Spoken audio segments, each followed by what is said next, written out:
求求你了，救救他吧！小川他马上就要死了。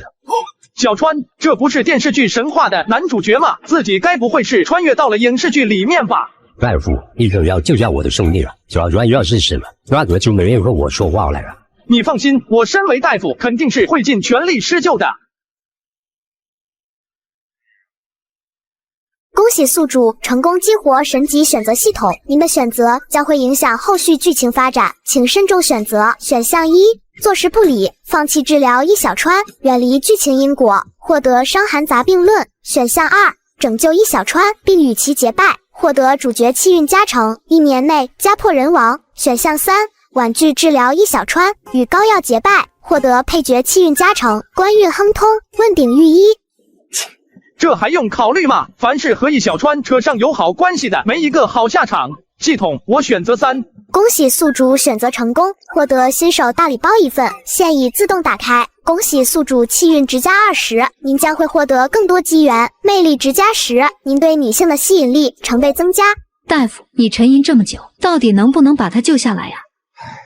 很抱歉，姑娘，这位公子如今已是病入膏肓，等死吧，没救了，赶紧找地方埋了吧。你不是大夫吗？怎么连这个病都治不了？小川要是死了，我又该如何是好啊？这都是神破地方啊！哈哈，真是怪哉，这世上竟然还有瞎神医治不了的疾病。那我崔蚊子倒要试试看，这究竟是什么疑难杂症？我还以为是什么神医，原来是一个路都走不完的酒鬼。这位公子你且放心，老夫酷爱治疗疑难杂症之人，若治不好此人，老夫分文不取；若是治好了，老夫同样分文不取。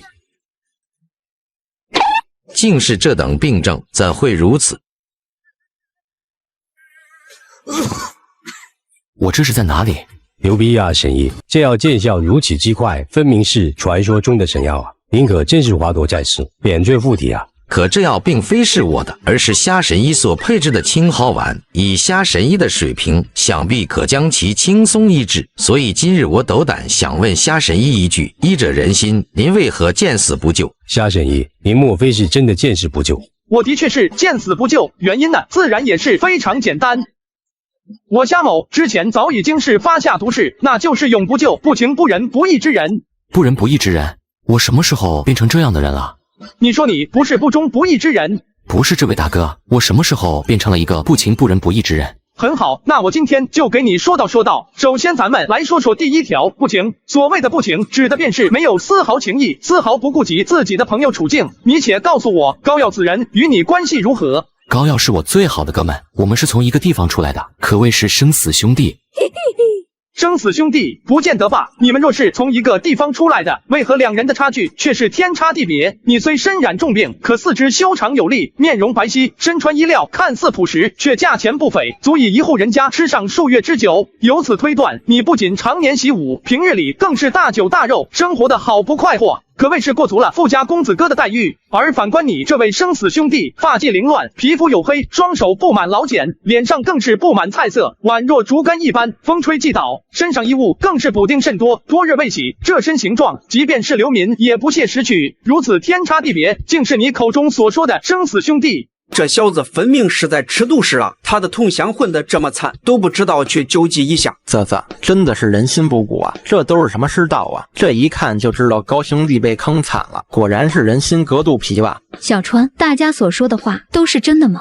你们听我解释，事情之所以会演变成这个样子，那也是有原因的呀。我和膏药的确是生死兄弟不假，可因为一些不可抗力原因，我们从一开始就被分开了。期间我也想找到膏药，可却是一无所获。试问天下疆土之大，我该如何去寻找膏药的下落？这就涉及到了我所列举你的第二个罪名，那便是不义。易小川，我且问你，你与膏药两人来到秦国已经多久了？这段时间里面，你又在做何事？细细算来，我与膏药来到秦国已有4年之久。前3年机缘巧合之下，拜倒一处高人门下，学艺3年，后在机缘巧合之下，暂时居住于吕家。哦，原来都已经是4年时间了啊！我看你筋骨粗壮，身形矫健，一看便知必定是那位高人的得意门生。俗话说得好，穷文富武，想要在3年之内将你打磨成这番模样，那你的高人师尊不是当地豪门巨阀，就是大型商对头。如此豪门，不论是在江湖上还是在商界上，都怀有通天人脉网络。在如今依法治国的大秦帝国，想要找到一个人，不要太简单。所以我倒是要问问你，你在这3年之内，为何不利用你的人脉关系去寻找膏药？而反观膏药，我听闻膏药拥有庖丁解牛之功，做满汉全席之力。如此人才，凭借自己的厨艺，别说是在这个地界生存下去，成为一名御厨，那也绝非难事。可他这样做了吗？并没有，且看他现在的样子，皮肤黝黑，双手皲裂粗糙，一看便是久经辛劳之苦。再看他那双脚布满老茧，一看便知他久经路途，长期处于风餐露宿的状态。很显然，膏药在这4年时间里面，怕是一直在寻找你，甚至是从来没有停下自己的脚步。膏药，我这分析的对吗？夏神医，你说的对，我这4年过得实在是太苦了，我跑了好多地方，却怎么也找不到你，没有一个人愿意帮助我，也没有人可怜我，就连我吃饭的时候，路边的野狗都有欺负我。小壮啊，这到底是什么鬼地方啊？我就想知道，这4年来你到底有没有去找过我？面对高耀的质问，易小川蠕动了下嘴唇，一时间硬是不知道该说些什么。小川，虾神医说的这些，难道都是真的？哼，这个易小川做事真是令人寒心啊！有这么做兄弟的吗？易小川，事到如今，还需要我继续往下说吗？老高，你不要听虾神医乱讲，你可是我的挚爱亲朋，手足兄弟。不过今天经过虾神医这么一说，这几年我的确是愧对于你，你放心吧，日后但凡我易小川活着一天，就不会让你受一点委屈，只要有我一口肉吃，就有你的一块骨头。小壮啊，我发现了一个关于虾神医的惊天秘密，我不知道你发现了没有。我说老高啊，我的情况你又不是不清楚，自从得了瘟疫之后，我的脑子就没清醒过，这次能把小命捡回来，就已经算是不错了。说起来你可能不信，我总觉得虾神医和我们一样，也是一个穿越者。你是从哪里听到的？这还用找人去打听吗？虾神医说话的语气不像其他人一样文绉绉的，给我一种十分熟悉的感觉。可是仅凭这些，我们完全没有办法确定虾神医是穿越者呀。这还不简单吗？咱们直接把虾神医喊进来试探一下，不就知道了吗？不知2位喊我进来，所谓何事啊？嗨，是这样的，我看虾神医做事不拘一格，谈吐之间颇为豪放，心中兴起了结交之意，敢问虾神医何方人士？看着2人一脸期待加紧张的表情，虾人随即便明白了他们的小心思。合着这2货是过来套底儿的呀？实不相瞒啊，我其实也是和2位一样，从一个十分遥远的地方过来的。难不成这位虾神医和自己一样，都是穿越过来的啊？虾神医可否具体展开说说，你是从哪个遥远地方过来的？实不相瞒，咱们口中所说的遥远之地，其实都是一个地方。来，咱们对下暗号，奇变偶不变。符号看象限，宝塔镇河妖，小鸡炖蘑菇，清风拂杨柳，敢问是段友，宫廷玉液酒，180一杯。老高，还真的让你给猜对了。什么看象限，什么段友，不是，你们这都说的是什么？算了，跟你说了你也不懂。老乡啊，没想到还遇见老乡了，你该不会也是被那个该死的虎形玉佩带过来的吧？是的，当时我在你们后面骑着小单车，嚼着糖，唱着歌，忽然见到一阵白光从小川手上闪过，然后我就出现在这里了。哈哈哈！我说你为什么对小川有这么大的怨气？原来也是被小川坑过来的，真的是太倒霉了，我真替你难过。既然我们大家都是落难兄弟，那咱们今天为啥不来桃源山建议，兄弟们一起来找回家的路呢？很抱歉，这个请求我恐怕不能同意。我说虾神医啊，咱们同为穿越者，一起来到了这个陌生的世界，自然是要相互扶持才对。你我兄弟3人若是联手，何愁找不到回家的路？高耀，你的心情我非常理解，可问题是我是不会与不忠、不仁不义之人结拜作为兄弟的。我说虾神医，你到底是出于什么原因对易小川有这么大偏见呢？这个问题的答案那得问易小川他自己了。从你谈吐来看，不难猜出你应该是高校毕业的高材生吧？没错，我是历史系毕业的大学生，我爸是一名考古教授。你既然精通历史，那么你就应该知道日后的历史发展，这也正是你为何要和刘邦、项羽交好的原因，为的就是能让自己在这乱世之中活下去。我说的对吗？这倒不错，我打算跟随刘邦，响应历史潮流，以此来……可你有没有想过，现在的项羽还仅仅是一名逃亡犯，而刘邦更是一个地痞流氓。你若跟着他们两个起事，前方道路必定是艰难险阻，稍有不慎便是万劫不复的下场。你武功高强，自然会是在这乱局之中游刃有余。可你的好兄弟高耀呢？他除了炒菜之外，别无他长。若是他跟着你去趟这浑水，迟早得被坑死。你是否又想过这一点呢？易小川闻言，顿时一阵语塞。说实话，他之前还真的没思考过这个问题。与其舍身赴险，倒不如选择风险性较低的活法。若是以你我三人才识去辅佐始皇帝，提前将叛乱分子剪杀殆尽，未必不能封王败后，一人之下，万人之上，还可享一世荣华，再也不怕受到别人的欺负。如此作为，岂不美哉？你若是同意我的看法，那咱们三个人便立刻结拜为生死兄弟，生死相依。封王败后，一人之下，万人之上，再也不怕受到别人的欺负。从今往后，我高阳再也不要受到别人的欺负。我说小川啊，你还在犹豫着什么呀？美好的远大前程就在咱们面前，你倒是赶紧答应下来呀！你们两个这样做是不行的，在我看来，历史的轨迹是万万不可能改变的，否则……那好，既然如此，我再换一种方式问你：若是在日后的某一天，你的兄弟陷入了困境，亦或者是成为了一名受人唾弃的奸臣，到了那个时候，你是愿意与兄弟一同身负火海，同生死共患难，还是说响应历史潮流，举着所谓的道义大旗，将自己的兄弟斩于刀下？面对将来这个咄咄逼人的问题，易小川再次陷入了犹豫之中。你真是糊涂啊，小川！如果换作是我来回答这个问题，我肯定是会无条件的支持自己的生死弟兄。你若是去当叛贼头子，那我便为你冲锋陷阵，抛头颅洒热血；你若是去进城当官，那我就便为你专门做菜。谁看你不顺眼，我直接一菜勺打过去。这个问题的答案如此简单，难不成还要我亲自去教你吗？你倒是说话呀，小川！老高，你这个问题我实在是回答不了。不过我可以向你保证，一旦你遇到了危险，我肯定是会尽全力救你的。所以在你看来，宁愿牺牲掉兄弟，也要保持所谓的历史进程吗？看着易小川一脸躲闪、沉默不语的样子，高耀脸色瞬间煞白，他难以置信的倒退了好几步。咱们这将近10几年的交情，在你眼中竟是一文不值吗？亏我还好心的把自家妹妹介绍给你，由此看来，这完全是把她往火坑里面推啊！你个小学都没毕业的文盲，又会懂什么？难不成你日后做了一名奸臣，我也要随你一起被钉在历史的耻辱柱上，在史书上遗臭千年吗？易小川呀，易小川，你了不起！你清高，为了所谓的虚名，竟然连兄弟都可以不要。我说贤弟啊，你的病好了没有啊？咱们还要抓紧时间服徭役呢。小川，现在我给你一个最后选择的机会。第一，你用这把刀把刘邦给杀了，随后你我兄弟三人一同闯荡咸阳，建不世之功，创不朽之伟业。第二，你跟着刘邦走，从此我和高耀二人与你恩断义绝。虾仁，总有一天我会用历史进程告诉你，你今日的决定是完全错误的。还有高耀，你个小学都没毕业的人，你懂什么？易小川，你是否还记得，在你罪名之中还有一个不忠？你明知大秦开创了千古格局，对后世益处良多，却不想着助其发扬光大，反而是冷眼旁观，甚至是逼其灭亡，这便是最大的不忠。道不同，不相为谋。易小川，你了不起，你清高，你现在可以骂我了。我骂你怎么了？你知道我在这边受什么样的欺负？你知不知道我受什么样的欺负？就因为我没钱没势，我残缺啊！我他妈的废人！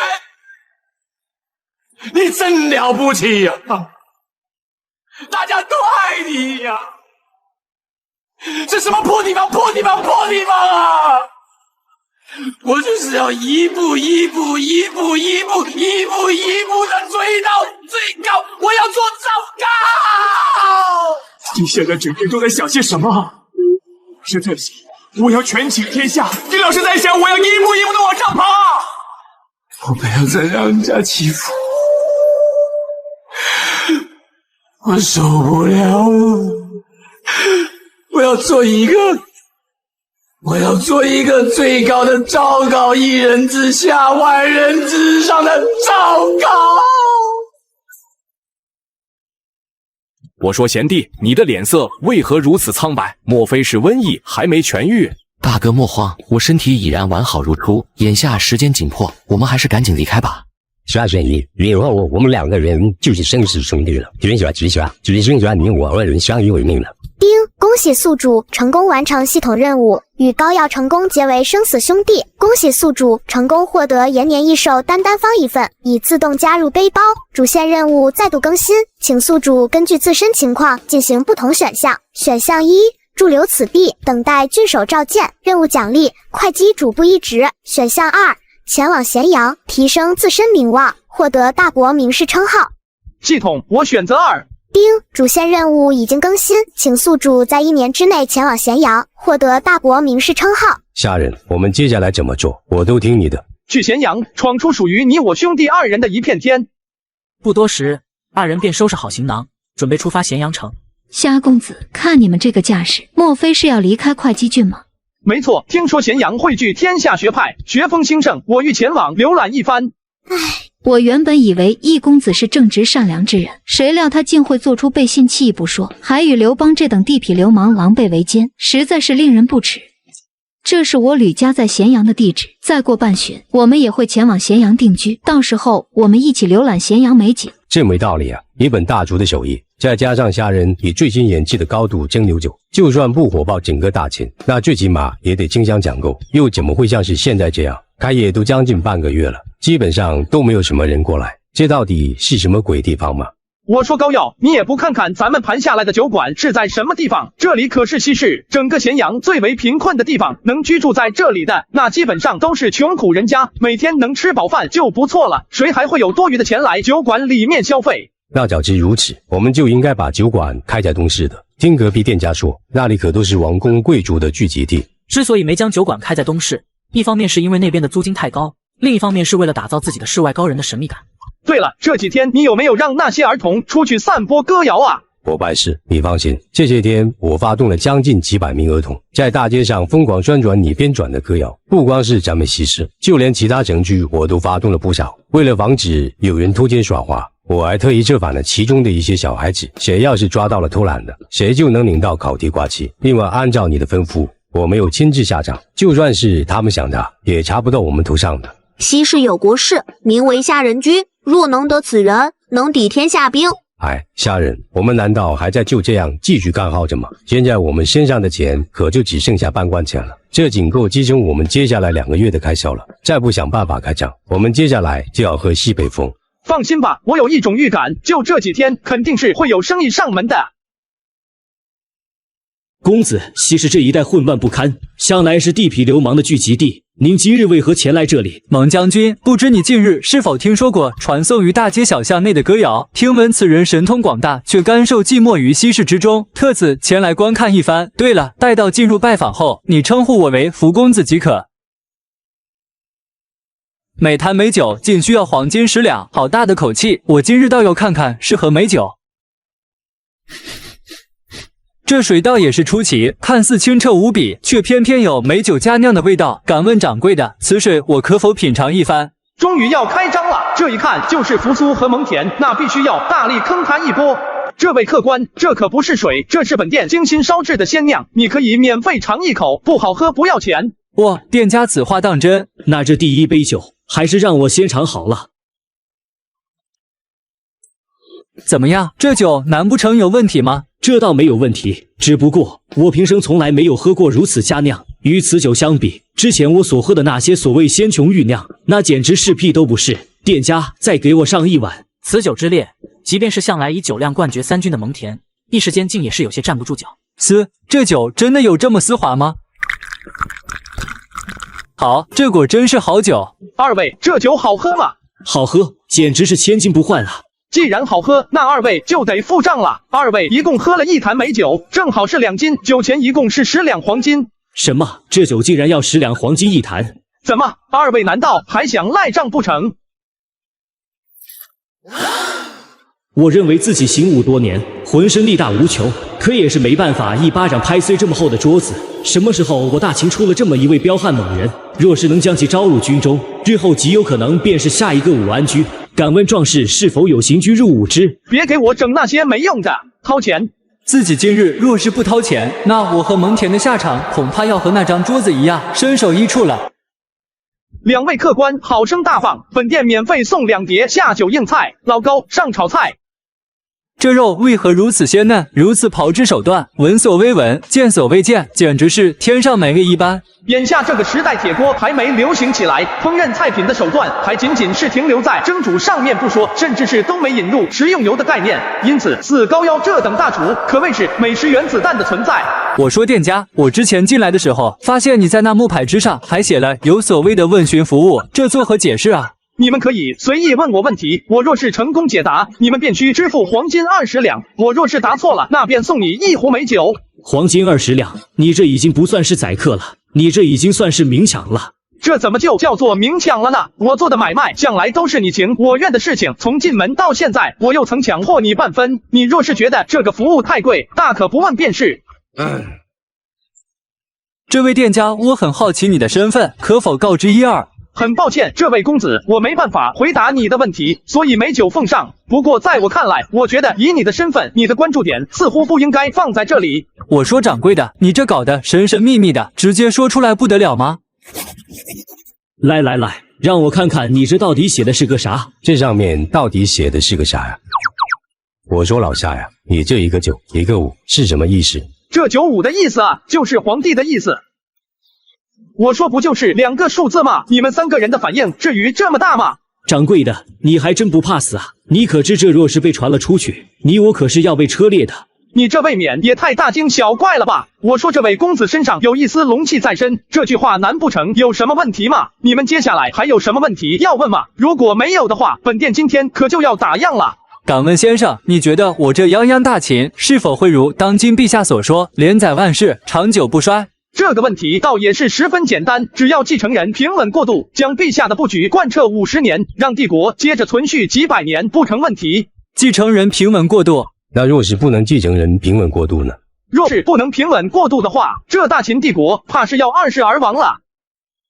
还望先生教我何为陛下的50年布局。这已经算是第3个问题了，还要接着收费的。造孽！奸商，这是妥妥的奸商啊！这不到一会儿功夫，都快搭进去100两金子了。这哪怕是一名彻内后，也经受不住如此花销。公子，我们还是早些离开这里为好，此地不宜久留。不行，我有点上头了。先生，此乃我贴身玉佩，可当100金，还望先生解答我心中困惑。是100金，那得多少钱？想要回答这个问题，我们必须要先搞清楚一个关键点，那就是现如今我大秦帝国最大的敌人是谁？这个问题还不简单吗？目前威胁最大的便是草原之上的匈奴了，他们来去如风，极难对付。你个武夫，想问题实在是太简单了。匈奴再怎么凶悍，在我大秦30万铁骑之下，也不过土鸡瓦狗耳，不足为惧。那敢问先生，现今我大秦帝国最大的敌人究竟是谁呢？最大的敌人是那些抵制书同文、车同轨的学子，也是那些整日诋毁我大秦功绩、整日散播阴谋论的学言大家，更是那些虽在朝为官却时刻缅怀救国荣光的士大夫。而他们有一个统一的名字，叫做6国余孽。6国看似已经覆灭，可暗中心向6国的人却依旧是不在少数。在他们看来，哪怕当今陛下并没有大肆屠戳6国王室，甚至是还以礼待之，可这依旧改变不了大秦推毁了他们的国家，侵占了他们土地。因此，从本质上面来说，他们对于大秦的感官始终是侵略者。相对于战场上的刀兵对抗，6国余孽潜伏在了社会的各个角落。他们表面臣服大秦，可暗地里面却是在不断的积蓄力量，招兵买马，时刻准备着对帝国发动致命一击。经过先生这么一分析，这6国余孽还真的是不好对付。这下蒙恬看向虾仁的目光算是彻底变了。此刻虾仁已经算得上是一名隐居的纵横家了。先生实乃大才也。那么敢问先生，这6国余孽杀也杀不得，留也留不得，那该如何处理呢？莫非这解决方案便是当朝陛下的50年布局吗？没错，这个方案说来也简单，具体核心也就是2个字，那就是文化同化。语言上的不同会导致交流困难，政令不通，那我便书同文，凡江河所至，日月所照之处，皆为秦文，皆为秦氏。货币上的不同会导致帝国财政困难，地方经济割裂，那我便统一度量衡，一枚秦半两，可通天下货物。如此一来，天下商贾畅行天下无阻，待到他们赚到盆满钵满之际，谁还会在乎昔日6国荣光？通过种种以上文化同化措作诗，等到老一代的六国余孽老去，新一代的子民皆书写秦国小传，用秦半两货币，自然会在心理上认同自己为大秦子民。等到了那个时候，若是有人敢揭竿而起，不用等到中央发兵，周围的大秦子民便是会将其自行扑灭，以铁血扩充疆土，建立不世之功，此乃霸道也；以怀柔稳定帝国，创不朽基业，此乃王道也。刚柔并济，王霸之道相互依存，这便是陛下以天地为局，以百姓为子的百年布局。凡江河所至，日月所照，皆为秦土。原来书同文，车同轨的真正目的竟然是在这里，以天地为局，以百姓为子，这简直是圣人手笔。陛下竟是如此深谋远虑，所以啊，要想读懂当今陛下的心思，只要以这个百年布局为突破口，便可以拉近与陛下的距离，更是可以读懂当朝陛下究竟是一个怎样的人。多谢先生教诲，便是千金也是难求。先生若有出世之意，鄙人不才，可为先生引而见之。就凭你还引而见之，你可拉倒吧！我要是上了你这条贼船，先不说要提前和如日中天的李斯打遭遇战，那无异于螳臂当车。光是这系统任务，那肯定是提前失败了。这种出力不讨好的事情，我才不会干。两位公子，天色不早了，还是尽早回去吧。既如此，那便不多叨扰先生了，我改日再来跟先生买酒喝。兄弟，你厉害啊！有了这些钱，咱们开一个5星级大酒店都可以了吧？你梦想就只是开一个5星级大酒店啊？这只是短暂目标，我可不会忘记咱们来咸阳的目的。不过嘛，你这是不当家不知柴米油盐贵啊，咱们还是得先搞钱啊。晚上搞个火锅吃。大秦咸阳宫，陛下，公子扶苏求见，让他进来吧。父皇，我这几日在城内创办举贤堂，在坊间偶寻得一位隐士高人，特想向父皇举荐。始皇坐于扶苏前方，手中拿着一份竹简摊开看着。他了解扶苏为人，心存太多的仁义，若是放在太平盛世，这种仁义可锦上添花。可如今这种看似平静，实则暗流涌动的时代，仁义不是符，而是一把刀，悬在自己头顶上的刀。还有什么其他的事情吗？父皇，我大秦以武统令其他6国，建立起万世不朽功业。父皇立下书同文，车同轨，统一度量衡的帝国政策，6国反秦余孽之人在此之中，兼备蚕食，是持久攻心之策。可若是父皇广纳贤才名士，更可彰显父皇贤德之名。扶苏认为这可加速攻心圣策的进程。扶苏所言最终还是没有脱离举贤之心，哪怕听了下人的一番开导，也无法在短时间内完成思想蜕变。扶苏，你知寡人书同文车同轨的用心。100年之后，凡江河所至，日月所照，皆为秦土。凡江河所至，日月所照，皆为秦土。好一个凡江河所至，日月所照，皆为秦土。扶苏，你今日一席话，让寡人很是惊喜。你能想到这一个层面，属实难得。不过100年大计太久，未来需要你们这群孩子去践行。现如今有一些难题，寡人先且考考你。如今的朝堂之中，大多是之前秦国的士大夫，他们手中掌握有大量土地、财富，还对大秦国库虎视眈眈。如你方才所想，6国余孽未亡，大秦若是内耗过损，该如何应对内忧外患？扶苏闻言，瞬间哽咽，张了张嘴，无法说出一个字来。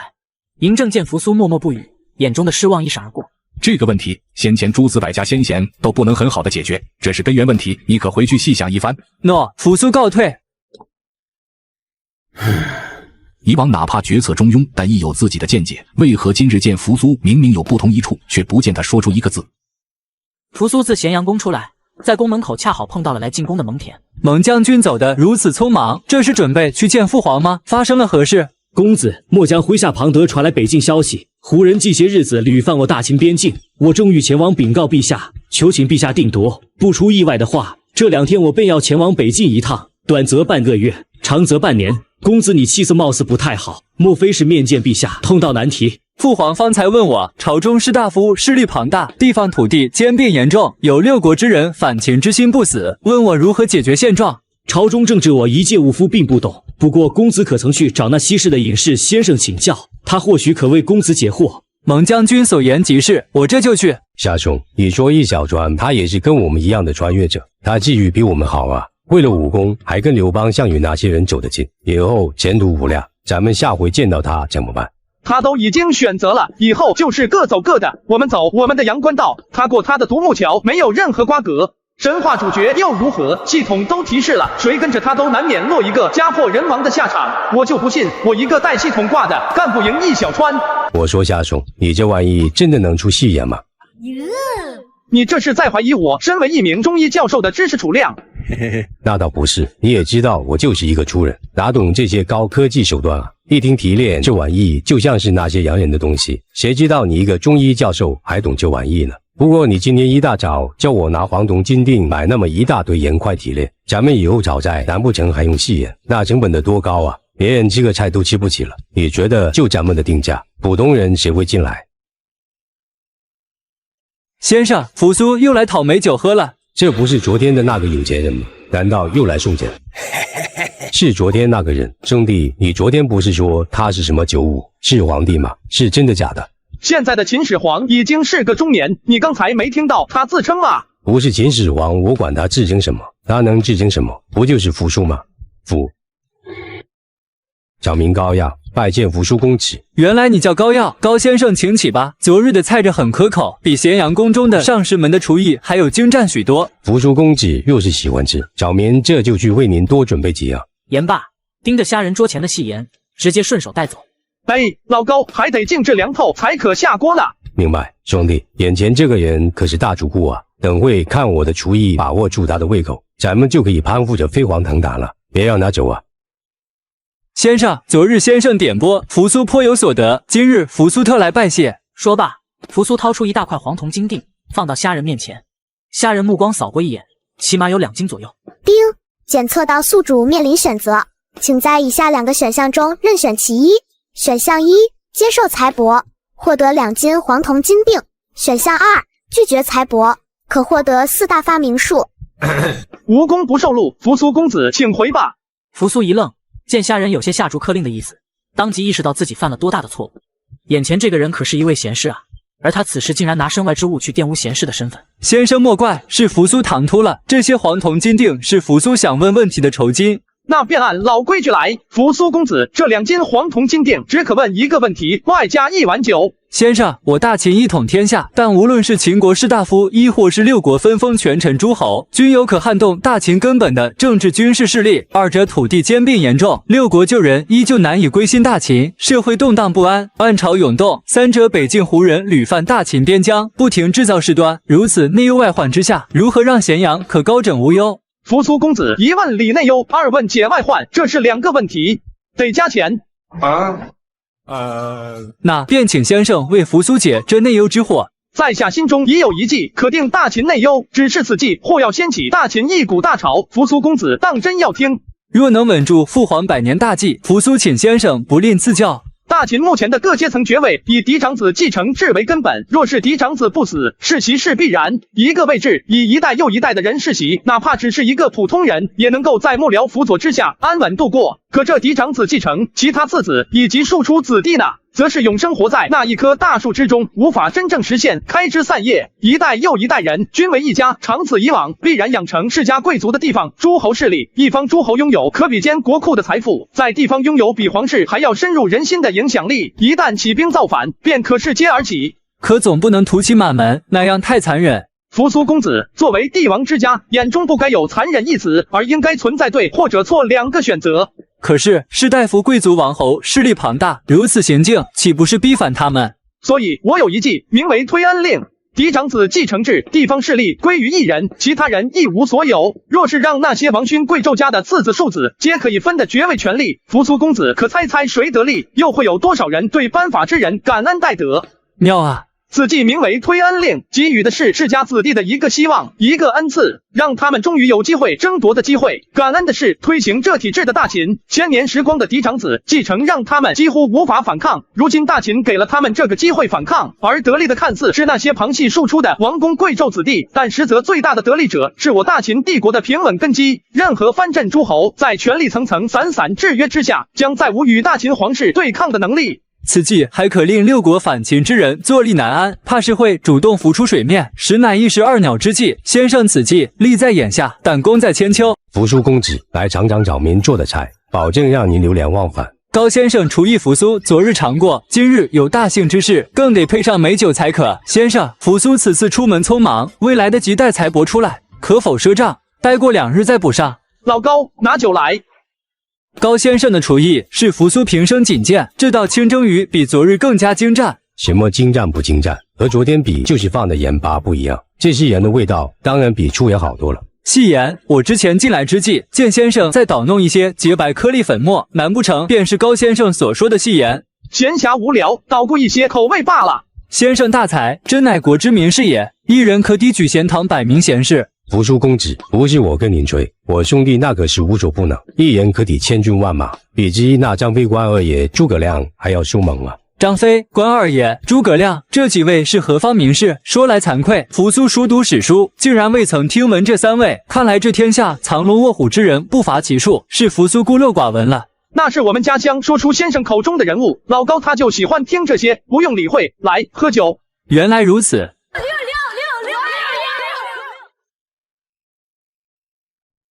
陛下，公子扶苏有国策进献。国策？这个扶苏昨日问及他想法，沉默不语。这一日过去，就能想到国策。算了，叫他进来吧。扶苏拜见父皇。扶苏，你说你有国策进献，是何国策？父皇，昨日父皇问儿臣如何定大秦内忧外患，儿臣今日有所得，心中激动之下，不想耽搁片刻，特来打搅父皇。那些反礼，在你我父子二人的时候就不用了，说说你的所得。诺，此计乃是一位隐士高人授予扶苏的，名为推恩令。推恩令。王公贵胄士大夫世家贵族六国名臣余孽，在大秦的统一山河中笼络势力，强大自身，嫡长子继承，让那些世家贵族数百年发展，几乎成为一家，而非听令一国，地方影响力甚至比皇家还要深远。当年周公分封，导致五霸之国轮流做主九州，正是因此原因。而推恩令便是要彻底废除嫡长子继承，将诸侯福音均分诸侯子弟，一人得一家，10人分一家。扶苏侃侃而谈，将虾仁的思想进行了细致解析。坐在案牍前的始皇帝，原本平静的脸庞上，在随着扶苏的话语慢慢规划，渐渐转变。如此，可保我大秦江山永固，立万世功业之基。父皇，此计当天下大计，请父皇定夺。兵不血刃而屈人之兵，此乃真霸道；既定天下而使众人感恩戴德，此乃真王道。能想到此计之人，实乃天下王座之才。比之当年法圣丞相，纵横苏秦，也不遑多让。扶苏，你之前说此计乃是一隐士高人所授予，此人是谁？西市郊外小酒馆，坊间有一民谣流传数月有余。说来听听。西市有国士，名为虾仁君，若能得此人，可抵天下兵。好张狂的口气！不过能够想到如此天下大计的高人，是乃天下大贤。寡人已错过会稽郡的那位神医，此等国土良才，比之神医更可定大秦江山，不可再错过。扶苏，明日随寡人一起上早朝吧。今日时辰不早了，你且先退下吧。诺，扶苏告退。推恩令，虾仁，这天下仅此一人，与寡人不谋而合。咸阳宫麒麟殿中，两侧站着三公九卿以及附属公卿的咸阳城各部文武官员、朝廷士大夫。秦皇嬴政高坐主位之上，俯视大殿百官。陛下，南边各郡县均出现徭役逃亡的情况，若是不加以威慑，大秦国威何存？陛下，徐福已备好再次出海航行之路，只待陛下令下，便可出发海外寻求不死仙药。这早朝才不过刚刚开始，文武百官便是抛出了一大堆的问题。然而嬴政闻言，只是目光冷冷地扫视着殿下诸人，最后停留在扶苏以及蒙恬身上。众爱卿，昨日扶苏进献有一计策，寡人思前想后，觉得甚是可行。今日与诸多爱卿说道。既然是扶苏公子进献的计策，那自然是为我大秦着想，吾等自当全力辅佐。自即日起，大秦废除嫡长子继承制，大秦颁布推恩令，恩济天下。凡三公九卿王侯贵胄世袭爵位者，无论嫡庶，皆可均分爵位，地至5亩，禄至10担制。陛下，此计万万不可啊！陛下，此计万万不可。陛下，嫡长子继承乃是千年未有变化之核心继承法。周公800年，我秦国自始祖而今，丝毫未曾动摇此根基，不可废除啊！一人又一人，足足走出来30多人，足足占据大殿公卿的1/3，可想而知，大秦帝国之下的世袭爵位者有多么的苦。若是由推恩令实施下去，所谓的世家贵胄看似还是一姓，但实则分化大乱。能够得到福泽的庶出子弟，最先感谢的不会是自家，而是颁发这一部法典的秦皇。芒青，陛下，寡人限你明日启程，前往北境边疆，取胡人至大草原以北，1月后归来，领10万将士督促推恩令在大秦疆域推行，如有违抗者，以谋逆造反罪处理。臣领命。扶苏，自明日起，你前往督促长城修筑工事，不得延误。嬴政接连发下指令，雷厉风行，众公卿只觉得那高堂之上的嬴政，在建立大秦数年后，隐秘的锋芒再次毕露出来。大秦皇帝陛下反列，废除嫡长子继承制，颁布推恩令。大秦皇帝陛下反列，废除嫡长子继承制，颁布推恩令。大秦皇帝陛下反列，废除嫡长子继承制，颁布推恩令。一天之内，自咸阳城中四面八方传递出这同一道法旨，九州之众莫不悚然，浩大的声势传遍整个大秦疆域。与此同时，潜伏在咸阳城的项梁、项羽、叔侄二人也听到这个消息。嬴政此举无异于在逼六国之人提前暴露出来，若是任由他将推恩令实施下去，未来再想起义复国，将再无希望。之前在举贤堂和那个扶苏接触的时候，还认为他是一个心怀仁义的儒生，可以利用一番，果然是嬴政的子嗣，一样的狠辣果决，被他给骗了。那我们现在怎么办？政令推广上需要一段时间，蒙恬亲自督促，也需要将北境的胡人彻底驱赶之后才会回归督促。我们目前的办法唯有两条，一是希望北境胡人可以多迁至蒙家军，这样给我们准备的时间就多一些。这第二，我得去一一拜访那些六国旧人一趟。羽儿，你性子鲁莽，虽有千古无二的神力，但在这咸阳城中有咸阳宫的那个人在，一切都以折服为主。是，叔父。而后项梁离开，前往联络六国旧人。然而，在赶赴长城服徭役的泗水亭亭长带领下的队伍中，也听到了推恩令的消息。不可能是扶苏，绝对不是他。贤弟，你怎么知道不是扶苏？这个下人，他居然敢违逆历史大势，提前把汉武帝时期的政策给推了上来。若是如此的话，这大秦怕是要提前变天啊！虾仁，你居然敢违逆历史大势！虾仁，我在会稽听过他的名字，医术了得，拯救了一个乡的瘟疫，他还懂这些？厅长，虎子他不行了，你快来看看啊！厅长，我们都赶了2个月的路程，就算赶到了长城驿站，也误了时间，到了也是死。我们路上都死了好几个同乡了，去了也没法交代，不若逃吧。虾仁，看看你们干的好事，秦皇暴政就在眼前，你还帮着他开启推恩令，我一定要找你问得清楚。大哥，我有些事情要去趟咸阳。小川，你想干嘛？你这是抗旨，你回来！毕小川气愤地丢下了刘邦，原路返回。刘邦咬牙切齿追问，这一追，后面的几名徭役直接紧忙开溜，让刘邦顾前忘了后，结果两边都没有追上。怎么办？我该怎么办？现在一个徭役都没有了，去的话指定没活路了。雪花飘飘，微风萧萧。咸阳宫门口，百官在宫门两侧，蒙恬和扶苏准备前往北境以及长城隘口。公子，你此去可得小心，这些人在这里可不是来欢送我们，而是想向陛下请求收回推恩令的。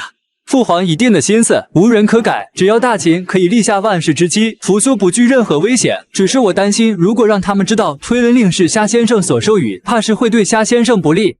蒙恬见此，不再多说。出发。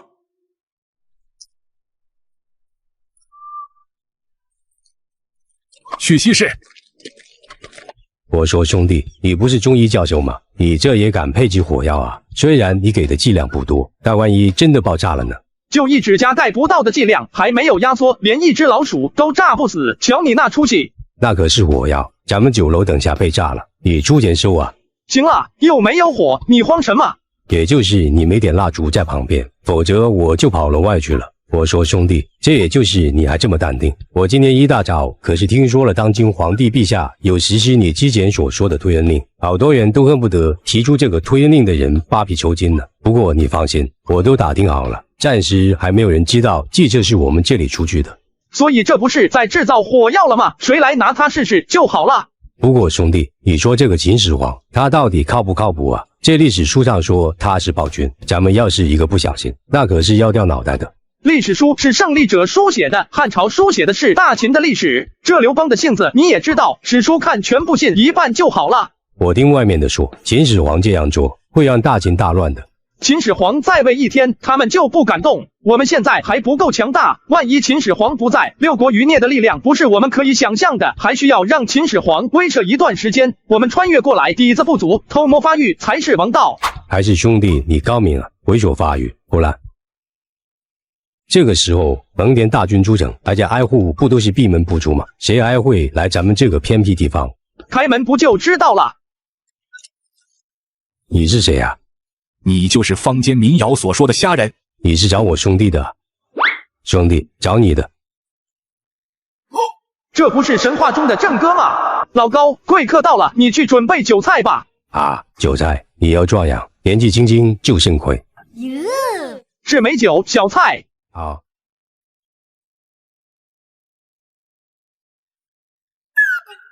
西市有国士，名为虾仁君，若能得此人，可抵天下兵。童言无忌，陛下且听且过便是。先生如何猜到寡人的身份，又如何知晓寡人会来？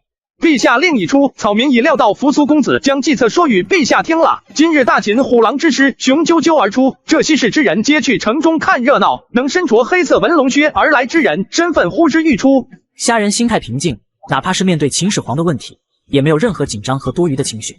既然要做影视高人，包装计划都出去了，自然不可能半途而废，做戏要做全套。陛下，请坐。什么味道？这些又是什么？是一些失败的发明罢了。先生还懂发明之道，莫非是墨家公叔家后人？已经无法追溯先祖了，只是普通的九州之人。寡人今日来找先生，是因一件事情而来。听扶苏说，推恩令是先生授予他的，买卖而已。门口招牌上写着20两黄金一个问题。自然，任何问题都可解决。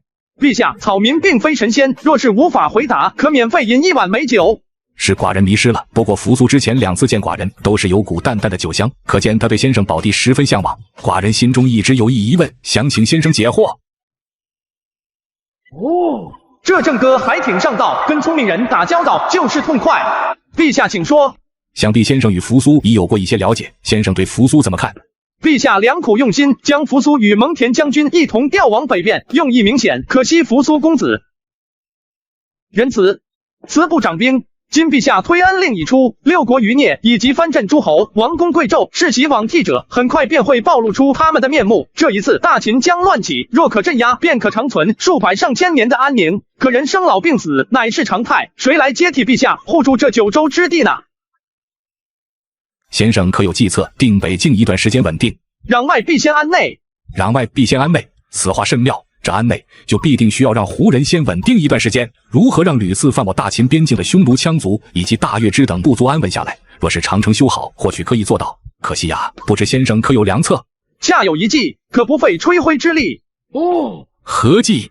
陛下身为大秦皇帝，应当知晓当年6国纵横之策。自然知晓，先生此话何意？莫不是想重演一遍当年苏秦、张仪、公孙衍的鬼谷纵横之策？可胡人与6国不同，化外蛮夷始终是蛮夷。以大秦的根基来看，与匈奴、羌族等部族连横，大可不必。这次大秦不参与。不参与。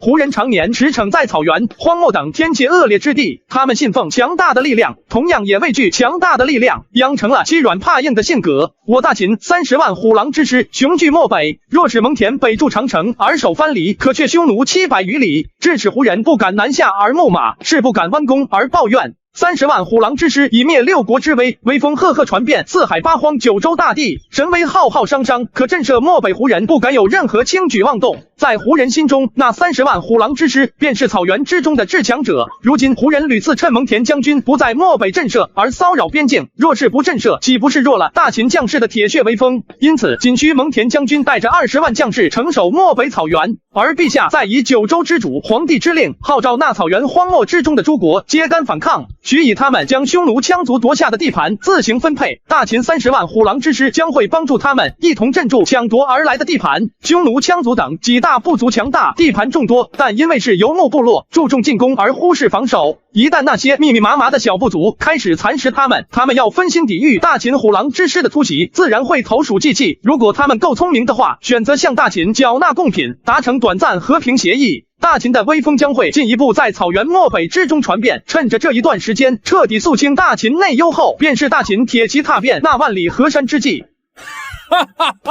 妙啊，妙啊！实在是妙啊！这合纵连横之术，先生运用的比之当年鬼谷弟子也不遑多让。今日得闻先生高见，乃惊为天人。我大秦正需要先生此等大国名贤，未来千秋功业必定有先生之名。不知先生可否愿意入朝为官？丁，系统检测到宿主面临选择，可在以下选项中任选一项。选项1，拒绝秦始皇嬴政邀请，奖励100种高产农作物种子。选项2，接受嬴政邀请，获得大秦国师之位。先生，之前扶苏便提及过，先生知晓寡人100年大计，满朝文500官无一人懂我，唯你一人而已。人生得意知己，实属难得。你可愿意出仕，与朕共创一个宏图伟业？陛下将草民当成知己，虾人岂有辜负知己之理？好，太好了！朕今日得先生相助，我大秦霸业可期，灭6国余孽，创千秋万世功业。来，喝酒！寡人今日要和先生不醉不归。先生如此年纪，便有广的百家之力，未来不可限量。这第一杯，寡人敬先生为大秦定下2则良策，解决2个大难之题。陛下请。二人痛饮一杯又一杯，酒过3巡，二人都是酩酊大醉，嘴中竟说着胡话。来，郑哥，再喝。开什么玩笑？靖哥那也是能叫出口的，这里可是秦朝，又不是后世。先生之大才，寡人平生仅见。若是能够得到会稽郡那位神医的话，为寡人调理身体，多撑些年，哪怕这世上没有长生药，寡人可以见到大秦安定，九州华夏真正大一统，那也值了。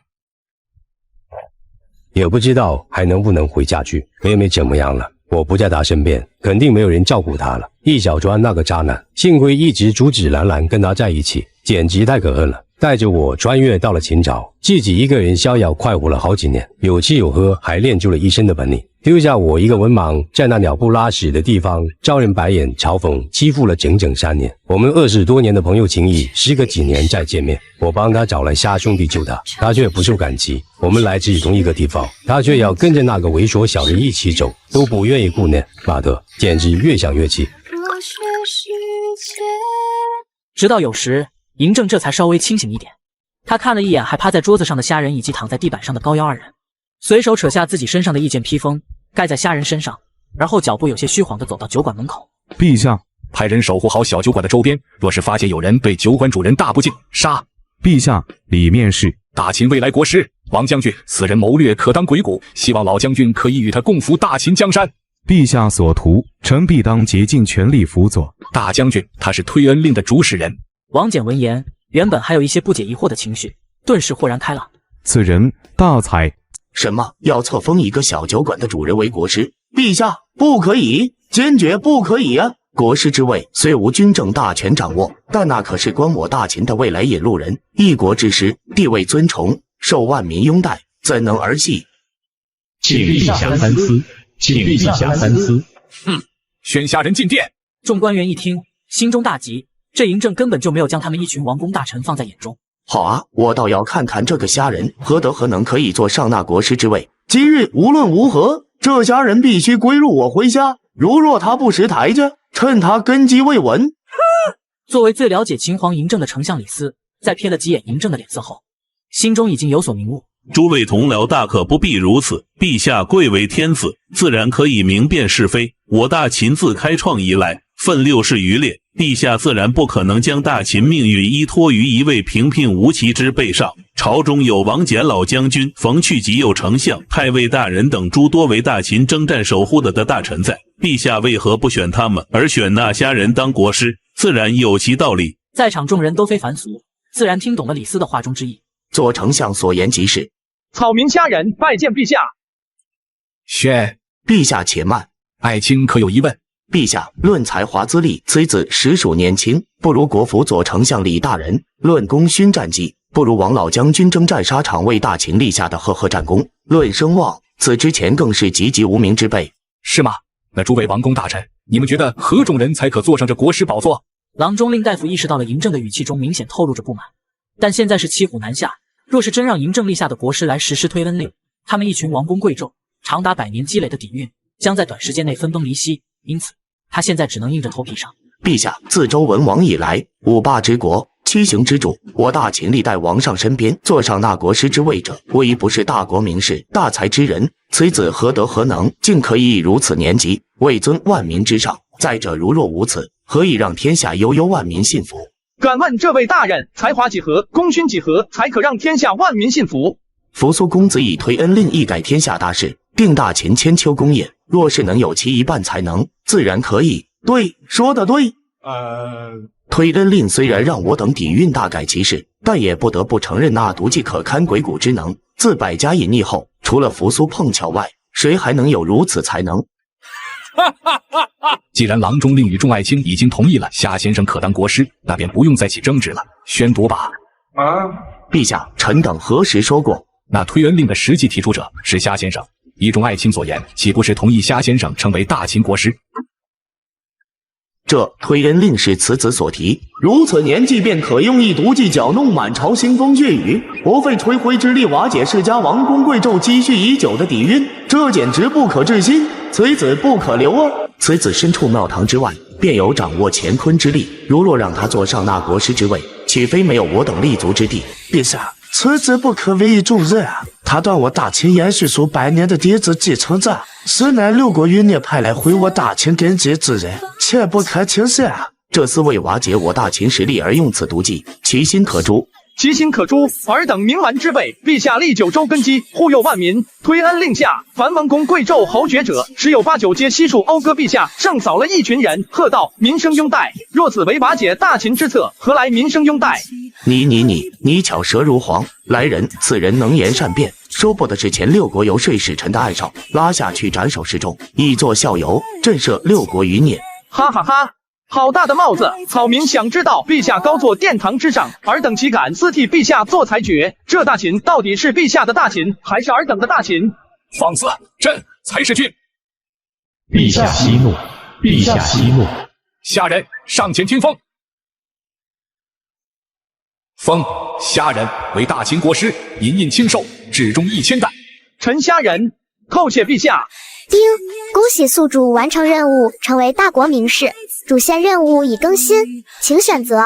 选项1，走文官一途，成为大秦宰相，奖励诸子百家学问。选项2，走武官一途，掌握千军万马，奖励3次抽奖机会。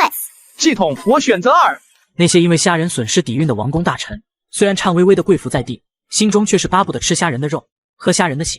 虾仁此子已位列国师位，身份尊同于3公9卿，陛下对其貌似信任有加，他又是推恩令的缔造者，势必会让他上任第一件事情做这个。我等经营数百年的底蕴，绝不可能因此而废掉。虽然这时陛下在忌惮我们的势力不断扩大，但归根结底，还是这个叫虾仁的人突然冒出来捣鬼。陛下，爱卿可是有反对意见？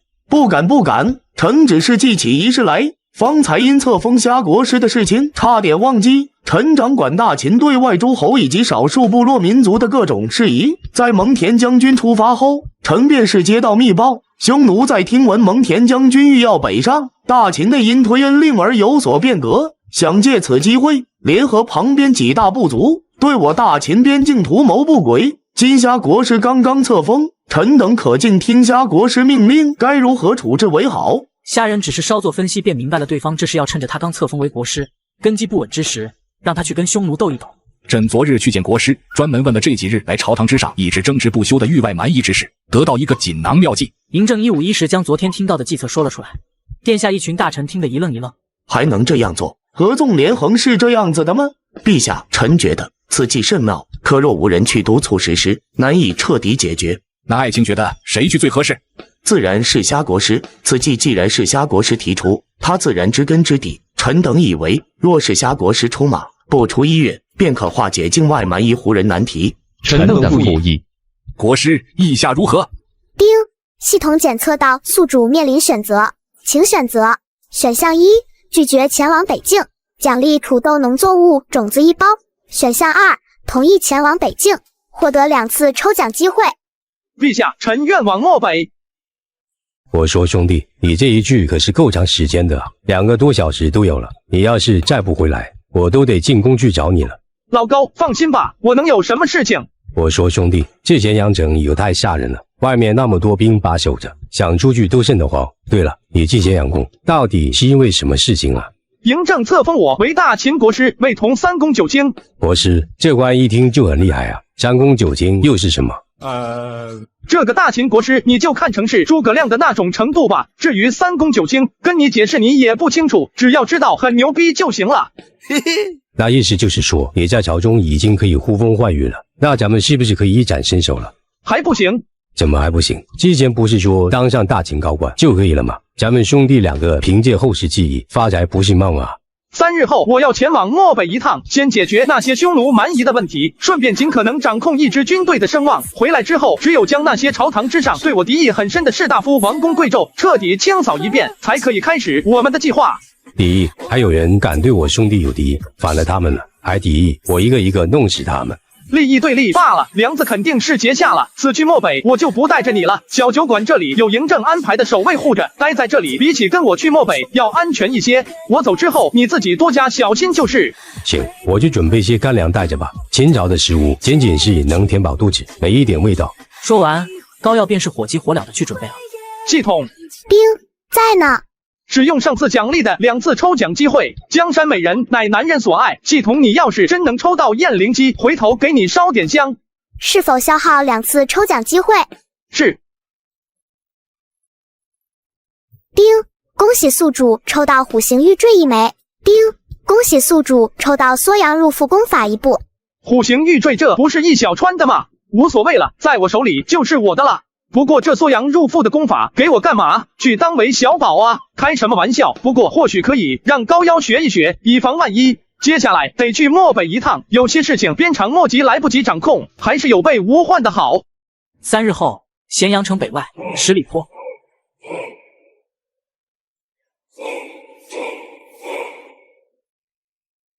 国师，此去路途遥远，朕领1000黑甲铁骑护你一路北上。途中必经长城之地，还请国师多多指点朕那皇儿。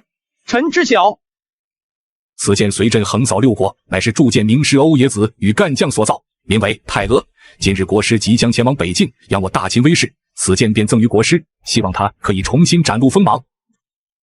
传闻秦始皇嬴政有2柄佩剑，一名辘轳剑，历代秦王的佩剑，意义深远，象征着王权。历史中荆轲刺秦王，秦王便是用辘轳剑斩断荆轲左腿，同时也是刺死白起的宝剑。而另外一柄便是太阿，太阿是一柄微道之剑，历史记载太阿在秦始皇死后用以陪葬，可见太阿对于秦始皇的意义。如今嬴政竟然将太阿给我。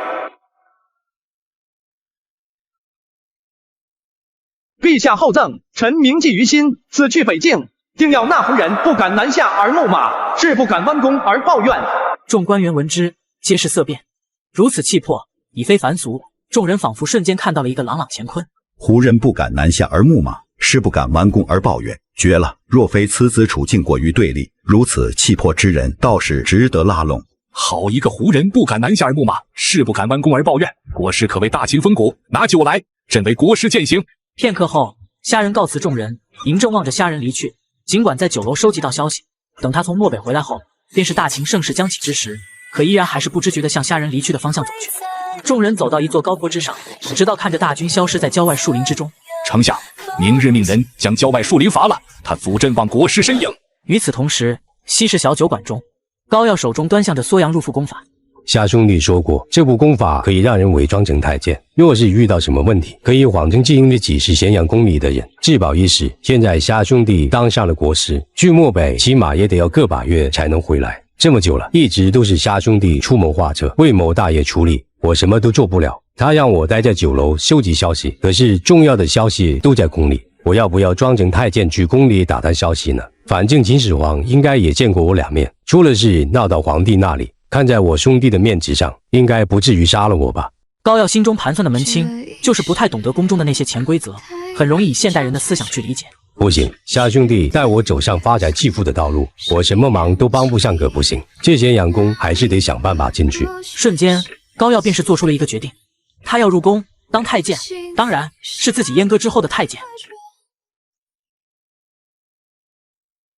各位将军，小的高耀是这座酒馆跑腿的，我家酒馆主人是大秦国师，今年出发去了漠北，我能不能请求几位带我进咸阳宫？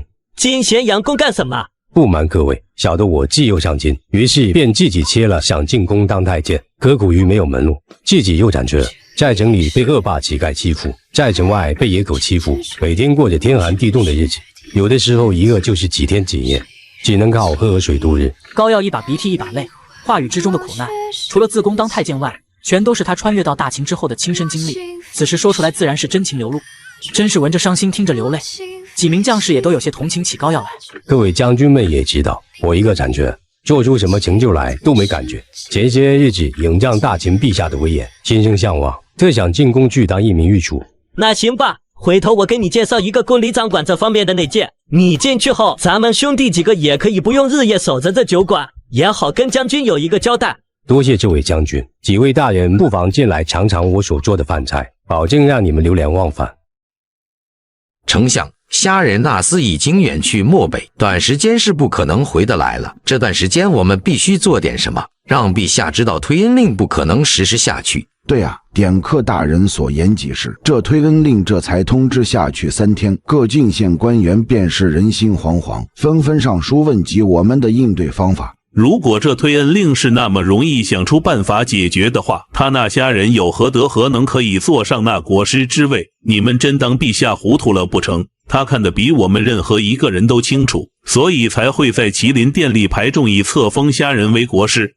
那我们就没有任何办法了吗？既然不能从推恩令上下手，那我们可以从准备实施这国策的人身上下手。可陛下说督促国策实施的人是蒙恬，他可是大清上卿，手握大清最精锐的军队，我们如何对付他？不用敌对，将蒙恬他们拖在漠北就行。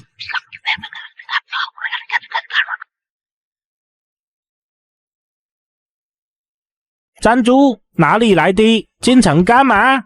大人，草民张三从会稽来城里探亲的。探亲？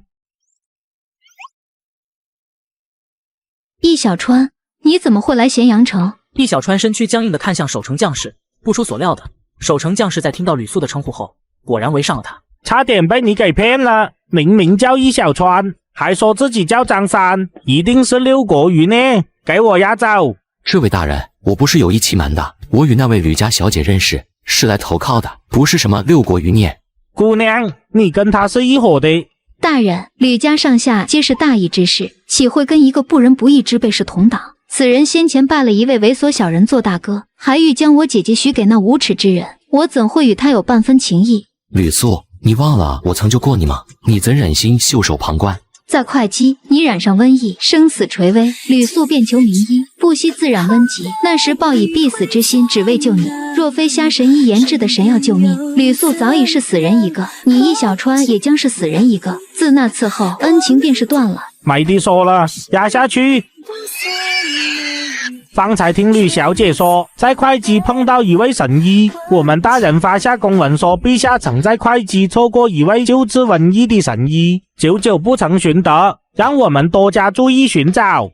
是啊，虾神医医术高明，可比扁鹊。会稽的那场瘟疫，得病之人10有7、8都被救活，这要是放在以前，得病之人几乎是必死。对了，那位虾神医就是前些日子册封的大秦国师啊！大人身为大秦将士，难道不知道吗？什么？国师就是当初拯救会稽瘟疫的神医。多谢吕小姐，我这就去禀告陛下。陛下，国师就是陛下当初在会稽要寻找的神医贤士。嬴政刚从十里坡回来，还未休息片刻，便听到了这样的情报。什么？你再说一遍。陛下，属下说国师就是当初陛下错过的神医，就是国师救治了会稽那边的瘟疫。陛下，您怎么了？有如此贤士，朕大业可期。一路风尘，虾仁从咸阳至大秦铁骑驻扎的最北长城地段雁门关，巨城如渊，浩瀚如月，威势如虹，有千军万士。大秦国师奉陛下令，前来助蒙恬将军扫平漠北之患。城墙上的戍边将士闻言，一个个面面相觑。大秦何来国师？他们常年戍守漠北，可未曾听过有大秦国师一职。可是城墙下方那上千的黑甲将士，一看就是大秦将士装束。蒙恬将军，烈酒已到，你人再不出来，这酒我可就喝光了。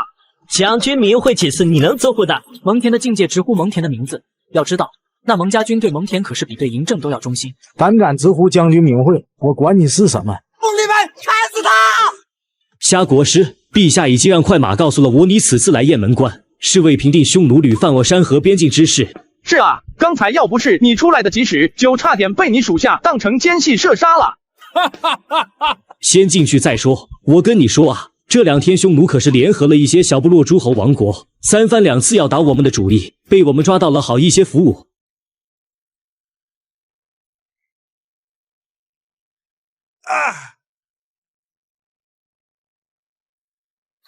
蒙恬身躯震动，瞳孔瞪大，视线一直盯着虾仁胸膛的纹身。能不能让我仔细看看你身上的那个纹身？纹身有什么可看的？你身上的纹身是不是虎纹？是虎纹怎么了？蒙将军，你这种眼神可有点不正常啊！你真的不记得我了吗？你不就是蒙恬吗？不是，我是你大哥啊，我是你大哥蒙恬，你是我失散了将近20年的弟弟蒙毅啊。这胸膛的虎形纹身就是证明，你看，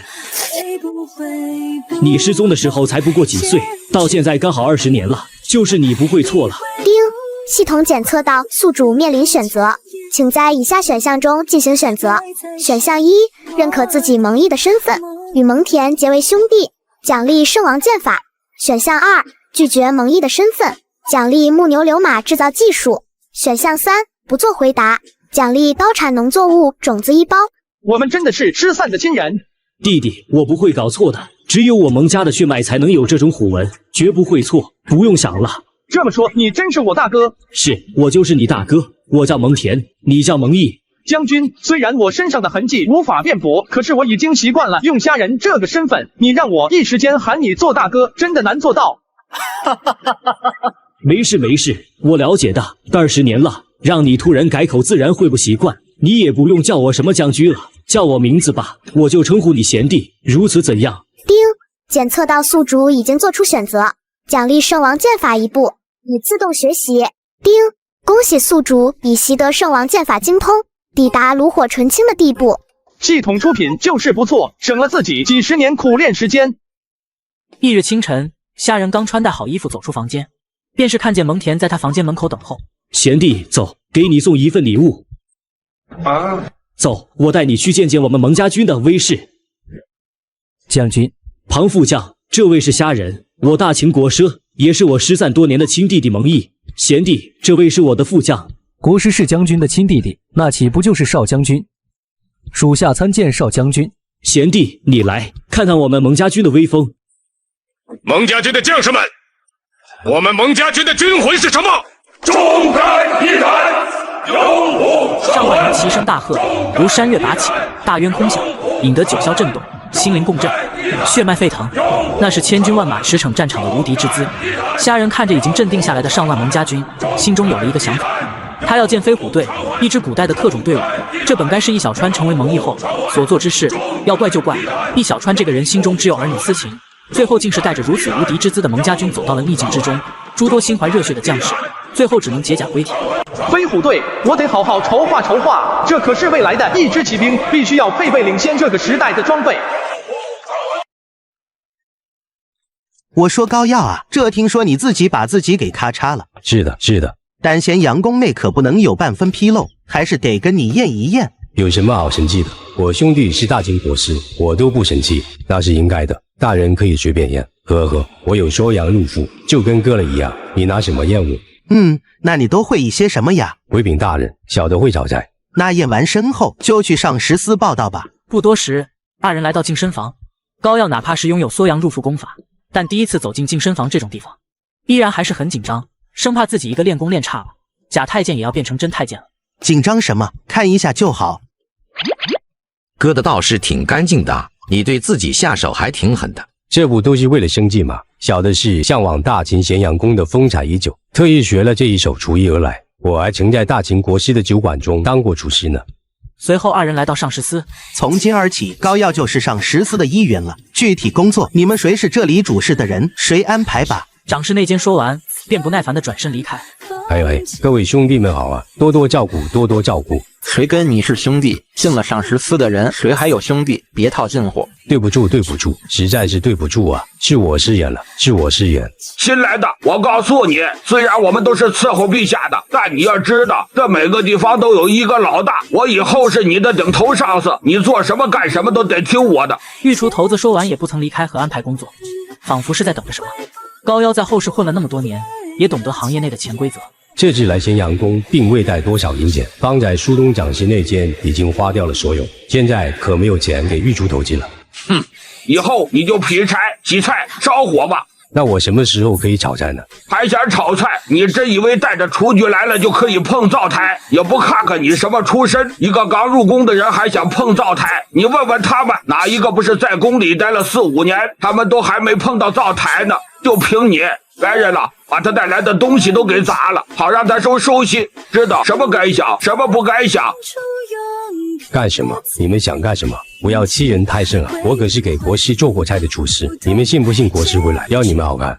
你不说自己跟国师有关系还好，这一说那我们更没有必要放过你了。现在可有很多王侯贵胄对国师恨之入骨啊！你说我们要是将你打一顿，为诸位大人出气，他们会不会奖赏我们提拔我们呢？哎，我的！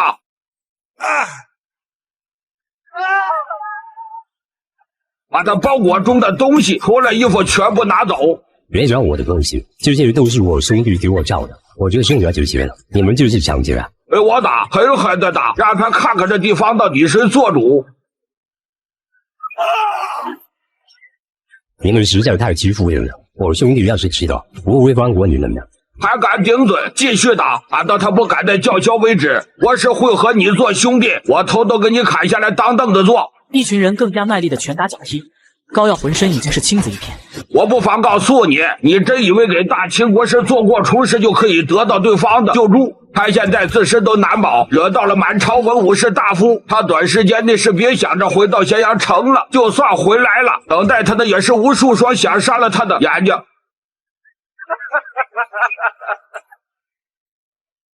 我需要一人前往月支、西北诸侯国、图安、东北境的东湖几大部族，会见几大部族的诸侯王。此去的职责不是为了策反以及挑拨，而只是一个用意。我们的用意不是踏平漠北，而是开创一个相对和平的时间。漠北草原信仰强者，有此等机会，他们不会放过的。告诉他们，占领地盘后，所有资源全部归占领者。大秦铁骑将在长城拉住匈奴大军。若是他们不相信呢？带上我的印鉴过去，他们若是聪明人，自然会选择如何做，除非他们更愿意面对大秦的铁骑。少将军，派我去吧，我保证完成任务，否则愿领军法。我心中已有合适人选。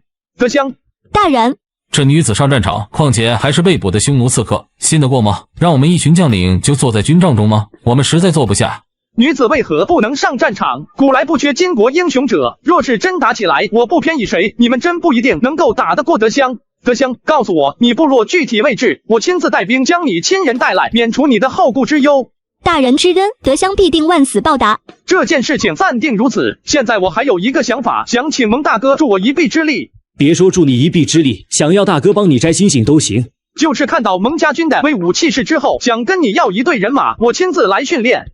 多少人？100精锐。好，我让庞副将陪你去亲自挑选。随后虾仁跟着庞副将来到大军驻扎地，挑选了100名蒙家军精锐中的精锐，准备开始他的飞虎队训练之旅。我不知道你跟我贤弟达成了什么交易，可以听命于他，可我劝你最好不要想着伤害他，否则我蒙家军将长驱直入，踏平匈奴。蒙将军，您是大人的大哥，德香可以以性命起誓，绝不会背叛大人。至于将军要不要踏平匈奴，与我无关，我只想要我亲人安全而已。那样最好，只是你匈奴刺客的身份，匈奴还并未知道你被俘虏。我已将雁门关内可以透露给匈奴方面的情报跟你所说，你可每隔段时间发出一道情报。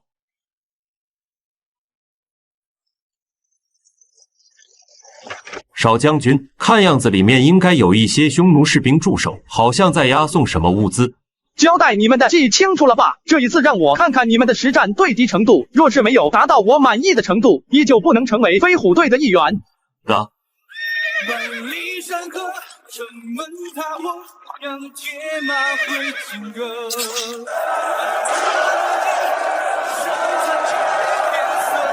刀兵相见发出的铿锵声音，让人如坠冰窖。这是虾仁第一次亲眼见证厮杀的战场。不知道过了多久，虾仁行走至部落大门之前，2列黑甲将士，一个个手提着滴血的剑，肃穆地站立2排房屋中央，将道路肃清，一个个目中都渗透着冰冷与对匈奴士兵的杀意。少将军，果然不负百战不殆的蒙家军威势。你们之中可有谁识得名叫德香的女子？那是我的孙女，你把我的德香怎样了？你是不是？我要跟你拼了！放肆！少将军亲自来解救你们于水火之中，你们不惜感恩，竟敢对将军不敬。德香安全的很，我此次来就是为了接老人家去与他团聚。真的吗？我的孙女真的活着？大人，此地毕竟是匈奴地盘，我们不可久留，该走了。另外一边，德香一人一列马，驰骋在万里无垠的广阔疆域之中已有半月时间。他已经拿着大秦国师印鉴走访了月支、乌孙等西北诸侯王国，而这回归途中，最后一站便是图安。德香恭敬拱手站在朝堂之下，静候图安王后的回信。荆将军，此事你如何看？臣愿领兵为我图安开疆拓土。图安王后而后修书一封递给德香。既如此，王后我得去复命了。大军联合时期定于7天之后。言罢，德香便离开图安。荆将军，这明显是一桩阳谋，为何答应得如此迅速？看他打扮是匈奴装饰，难道不怕是匈奴那边的计谋？王后，我们与大秦并不算是友好关系，大秦国师印鉴也并非虚假，这一场计谋绝对不可能是匈奴所图谋，否则的话便是他们自己将匈奴推入万丈深渊。能够想出这种谋略的人才是最危险的，也是未来图安最难缠的对手。我想应该是那大秦新册封的国师。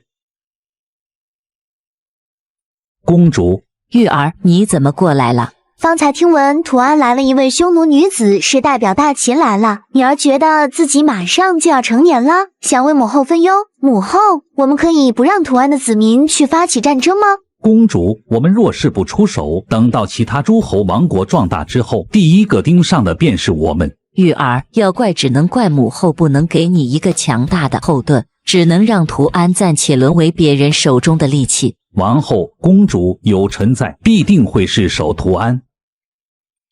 这就是你训练的飞虎队呀！好一支虎狼之师！飞虎队听令，命你们分为10组，前往距离最近的10方诸侯国，助他们踏破匈奴城墙，让那草原之道犯我强秦者，虽远必诛。犯我强秦者，虽远必诛。犯我强秦者，虽远必诛。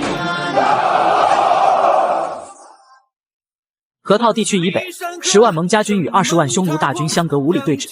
匈奴营帐之中，禀报将军，月氏与乌孙在3天前开始进攻我方领土，接连拿下8处部落，我方伤亡3000余人，物资2万石。禀报将军，南方图安在3日前，他们的第一勇士领军北上，连夺我5处部落，占据一片肥沃的土地，牛羊近500匹。禀报将军，东湖也出手了，大军已经压境，随时会对城关发起攻势。将军，蒙恬率领10万蒙家军在5里外安营扎寨。这群人平时不敢对我们出手，连一个小小的图安也敢北上。若非蒙家军在此牵制，我非得亲自带兵一个一个将他们全部灭了。此事绝对不会是巧合，必定是有人许诺了他们什么好处。将军，计谋是出自大秦国师虾人之手，如此毒计，欲覆灭我的匈奴。传令下去，把虾人提升至与蒙恬共排我们匈奴榜第1的必杀位置。雁门关内，虾人和蒙恬站在城墙之上，遥望北境。他们这群人过河拆桥还真是快，时局刚稳定就把矛头抛向了贤弟，到处传播是贤弟你的计谋，还真是一群狼子野心之辈。他们传得越广，我这也能多点军功名声，就顶着一个没有实权的国师之嫌，太没威信。少将军如今已经是名传漠北，若是回咸阳城，必定可以得到陛下重赏。你这臭小子是得了便宜还卖乖，依我看，你在蒙家军中的威信都快赶得上我了。现在北境局势已定，短时间不会再起战事。贤弟，你打算什么时候动身回咸阳？尽快吧，事情不可再耽搁了。据德香所说，有人在雁门关设下据点，想来是有人不想让我们回去，而那群人不用想都知道是谁了。也不知道高耀现在怎么样了，走的时候叮嘱过他待在酒馆里面安全，只要他不出去惹事，应该就不会有什么事。我们在戍守边疆，那些朝堂之上的人竟然还在勾心斗角，阻拦我大秦强国之计，实在可恨，一群猪狗不如的东西。说多无益，等回到咸阳，自然会跟他们一个个清算。蒙大哥，快马加鞭去咸阳通知漠北捷报，点兵5万蒙家军，3日后班师回咸阳。上是司的人呐，这几天的菜真是让人一点胃口都没有。陛下，他们已经殿外跪着了，叫他们进来。怒！请陛下恕罪，请陛下恕罪。陛下恕罪啊！我们做菜绝对不该有半分懈怠，任何一处细节都不漏下。哼，恕罪！看看你们炒的什么菜，简直难以下咽。陛下，我们不该有任何失误。这一道菜是陛下曾经最喜欢吃的，每一样东西的精准都按照例来计算，绝对不会出错。之前1月的菜甚合朕的口味，为何期间相差如此之大？陛下，这前1个月的菜汁之所以味道有变化，主要是因为我们使用了西盐和精细研磨油，另外还有各种配料都是新品，而制作这些东西的人只给出了这些，让我们如何跟他针砭时弊，说这是陛下所需，让他奉献出来，他都不肯，还嘴硬说谁来让他拿都没有。御厨头子所说并非虚假，在3天前，他们从高腰那抢夺的各种调味品以及细盐被用了个一干二净，这也导致了嬴政习惯了1月的菜汁，突然就不合胃口。此时此刻，御厨头子等人悄然地设计了一个圈套，一个针对高腰的圈套，也是帮他们摆脱罪名的替死鬼。将那个人带上来。陛下，因为那人大言不惭，根据规矩要按时大晚，可能行走不便。行走不便，那就拖上来。高腰经过长时间被一众御厨内奸的欺负，外加几日的严刑拷打，此时已经是遍体鳞伤的躺在床上。实在是太欺负人了，他们实在是太欺负人了。我到底做错了什么？做错了什么啊？我就是想当一个厨师做菜而已，凭什么要这样打我？去找太医看药都不给，真是太可恶了。你们还想要上什么酷刑都尽管来吧，我说没有就没有，别想从我身上打到一丁点的细盐和石油。孙子还在嘴硬呢，瞧瞧你现在这个样子，浑身上下哪里不是伤口，也得亏是没有打断你的腿还能走，否则上面茅房都费劲。我告诉你，等下你要见的人是陛下，最好给我发老实一点，你要是肯将配方说出来，我可以跟大人禀告保住你的性命，否则的话你连死都不知道怎么死的。这天下什么不是陛下的？你敢在这咸阳宫内藏私，还敢说出大逆不道的话语，能活着都是一个奇迹。我劝你等会见到陛下的时候，最好老实点，要是敢有半点不利我们的话语，我们顶多失职治罪，挨一顿打，可那之后你别想活着走出咸阳宫。当然你要是按照我说的去做，到时候等你行刑完毕，我可以让你长出做菜。要知道这可是只有进宫好些年头的内奸伙夫才能有的资格。你们给我等着吧，这1个月的屈辱，这3天的刑罚，我一辈子都不会忘记。这个咸阳宫是一个人命比较贱的地方，以前是我思想还停留在21世纪，可如今我知道了，想要在大秦活下去不被欺负，只有走得更高。我兄弟身为大秦国师，为大秦去征战，而你们这群畜生不如的狗东西，在这里谋划怎么阻拦我兄弟回来，简直可恶。还没死的话，自己爬起来。高腰如同一具行尸走肉被架着走，很快便被带到了秦皇寝宫，被禁军扔在了地上。抬起头来，让朕看看，在朕的咸阳宫中到底是何人敢大放厥词。嬴政那浑厚而颇具有威严的声音慢慢传入高腰的耳中，他几乎是用尽全身力气撑着身躯，抬起头。高耀，怎么是你？陛下，这到底是怎么回事？国师离开后，我不是派人在小酒馆守着吗？你怎么进宫了？不好，事情有些出乎意料的。陛下见到高耀这个罪魁祸首，不应该是圣路吗？怎么还会有如此耐心询问高耀的来由？难不成高耀之前说跟国师的关系并非假的？陛下，小的原本是想追随国师大人来宫中，奈何小的只有一身厨艺，便小的进宫当一名御厨，可以让国师继续吃到小人煮的菜。可小的才刚进上实施，他们报陛下600里加急。禀报陛下，漠北大捷，国师一计定漠北数年和平，大秦无一人伤亡，匈奴收缩疆域上百里阵线，被夺疆域达数万里，长城以北匈奴大军被分割，国师留下25万蒙家军继续镇守北境，亲率5万蒙家军班师回朝。嬴政拿起竹简摊开一看，一字一句全都落入嬴政的眼眸。好一个犯我强秦者，虽远必诛；好一个国师，好一个阳谋，好一个捷报！来人，为迎国师班师回朝，命咸阳城百姓主街夹道相迎，大赦天下。凡1月以内欺行者，可免除牢狱之灾。我兄弟终于要回来了，你们这些卑鄙小人，给我等住！大秦国师下任，远征漠北，今凯旋回朝。这个大秦国师为何以前从未有半点声明，就像是突然冒出来的一样？我6国想要复国难度将大大增加。莫非这大秦又要出一位法圣，可奠定强秦之基？白起死了起来一个蒙恬，未央死了又来个如此能令漠北战乱的谋士。若是真让大秦使得天下百姓归心，就算是我们起义也都无济于事了。不得民心，如何掀翻这偌大的大秦？不用我们出手，让他们去实施推恩令。既然这个国师想把那些王公大夫逼到绝境，正好合我们的心意。这大秦越乱越好，乱得彻底才是我们出手的时候。那是太阿剑，嬴政竟然连王道之剑都给了这个国师，那不是之前骂小川的朋友吗？他怎么当上国师了？陛下，国师不必如此。即今日起，国师可不行这种小礼。此事兼唯你一人懂朕心，朕将你当成知己朋友。这等繁文缛节不遵守也罢。国师，走，朕为你备好8马辇车，与朕一同回宫。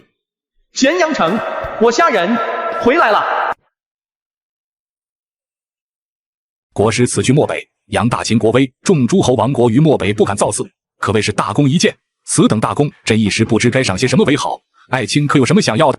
此去漠北，这虾仁并未为大秦夺得半分疆土，听闻还帮着那诸侯王国动用骑兵攻克匈奴城墙，近半分利益都未曾拿来，就凭这厮，怎有脸拿家产？陛下对这侠人实在太过厚爱，属实让人惊讶。到底是给陛下灌了什么迷魂汤？陛下以臣之见，国师之位的名望已比公卿，相信国师身为贤士，也不是留恋权力之人，何不赏赐些钱财珠宝，赐一座府邸更好？要不说李斯是一个聪明人，引导嬴政给虾仁一些不是实权的东西，哪怕虾仁再翻天，也总斗不过他们一群士大夫公卿吧。臣附议，国师远赴漠北，何其辛苦，亦可赏赐10名婢女伺候。臣附议。国师意下如何？一群人打的算盘还真是门清，不让我掌控实权，不就是害怕接下来将要实施推恩令的我会将屠刀挥向他们吗？陛下，臣身为大秦一员，定我大秦根基，护我大秦山河，扬我大秦国威，本是分内之事，岂敢谈及赏赐？此子无耻至极，看似不求功劳，实则将自己所做的事情一件一件都往夸大了说。什么定大秦根基，护大秦山河，扬大秦国威，简直就是巧舌如簧。国师虾仁为大秦肃清漠北诸王后国侵扰，为长城修筑夺得时令之功。国师宣扬大秦之威，犯我强秦者，虽远必诛。致使漠北诸侯王国提大秦而色变。国师名传整片北境。此前，国师为稳定大秦根基，以奇谋定下大秦基石，殊功并赏。授国师虾仁受冠军后称，位列诸侯爵位，隐隐清寿，至中3000担。臣虾仁叩谢陛下。丁，恭喜宿主完成主线任务，走上5关巅峰，获封冠军后，冠绝3军。系统主线任务已更新，请在以下选项中任选其一。选项1，阻止推恩令实施，获得一小川以及大秦文武百官好感，6国后人名望加无数。选项2，督促推恩令实施，集中皇权，篡改历史，奖励2次抽奖机会。我当然选择2了。一小川一个自带霉运之体的神话主角，克亲克女克兄弟的家伙，要他好感等同于找死。既然自己来到这个千古一世的大秦帝国，为什么就不能改写那后世2000年的时局，让这个天下真正达到大一统呢？对于嬴政赐予的赏赐，在麒麟殿的每个人皆是感觉到了一阵风声鹤唳的韵味。何谓冠军？那是冠绝3军、勇冠3军的称号，哪怕是当年的杀神白起，以及为大秦立下赫赫战功的王老将军，都不曾拿到如此威名赫赫的墨玉称谓。夏爱卿，目前朕想不到适合你的具体赏赐，你有何想要的实物赏赐？李斯等人已经震惊的腿肚子打哆嗦。嬴政赐了冠军后居然还不够，还要恩赐实物赏赐吗？这是何等的偏爱！臣逢陛下厚爱，赐臣冠军侯便可。虾仁拱手谦虚了一波，他知道作为臣子，最好不要暴露出自己的贪婪，特别是在面对这位千古一帝的时候。爱卿为大秦立下如此可名垂青史的功绩，光是一个职衔又怎么可以？冠军侯听旨，领上将军之职，率5万蒙家军，督促推恩令实施，若有违逆者，可先斩后奏。嬴政果然不愧是有祖龙千古一帝之称，将帝王的果决和霸道展现得淋漓尽致。好了，此件事了，还有一件小事想问及冠军侯。陛下请问。爱卿，我昨日见到在你的小酒馆中的厨师来宫中的上士司做事，而且还因为一些你调配给他的调味闹出了一些事情。昨日听闻漠北捷报之后，朕倒是忽略了这件事情。现在你既然回来了，那便交给你处理吧。虾仁在听到嬴政说高要竟然跑去上士司，方才还愉悦的心情瞬间冷静下来。在神话中，高要就是因为被坑去当厨师而被阉了，自此黑化走上那大秦大奸臣的道路。原先给高要缩阳入腹，就是怕以防万一，没想到他还是走到这一步。还请陛下将高要宣上来。这件事情牵连甚广，朕将他们全部宣上来，由爱卿来定夺。没过多久，一身伤痕的高要和几名颤颤巍巍的上士御厨被带上麒麟殿。老高，高要见到虾仁，紧绷的神经以及皱皱的心脏顿时松懈下来。他有气无力地扶着虾仁那孔武有力的手臂，脸色平静地将事情事无巨漏地说了出来。从他为何要进咸阳宫，再到带着虾仁为他提炼的细盐、石油等等，被御厨头子等人抢走。1月以来，每个人见他一面都要朝着他骂一句，吐一口口水，并且时不时遭受着严厉的酷刑。虾仁将全部过程听在耳际，一双如鹰隼般的眼眸几乎快怒成碧蓝模样。老高，接下来交给我吧。这一个月以来，他们每个人每日见我第一面都要朝我骂一句，吐一口口水。即便这样，更因为吸引使用完了，更是时不时对我使用严厉酷刑，还让我去出事。老高，接下来交给我吧。兄弟，你刚开始回找，可别因为这件事情而误了你的前程啊，不值得。陛下，方才陛下说此事由我处理，可算作数。君无戏言。我兄弟高耀为追随我入宫受苦，我若闭目不闻，何以当这冠军侯？何以统领5万忠义蒙家军？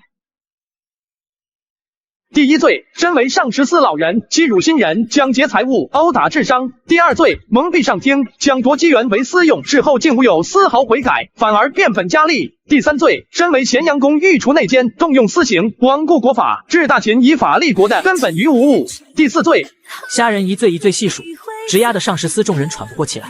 此子绝对不能让他实施推恩令，否则这大秦的势力尽皆归皇室所有，日后想做什么都得畏手畏脚。数罪并罚，依大秦律，杖毙。杖毙！饶命啊！我是饶命啊！是我的有眼不识泰山，冲撞了高御厨，饶命啊！拖下去，杖毙！陛下，如果没有其他吩咐，臣便带着高耀回酒馆休养去了。准了。出了麒麟殿，高耀方才还虚弱萎靡的精神，瞬间就跟喝了10罐红牛般，精神抖擞起来。兄弟，快说说，陛下赏赐你什么了？多少钱？看你这样子，是还没吃够苦啊，伤疤还没好就忘了疼啊，这么快就想着钱了？都动了1个月，早就习惯了，还是听听你的赏赐比较有治愈感。我的赏赐中没有金银财宝，不过得到了比金银财宝还要厚重的东西。什么东西？大秦冠军侯领上将军职衔，外加5万蒙家军的暂时掌控权。冠军侯，这个我知道，是不是那个汉朝的一个叫霍去病的人也被封了这个官？对，没错，就是他。我就说嘛，兄弟，你牛逼啊，都当上一方诸侯了。我原本也想进宫当个官帮你的，可因为那些宝贝，反而落了个这样的下场，还得让你来救，还真是倒霉。对了，刚才你在大殿内罗列的那些罪名，真的帅呆了，李希那群人话都憋不出来一句。他们不是被我说的哑口无言，他们是惧怕我手中的力量。二人一路前行，一路问答，终于是在下午日薄西山之际，到了是别多日的小酒馆。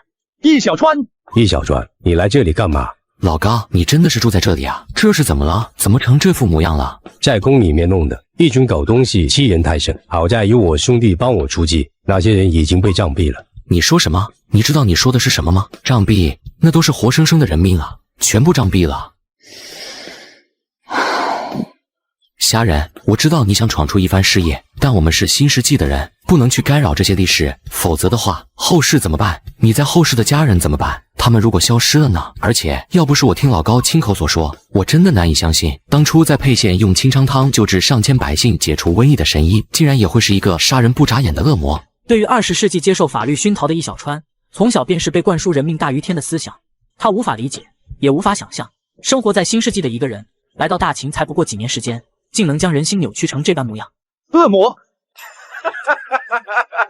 你说我是恶魔，那你可知道他们一群人将老高欺负了整整1个月，每天见面就是拳打脚踢，更是为了那些所谓的5味调料不惜动用酷刑。若非老高命大，他早就死了。如果真是那样，谁又在乎老高的死活？谁在乎用你那所谓的善良仁慈来感化他们吗？这里是大秦，一个人命比草贱的封建时代。一旁的高耀则心堵得慌，他第一次感受到了有人照顾他，特别是今天下午，虾仁在麒麟殿中不惜冒着惹恼秦皇嬴政的风险，都要为他出头，这股情谊，觉得自己此生难报。我以前居然没看出来，易小川这时竟然如此的虚情假意，这边喊我老高，反过头来又去为那些欺负残害我而死的人鸣冤叫不平。冠军侯，刚才那内监称呼他叫什么？冠军侯，那不是汉朝才有的职衔吗？这历史难道已经被改动了？冠军侯大人，高耀，陛下旨意。大的，陛下旨意在此，你这厮竟敢无视，还不跪下？凭什么他下人领旨却不跪，要我跪下呀？今在麒麟殿，镇剑冠军侯卫护手足兄弟情谊，重情重义，甚合朕心。为弥补高要期间苦难，特封为少府上10城，掌烹调皇室饮食，主御膳食。念高要子明太过有失御除威仪，特赐名赵高。兄弟，我当官了，这可都是托了你的面子啊！老高，你在高兴什么？你知道赵高是什么人吗？你在说什么？你疯了是吧？别以为自己跟我来自同一个地方就可以对我大吼大叫。我现在是士大夫，随时可以让你住进大牢。高要，你清醒清醒吧！赵高那是大秦的大奸臣，秦朝就是在他手中走向覆灭，历史上完全就是一个不忠不义、心狠手辣、毫无半分人性的残暴之徒。这么多年朋友，我不想看到你走到那一步，我不想看到你成为失去人性、变得心狠手辣，变成那个赵高。你听得清楚没有？做赵高怎么了？历史上的赵高是什么人我不清楚，我只知道我只有做上高官，才能不被人欺负。你知道我这1月以来是怎么过的吗？我他妈差点死在上石溪，又不是我兄弟是神医，临走前给了我一些治疗的药物。你以为我还能站在这里？你又有什么资格说不让我当赵高？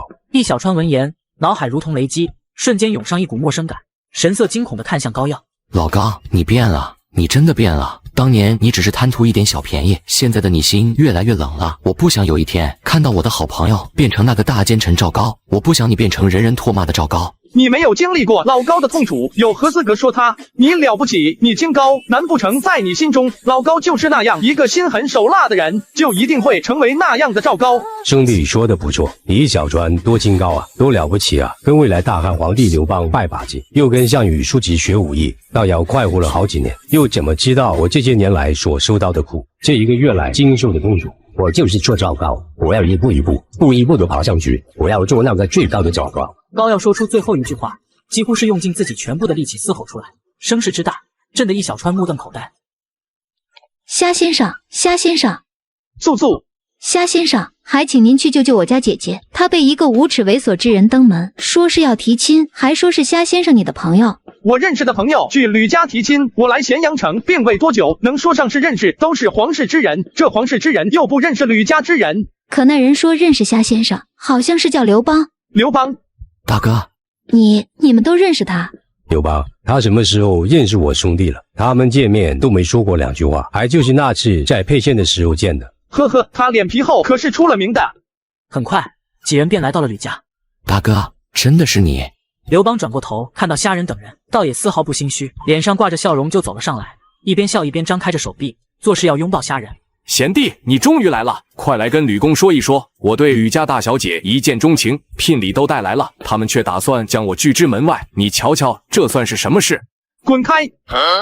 我兄弟就是喜欢开玩笑啊，我跟他去说说。言罢，也不顾虾仁那阴沉的脸色，凑上前用一只手当着嘴巴，不让易小川听到。兄弟，你难道忘了我们在沛县见过面吗？好歹我也是泗水亭亭长，你也是沛县出来做到如今的位置，算是自家人了。其实不瞒你说，我也对易小川看不顺眼，要不是当初他夸了我几句，见他还算识货，我也不会跟他结拜。我知道你跟他之间有间隙，这样我跟他断了兄弟关系，你帮我跟吕公提亲，以我刘邦的抱负和你的实力，咱们一定可以平步青云。刘邦说得很小声，但却是说得很坦然，仿佛一点心理负担都没有。这刘邦还真是脸皮厚的祖师爷级别，套近乎的能力几乎是1等1。兄弟，你觉得你配吗？我说兄弟，你这话就很没意思了。我们来自同一个地方，虽然我承认易小川这个人有时候太过优柔寡断，但他的实力和眼力还是有的。他都说我未来必成大事，说不定以后还可以帮上你什么忙呢。你别把路堵那么死，变通一下嘛。这样，我方才看你与吕家二小姐进来时挺亲近，一看就是喜欢她。你帮我跟吕家大小姐提亲，到时候我在吕公面前多美言几句，让你和吕家二小姐成亲，怎么样？虾仁无视了刘邦，走到吕公跟前。国师，你真与他认识？一个无耻之人，打着我的名号，竟然来叨扰吕公，我此来便是为了解决此事。无耻，这话从何说起？我仰慕吕家大小姐风姿，从沛县追到咸阳城，这传出去也起码是一段佳话。我刘邦不说容貌毅力，但也可以说是一个痴情人，怎么就无耻了？痴情人，妈的，你一个开国皇帝，后宫佳丽3000，还能要点碧莲吗？大汉怎么会有这种人创建？那项家一族也是2绝，居然被这种人夺去了天下。再有，我刘邦虽然现在只是一个泗水亭亭长，但我也有满腔的抱负。若是有一个平台可以施展，做的绝对不会比那些三公九卿差。我这样的人，若是有一个机会，哪怕是那李斯也做的没有我好。你若是不信，可以随便给我一个几事中做，1个月内绝对有成效。我在咸阳宫被打了1个月，差点死，也才靠着我兄弟的面子得到一个士大夫级别的位置。这无稽小人竟然一开口就要几事中，果真是人不要脸，天下无敌。几事中没有，倒是可以送你去廷尉署。刘邦还以为虾仁这是想通了改变主意，先前的愤懑一下子烟消云散，哈哈大笑起来。然而虾仁还未等他笑多久，下一句便是传了出来：见你笑得如此开心，将来进廷尉署的预防应该也不会寂寞了。你什么意思？我们可是来自同一个地方，还是同僚？谁跟你是同乡？私闯民宅，欲图不轨，卑鄙无耻行径之人，岂配成为我大秦官僚？身为泗水亭亭长，此时应该是招收徭役，前往长城而去，怎会出现在咸阳城？可想而知，你渎职严重。我承蒙陛下厚爱，封为一国之师，岂能见你如此蛀虫，毁我大秦根基？飞虎队。我说易小川，这刘邦是犯了渎职之罪，我记得你不也是徭役之一吗？你这算是临阵脱逃啊！一并带下去，交给廷尉司。兄弟，你刚从北境回来，不再巩固一下自己的势力，这么快就要对他们下手了吗？他们都耐不住寂寞了，那就送他们一个大礼。行，你讲清楚就可以。需要我做什么吗？你这几天先养伤，养好伤之后自然会有的忙。那这一封檄文呢？现在就张贴出去。不印个几百张，分发各个郡县，又怎么一下拔掉那些根深蒂固的势力呢？你这是要网络宣传啊？说的倒是挺像那么一回事，不过不是宣传，而是肃清。二人边聊着边用系统奖励的印刷术开始印刷着推恩令檄文。这一晚的大秦，自咸阳城快马扬鞭拂散全。一纸檄文伐天下，大秦36郡，仅仅是一晚的时间，推恩令檄文便是传遍咸阳城周遭的10个郡县。数百张檄文如同一张编织的大网，朝着那些大鱼网去。丞相，这是我方才出去采办东西的时候，在各市的公告栏上撕下来的，上面是推恩令的檄文。那虾人雷厉风行，刚从漠北回来，就要对承袭的爵位大人们出手了。这事竟可替代竹简书写文字。大人，你的关注点是不是错了？我说的是推恩令。可恶，这个虾人胆敢如此，传我密令，去叫在咸阳城的那几位承袭爵位的公卿去城南醉仙楼商议。虾人，你也拥有承袭爵位，竟还如此咄逼人，那就别怪我们一起把你打入万劫不复之地。随着檄文下发的第3天，麒麟殿之上，国师，此物如何而来？陛下，此物名为宣纸，可替代繁重的竹简进行书写，携带轻便，可用以飞鸽传书，进行消息最迅捷的传递，速度可比快马加鞭缩短10倍，行程时间不止。宣纸，飞鸽传书，缩短10倍行程。满朝文武百官，很多双眼睛都是阴狠地盯着虾人，因为推恩令已经下放实施，虾人更是派5万猛家军，分列500个队伍，每个队伍督促一个地方的实施。若是1个月内有人还未按照檄文照办，就要准备迎接蒙家军铁骑强行干涉。国师，此宣纸可否大量生产？陛下，制造宣纸需要的材料是树的原料，竹浆亦可，只是工艺稍微有些繁复，短时间内无法普及。国师所言亦是，是朕欲望过甚了，竟想着如此痴心妄想之事。不过，若是先用来制造出可传递消息的数量，完全不用愁。待臣继续改进，提升效率，5年后可让大秦以纸替竹简进行书写。这怕是疯了吧？历史更迭，结绳、石刻、竹简刀刻，再到笔墨，哪一次不是历经数百年的发属才彻底更新换代？这虾人竟然敢说5年便可做到，实在是大话。国师之才，来开下楷模，有国师亲自督促推恩令实施，大秦根基可永固矣。好了，都退下吧，国师留下。出了麒麟殿，诸多士大夫公卿爵位者纷纷朝着李斯以及冯去疾2人一拥而上。如今虾人在朝野之中独得陛下器重，现在更是拿出此等神物，陛下会更加信任他，居然还单独将他叫住谈话。推恩令实施下，还有蒙家军在守着督促，我们能拖一时，但1个月后若是没有结果，怕不用等陛下发话，蒙家军都将直接踏平。事情越来越严重，必须有钳制虾人或者推恩令实施的办法。之前捷报不是有提及虾人是蒙恬失散多年的弟弟蒙毅吗？这扶苏公子也是跟虾人关系颇深，若是这个时候有一件大事可以引动朝野，震动全国，或许事情会有转机。国师，你先看看吧。扶苏请上，近日来大雨倾盆，山海关以西数百米长城在一夜之间瞬间崩塌。此段长城乃是燕国旧城，历经100年风霜而不倒。今日之事，实属措手不及，臣自知督造不力，请陛下圣裁，不敢有半句怨言。只是旧城之下，因夜间巡查原因，致死数十人，有民女亡夫，欲与共去，唯恐民心有失。有何想法？燕国旧城历经100年风霜而不倒，又怎会因区区几夜的大雨而坍塌？就算因年久失修，这雨势又怎么会单单侵蚀那数百米长城，而非夜雨均沾的数十里之地？这一截的长城，难不成还有它独有的灵魂不成？那这天灾还是人祸，你认为趋向于哪一种？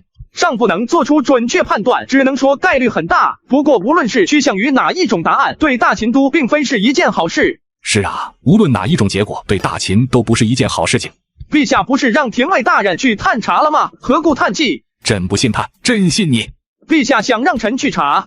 国师，你看这大秦江山，千秋锦绣，万丈瑰丽。朕自少年便征战，坐在这个位置上，众人皆惧朕，连一个谈心的人都未有。当初听国师一语，真言朕心中所想，朕便觉得你可是一个可谈心之人。谢陛下抬爱，陛下乃人中之龙，长天下万民。臣不过一介白衣大夫，能有此成就，便是万幸。长天下万民，可这天下万民有几人不认为他们现在的君主是侵占他们家园的屠夫？修筑长城本是为了给这大秦一个稳固的山河，征调民夫，已不知多少人将暴君的名声放于头顶，看得清却不在乎。那6国旧人无时无刻不想着推翻朕的大秦，回到那7国再次争雄之时。如今长城坍塌100米是虽小，但却是一次契机，有多少人会跳出来以此为根，撼动大秦根基？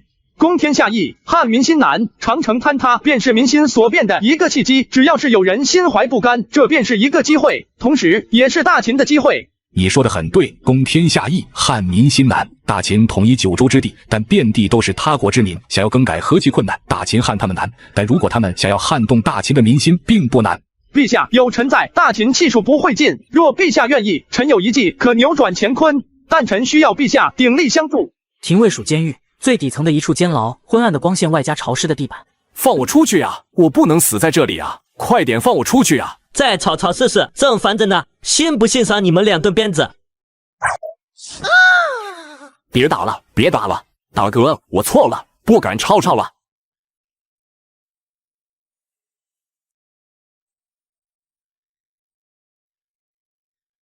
这长城坍塌了，陛下让廷尉大人主查，7天时间可怎么查？到时候查不到被陛下惩罚，还不得拿我们出气？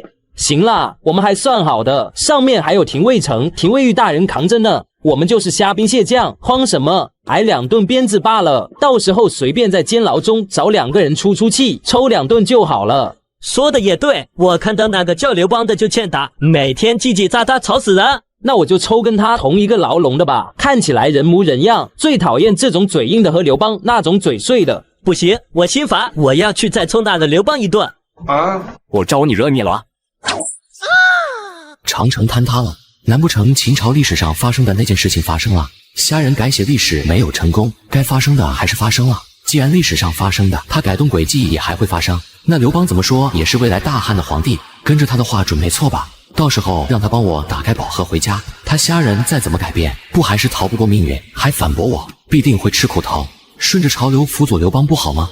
狱卒大哥，狱卒大哥，我想见那冠军侯，大秦的国师，你们告诉他，说我有解决长城倒塌的办法。喊什么喊？你的罪名可是扶摇一逃跑，等着秋后问斩吧，还想见人？我看你是又欠抽了。随着长城倾塌的消息越来越走漏，秦皇宫之中，一道又一道奏书被摆在嬴政的面前。又是弹劾。陛下，九卿典客大人、奉常大人、郎中令大人等各方呈来的奏书，您一个都没回，是不是让下面先不用呈上了？全都是弹劾扶苏有失大公子德行，蒙恬渎职失守的文书。一群人不思如何解决长城清场之事的对策，在这里趁着一点空隙便发疯似的要。下人，朕可是帮你把这群人给揪在这，能不能将他们打得心服口服，一切还得看你。把这些堆放在那个角落，以后凡是有上奏关于长城之事的弹劾事情，就不用拿给朕看了。怒，陛下，要不您歇息歇息吧，可别累坏了龙体啊。西市小酒馆，庞副将以及飞虎队长的德香和高耀都在焦急地等待着。大人，他都闭关2天了，外面关于长城清场一案的流言已经从咸阳城传至了周边好几个郡县，百姓的心中纷纷生出了怨怼之气。蒙将军此次若是逃不过此劫，这渎职失守之罪，外加10几条人命，可是一个不轻的罪名。少将军怎么一点都不急的样子？待在密室都2天了。你们就是太心急了。我兄弟办事，你们见我着急过吗？一点耐心都没有，难怪不能成大事。就你有耐心好了吧？我是个粗人，只知道少将军的大哥如果再不出现转机的话，陛下那会迫于百姓压力惩处蒙将军。可少将军都说了那是人祸，怎么能归罪在蒙将军身上去？我当然有耐心了，要不然你以为我这个上士城怎么来的？还不是鹰眼了1个月，学着点。你们在谈什么？没谈什么，就是在说大人您闭关的这几天，外面针对蒙将军以及扶苏大公子的流言越来越多，内史旁边好几个郡县的民怨都有呈现鼎沸之势。大人，你手中这些是什么？密密麻麻的写了这么多。这些便是此次扭转乾坤的关键。我吩咐你们的事都做好了没有？少将军的吩咐我不敢怠慢，所有在各郡县的蒙家军百夫长再隔1天应该就会全部知道。大人放心，我以草原独特训鹰之法，结合大人传授的指南定位，已经训练出了数百只鸽子。好，可以把这些全部发放出去了。少将军，我一直不明白您为什么要做这些东西，难不成这些就可以救蒙将军和扶苏公子的危机吗？说起来，这就是一种宣传效果。你一个糙汉子哪懂得这些弯道，等着看效果就行。跟我玩宣传手段，你们还嫩了一点。号外！震惊咸阳城的大事件，原来长城倒塌竟有如此隐情，看完之后让人心酸，走过路过不要错过。本卖报小郎君第一次做生意，消息免费送了，快来看长城倒塌案下的最新消息。哎，你这是在干嘛呢？你刚才吆喝的是什么？来一份最新消息，看看就明白。长城倾塌竟然隐藏着如此秘辛，真是闻着伤心，见着落泪。今日免费发了，免费发，都可以来看一看。是吗？免费的，那给我1张。那给我也来1张。悲哉孟姜女，寻夫万里行，密阁不可识，一哭天地惊，风云惨无色，熬竹为催青。这哭还能把长城给哭倒了？这大概意思就是有一女名为孟姜女，为了寻夫奔波万里前往长城之地，可是亲闻丈夫在为了修筑抵抗匈奴的长城，抛头颅洒热血，最终葬在长城脚下，与国长存。孟姜女悲痛万分，一哭竟然惊动了天地，竟把那长城哭倒了。这真乃是贞洁烈女啊！哎，刚才那个自称为卖报小郎君的人呢？还想问下他这些消息怎么得来的呢？而就在这短短的1个时辰，整个大秦的风向因为无数张宣纸的散发而急转直变。庶子安敢如此歪曲事实？这是无言，哪有如此奇闻之事？小小一民妇也能哭倒长城，若他能哭得倒，还要那数百死士一整夜的辛劳何用？来人，替本相去叫廷尉大人老地方商议。不曾想还会生出如此变故，如此一来，想要撼动民心就难了。本该是一击打中大秦7寸气运的好机会，竟这样白白被扭转。这背后谋算这一切的人究竟是什么来历？听说现在大秦各郡县都有卖报小郎君在发那所谓的报纸，发出的材料十分罕见，竟可以替代布匹竹简书写，而且貌似根本不在一都师，可随便扔掉传阅。如此财力，应该不是等闲。咸阳宫秦皇寝宫，嬴政看着案牍之上的竹简，这便是国师的一计，可扭转乾坤吗？竟是如此，大才奇才啊！这个下人世间仅有懂我心意者。长城修筑以护国为根，以佑万民为然，不愧是天下奇才。陛下，坊间都在传闻，那修筑长城乃是王夫为护山河而死，孟姜女为夫王心碎而泣血，长城是为夫妇的至情而倒，让人闻着伤心，见者落泪。很多百姓都开始坚信修筑的不是长城，那是在忽悠江山永固。长城民夫的牺牲，那是为了守护家国而死。很多人都在因那孟姜女寻夫哭倒长城的事迹而潸然泪下呢。传旨上朝。太阳高高升起，3公9卿者立于大殿之中，有人面目宁静，也有人心怀恐惧。廷尉，陛下，臣在。你可知罪？臣知罪。陛下限我7日查出长城倒塌案件根源，臣办事不力。你查不出，倒是你的同僚帮你查得清楚。好好看看你的同僚们为你查出来的。这上面都是弹劾蒙恬以及扶苏失职，指使长城倒塌，请求裁决2人的文书。陛下给我看这些是什么意思？难不成陛下更愿意相信士大夫公卿上奏的文书，而不愿意相信坊间已经传遍的那孟姜女哭倒长城的奇闻？必定是如此。陛下向来不相信什么坊间谣言，更何况一边是长城倒塌这种大事，一边又是如此怪谈，我相信也有很大可能诸位同僚大臣对蒙恬渎职没有驻守好长城的见解十分犀利。臣在寻找长城倒塌根源之中，也发现了一些苗头。只是扶苏公子毕竟一头强敌高位亡灵，其贤之心可昭。臣一时间不好决论，几次三番想请奏陛下，又觉得唐突这才耽搁。李斯和众多文武百官闻言，心中也升起了和廷尉大人一样的想法。陛下，臣才请治蒙恬的渎职之罪。扶苏公子一头强敌高位亡命，可见其贤明之心。想必长城之事并非与他有关，可留长城以观后效。见到有人站出来弹劾裁决，也都纷纷出来附和。臣请陛下将蒙恬以军法处置，削其上卿之位。臣等附议。陛下，臣相信蒙将军的为人，他拒匈奴数百余里，驻守北境数年，忠心耿耿。如今更是北境大捷，他与扶苏公子会合，一同督促长城修建，不至于做出这种渎职的事情。臣信得过蒙将军的为人。王老将军，您是忠义之人，对人心诡谲揣测不够深。那蒙恬正是因为漠北大捷，这才居功自傲。您看，在蒙恬前往与扶苏公子会合前，扶苏公子一人督促长城，可有变故，并木有。老夫不与你们这群人多说，陛下臣已言尽，还请陛下三思而后行。如此情景已经是有些超乎朕的预料，局面已经打开，现在该如何应对，一切都看虾仁你的了。国师，你可有什么其他的想法？陛下，臣觉得如此乱臣贼子，其心可诛。国师，你可知道你在说什么？你不是与蒙恬将军是亲兄弟吗？且先查一查他有没有罪，你在大义灭亲啊？还是你怕了他们一群人？陛下，这些在大殿之中弹劾蒙恬以及扶苏的乱臣贼子，臣才请陛下赐他们死罪。陛下私自妄想毁我大秦根基，实属妖孽之人，应尽快诛杀此僚。陛下，此僚定是那6国余孽派来的卧底，欲要断我大秦根基，请陛下赐死此僚。国师，你可知道这话的严重性？你有何证据说他们是乱臣贼子？若是不能说出个原因，构陷同僚大臣，这个处罚可不轻。陛下此话明显有偏颇之心，看似为我们发声，实则也是想着那下人究竟有没有证据，说出个所以然。若是真说出来，陛下哪怕心有余悸，但也会对我等彻底失望吧。你们还敢说自己不是乱臣贼子？大秦虽是以法立国，但陛下横扫6国，一统9州大地。大秦横压在6国土地之上，6国百姓比之大秦百姓要多几何？值此大秦创立之初，民心最是不稳之际，尔等竟不思如何安民，而是要将那戍守边疆的英雄拖至地狱。本侯定下漠北1年和平大计，若是因尔等破坏，蒙将军倒，蒙家军军心散去，那域外百族大举进攻，何人可守？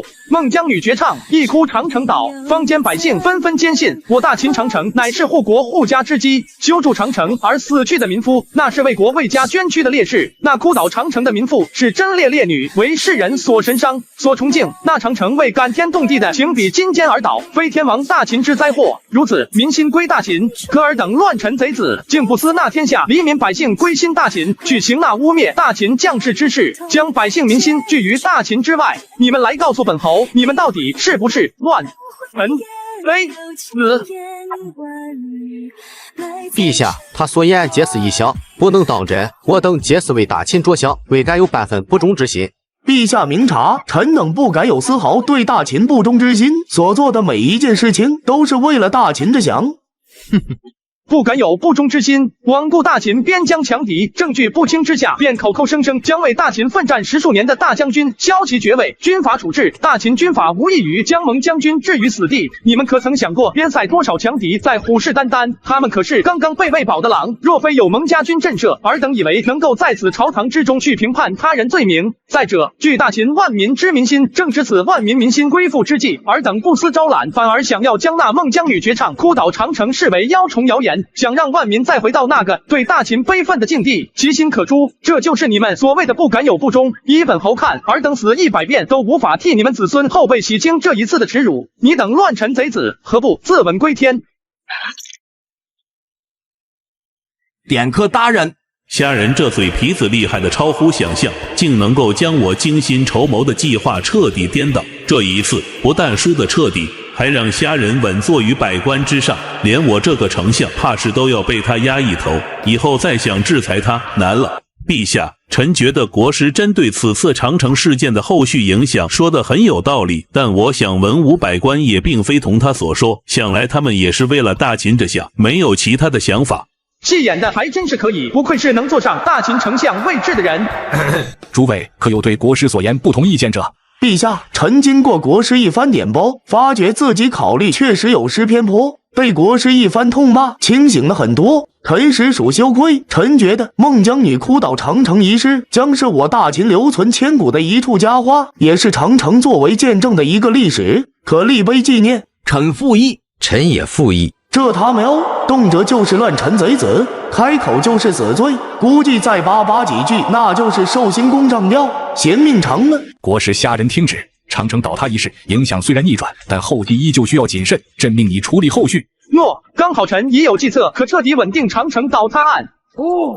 陛下，臣建议，今大秦36郡百姓皆对孟姜女哭倒长城之事深感认同，那10几人的生死却也是事实。不若将这件事情坐实下去，为那因修筑长城而死去的民夫，在长城的每一处关隘城门口立下石碑，记录他们的牺牲是为守护大秦根基，再将那孟姜女哭倒长城的事情颂扬出去，让天下万民颂如此贞洁烈女，以她为一个载体，承载着那些死去民夫的妇人们的贞烈。好，就按照国师所说去办。诸位爱卿可有异议？不敢，臣等附议。退朝，国师留下。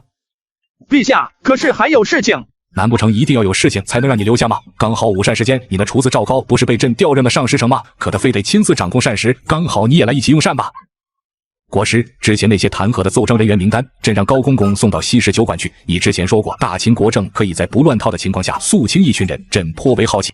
陛下，此计短时间内无法促成，哪怕是最快的速度都需要数月，而促成这一计的基础便是推恩令的彻底实施。兄弟，你编出来的那些诗歌，让一些人给抓了漏洞，其实竟在大秦各郡县中宣扬一些不利的影响，而且还说你是他们的大哥大，说你是他们的祖师爷，打着你的名号在到处做坏事呢。咸阳城东市最为繁华的街道上，随处可见一些手持着旗幡之类的江湖术士。算命先生，这位妇人，你的孩子将在1个月后有一场大机缘，可平步青云。从今日起，你便是不需要再劳苦了，静等着享福吧。这位壮士，你不久后将有血光之灾，本道为你指引一条明路。杀一猛兽可解除，这凶猛之兽本身带有戾气与煞气，杀了戾气与煞气，便是断了来取你性命的根源，一切自然会解开。近日凤山门师命寻找我渡仙门大师兄而来，听闻大师兄已贵为大秦国师，我等特来宣扬仙门之术，为解脱大秦黎民百姓之痛苦而来。有人想要扳倒这大秦的民心，亦或者说扳倒如今正渐渐收拢民心的大秦国师，这是有人想要我彻底身败名裂。既然你们这些人喜欢给我塑造名声，那我也不得不给你们备一份礼物。陛下，咸阳城乃至周遭内10个郡县出现有血之人祸国，目前已有上百黎民因他们而死，民怨渐渐有呈现鼎沸之势。陛下，近日咸阳城因各种离奇的理由死伤数十人，实属恐怖，弄得人心惶惶。陛下，我府中接到百姓请命奏书，说大秦国师门人有失德行，故意害人。宣国师虾仁上殿。他就是国师，怎么这么年轻，跟我们预想的不一样啊？这下可得记住了，从现在起，他就是我们的大师兄，我们都是按照他的想法来宣扬的。国师，你可知朕宣你来所为何事？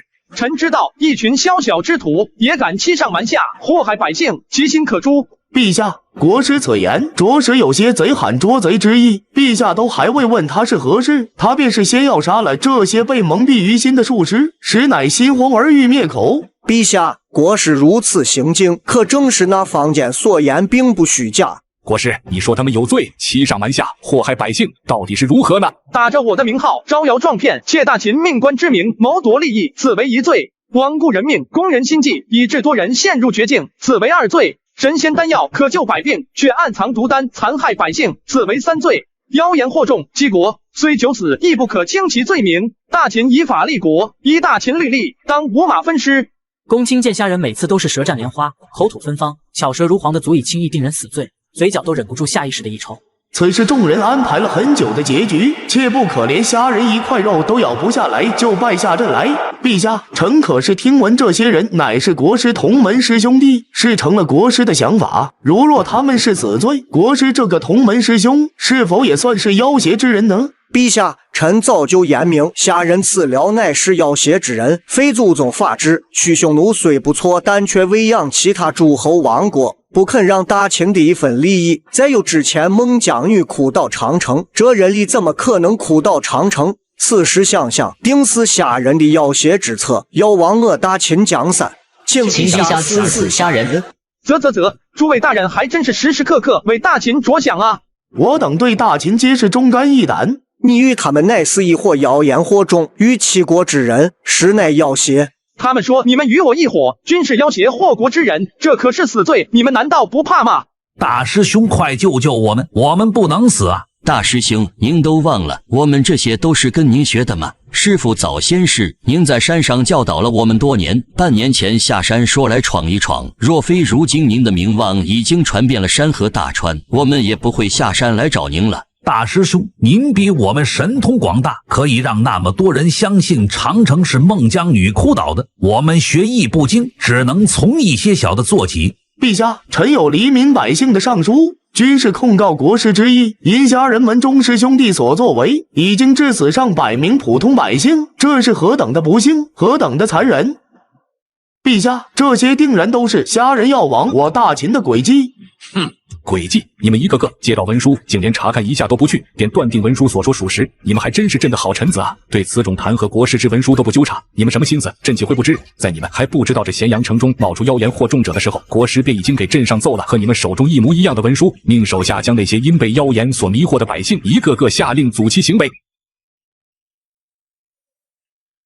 他喵的，又被虾人这厮摆了一道。如此说来，那些什么死伤惨重、什么妖言惑众等等，都是虾人编造出来给我们看的。看到的只是他想让我们看的，而忽略了走访每个地方去细查。陛下，这件事情确实是我等疏忽了，没想到竟然被国师大人先一步查出来了，否则我等竟要因为这些五谷杂种，几乎冤枉了我大秦国师，实在可恶，拖鞋却斩了。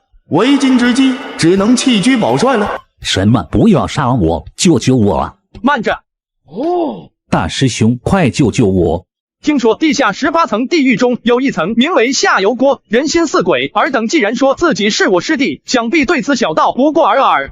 老高，上油锅！啊？什么下油锅？你想做什么？油锅来喽！高耀从一开始就在殿外候着，听到虾人喊话，当即把事先准备好的油锅抬了上来。国师，你这是何意？如此酷刑，岂能当着陛下的面动用？兄弟，全都安排好了。陛下，此一锅油乃是臣用柴火烧了1个时辰的滚烫热油，为了陛下的安全，还请陛下稍离远一些，否则稍微溅上了一滴油，便是要脱一层皮。国师，这是何意？现在我给你们2条路选择：第一，证明你们是我师弟，我才救你们从这热油锅之中趟过去；第二，告诉我你们身后都是何人指使，或许可以免去死刑。他喵的，这是生路，2条都是死路1条。当然，你们可以选择第3条路，被他们拖下去斩了。这不还是一条死路？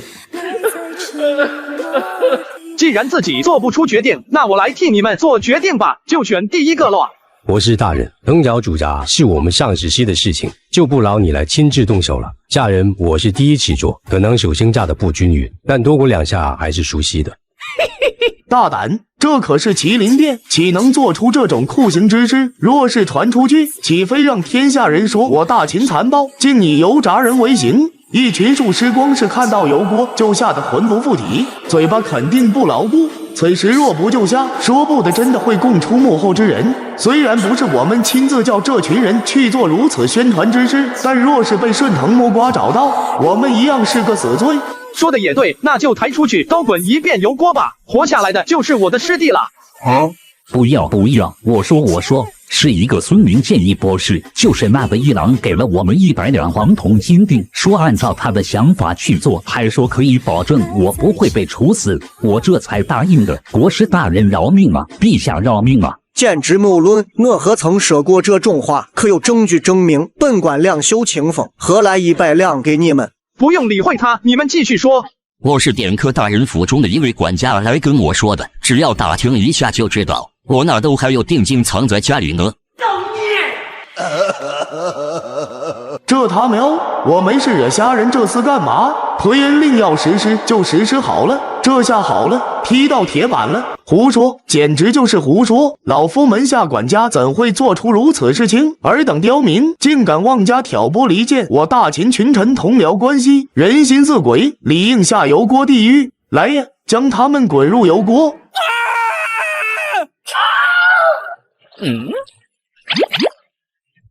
这是怎么回事？这怎么可能？人泡在滚烫的油锅里，竟然一点事都没有。国师，你还说你不会妖邪之术，竟然用如此妖法唬住他们，你这是将他们严刑逼供，屈打成招。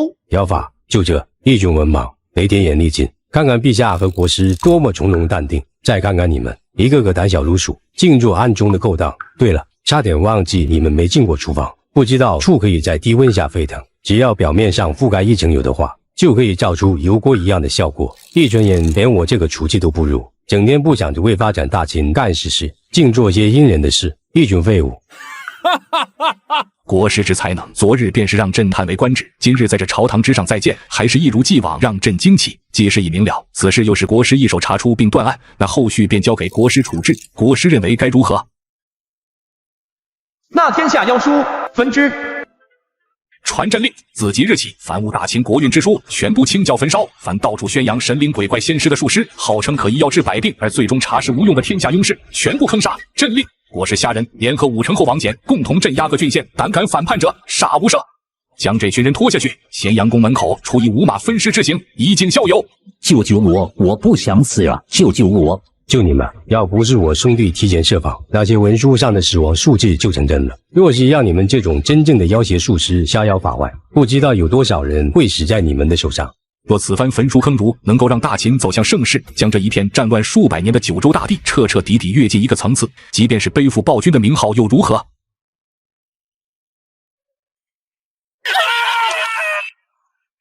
传陛下令，凡妖邪文书，据而焚烧；凡误国误法者，凡妖言惑众者，活埋。这些人死得真惨啊，全都被5马分尸了。惨什么惨？我还记得，就是那个人说给我儿一立刻救命的丹药，要不是国师亲自派手下找到我们，说那药有什么慢性毒，给老鼠吃了后没过半天就死了。国师手下说我儿能比老鼠多扛几天，但必定会死。我差点连儿都没了，死得好，死不足惜。3日后，西市小酒馆中，事情进展如何？大人，各地蒙家军百夫长今日清晨飞鸽传书，纷纷抵达咸阳城。按照大人之前所吩咐，各郡县中共查出妖邪术师700余人，记录歪门邪道、污言秽语的文书共数万册，6国旧书数10万册，已经全部收缴完毕。传令下去，明日5时，务大秦国运的文书集中烧毁，所有妖邪术师全部坑杀。大人，如今大秦各地都有人站出来说大秦暴政不容6国旧书，更是草菅人命，肆意滥杀无辜。貌似这坊间已经传扬这焚书坑术师的想法，是大人您向大秦陛下提出，哪怕旨意是秦皇下发，但也有不少矛头指向了大人您的身上。那天下如生如果，连我烧毁坑杀的是什么书、什么人都不知道，便大肆宣扬暴政无情。我只能说他们都是一群不知国政、不识大体，只知道守着他们那些所谓的礼法度日，活在自己梦想之中的人，可怜可悲亦可恨，也不看看这天下到底是谁在守护着他们，也不想一想自己又为了这个风雨飘摇的社稷做了什么，出口成章，口诛笔伐，果真是一群愚昧腐儒之人。大人高瞻远瞩，眼界之开阔，已然凌驾于他们之上太多太多。是人皆刑我独罪，是人皆罪我独刑。你先下去吩咐吧，明日5时，城外10里坡焚书。诺。倘若真如下国师所言，这大秦必依法治国，才可让百姓安居乐业。儒学礼仪不合时宜，这仁义与严法向来有对立之处。你们2个真当我不知，经常偷偷出去找他，一去便是整日未归，哪里像是大家闺秀的模样？吕公有些埋怨地看向吕家2位千金小姐，可奈何疼爱女儿胜过一切。而且虾仁之前所做的事情，无论是推恩令还是既定漠北平和，再到那长城绝唱的几首诗歌，都给他留下了太深刻的印象。今日十里坡我便不掺和进去了，你们两个代我转告国师吧，还是希望他能为文化留一条活路出来，否则失去信仰的百姓们也是悲哀的。父亲大人，请相信虾公子，他是为了大秦好，也是为了百姓能够少受苦，是为了黎民百姓啊！父亲，你想啊，虾公子之前还解救上百人于那些妖邪术师手中，他是有情有义之人，这样做自然有他的道理。我宁愿相信他是为了更大的家国情谊，也不会去相信外界所说他是一个残暴无情的人。我何尝不知虾公子的为人，如若不是他快激进的那场瘟疫，死伤怕是会超过数千。还是那句话，我不反对他烧毁那些邪书，只是六国旧物文化，那毕竟也是一抹精彩的浓墨，可供后世人阅览洗礼精神，其中精神才宝贵啊！而且虾公子此番若是得罪了天下儒生势力，他自己也会陷入死局之中。就我所知道的情况来看，已经有不下于10几位德高望重的老夫子们在昨日抵达了咸阳城，他们加起来的门徒占据大秦半个儒生界。咸阳城中，经过2日来的各种流言蜚语轰炸，此时此刻的大街小巷之中变得混乱不堪起来。快去城外看啊！国师大人要在十里坡外焚书，坑杀活埋好几10个人呢。残暴不然，人命乃有其定数，怎么能如此草菅人命，坑杀活埋？在这一统的国度，实属残忍至极。哪怕他们有千百错，也不该如此漠视生命。虾仁他不配当国师。什么孟姜女绝唱诗歌，能够创造出如此绝韵之诗的人，怎会成为一个刽子手、杀神屠夫？今日便一起去那10里坡外，将那虾仁刻写在史书之中的耻辱柱上。走，我们走。拯救文化，礼仪天下，推动兼爱。一群人浩浩荡荡，一副副嫉恶如仇的模样，3两结伴，成群结队，踏向咸阳城外的10里坡。少将军，整个咸阳城的邪书以及妖言惑众的术师，能抓到的人都已经在这里了。点火！住手！六国如今均归于大秦，你居然还行那破灭他国文字古法典籍之事，简直可恶！快住手！不能烧！你妄为大秦国师，竟要做出这种逼迫六国之人滋生出反秦之心，你是何等歹毒的心思！贼寇下人，蛊惑陛下，行事阴险歹毒狠辣，无情无义，任由你活在世上，实乃天下大难。六国旧书乃是他国文明礼仪见证，你烧毁妖邪之书，我等便不说什么，但这断了六国百姓根源的行径，不亚于杀人宗族，扬起骨灰，歹毒至深。庞副将，你停下动作，是认为他们所说是对的吗？少将军，末将不敢。他真敢烧啊！开弓已经没有回头箭，他这一次算是自找死路了。毕竟惹的可是天下儒生，百家中能稳压住立国法家的儒家门徒。若非陛下当年威势压盖当世，不听任何谏言，以法治国，到了现在的话，儒生将会是最可怕的一股力量。派人去告知陛下，将这里的事情一五一十诉说，不需要添油加醋，实话实说即可。陛下现在对我们的信任跌至谷底，说再多也不如实话来的轻松。丞相大人，以虾仁的秉性脾气，他若是完全不听这些儒生的话，而一意孤行，孤注一掷呢？那他可就惨了。这不就来了吗？方才还只是口诛笔伐的儒生们，竟直接发动暴动，开始应战。咸阳宫麒麟殿外，嬴政独自一人站在99台阶的最上方，面色沉凝，目光朝着咸阳城外10里坡方向望去。焚书更要坑杀活埋数百妖邪之人，这满朝文武皆是在等着看你跌下来。那天下聚来的儒生们更是唇枪舌剑，朕原本想再等等一些时间，还未彻底到与那天下儒学生翻脸的时候，可你却是提前如此做了。嬴政一个人独自低喃着，没有人听到他的声音，但他就是想要诉说出来，仿佛是在拷问自己本身。这样做真的值得吗？朕统六国，天下归一，助长城以镇九州龙脉，为我大秦护我社稷。朕以始皇之名在此立誓，朕在当首土开疆，扫平4·1定大秦万世之基。朕王亦将身化龙魂，有华夏永世不衰。此事日月为证，天地共鉴，仙魔鬼神共听之。陛下，10里坡消息来报，上万儒生见国师大人焚毁六国旧书，欲要以死警示天下，逼国师就范。我知道了，退下吧。虾仁，这已经不光是对你的一个考验了，而是整个大秦的国运已经没有退路了。与此同时的十里坡外，因为虾人罔顾漠视那上万儒学生的狂吼，让他们彻底愤怒。国贼虾人大奸大恶，无情决意，心中无容人知啊！六国归秦，却不肯为六国留下半点传承，实乃大秦奸臣。大家冲进去救下那些文书，传承不可断绝，历史的遗留，兼爱非攻，快停止你的作孽行为！虾人手中紧握着太阿剑，胸腔中一股熊熊烈火正在燃烧。这天下还是对你们太仁慈了。丁，系统检测到宿主正面临选择，请在以下选项中任选一项。选项一，向儒学生妥协，停止焚烧六国旧物，奖励六国余孽继续潜伏5年，失败惩罚诸子百家提前问世。选项二，杀神在临，屠杀反叛者，奖励绝世佳人燕灵姬，失败惩罚失去国师冠军后之位。凡祸国殃民者，无论身份，杀。各位同窗们，他只是吓唬我们，大家一起冲进去。我看他敢动手杀我们吗？一个连最起码礼仪节义都丢失的人，他怎配成为大秦的国师？一起将他推入火坑，和那些妖邪术士一起烧死。丞相大人，事情怕是不妙啊！这结果有些出乎意料之外了。意料之外又如何？不正是恰好帮了我们一把吗？他虾人今日无论敢还是不敢，都将用武立足之地。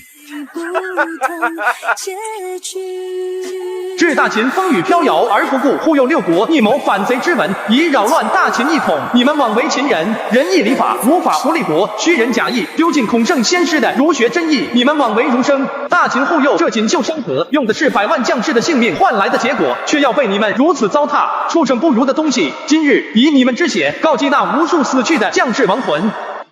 天地昭昭，贼人虾人欺人太甚，漠视人命，诛杀他！陛下，国师他杀疯了，那些儒生已经被屠杀了近1000人，血已经将10里坡外的土地染红了。他真的做了朕一直想做但苦于时机未到而无法去做的事情。嬴政目之远眺10里坡的角度，传朕旨：天下儒生若胆敢再反对焚书坑杀主使者，一个不留。10里坡，虾人的衣衫被血染红，红得透亮，脚下是如山一般的尸骨，鲜血流淌过这里的每一寸土地，让原本密集的人群纷纷倒退100米开外。既然无人再敢上前阻拦，庞副将继续烧。是。数万卷竹简瞬间便是消失了一半，那剩下的儒生见此一幕，更是心痛无比，一个个面红耳赤，咬牙切齿地看着虾人。先祖列宗在上，大周礼法治国，800载岁月，何等荣光！先师祖孔圣人，礼仪传天下，门徒广遍四野，多少诸侯国争相采纳。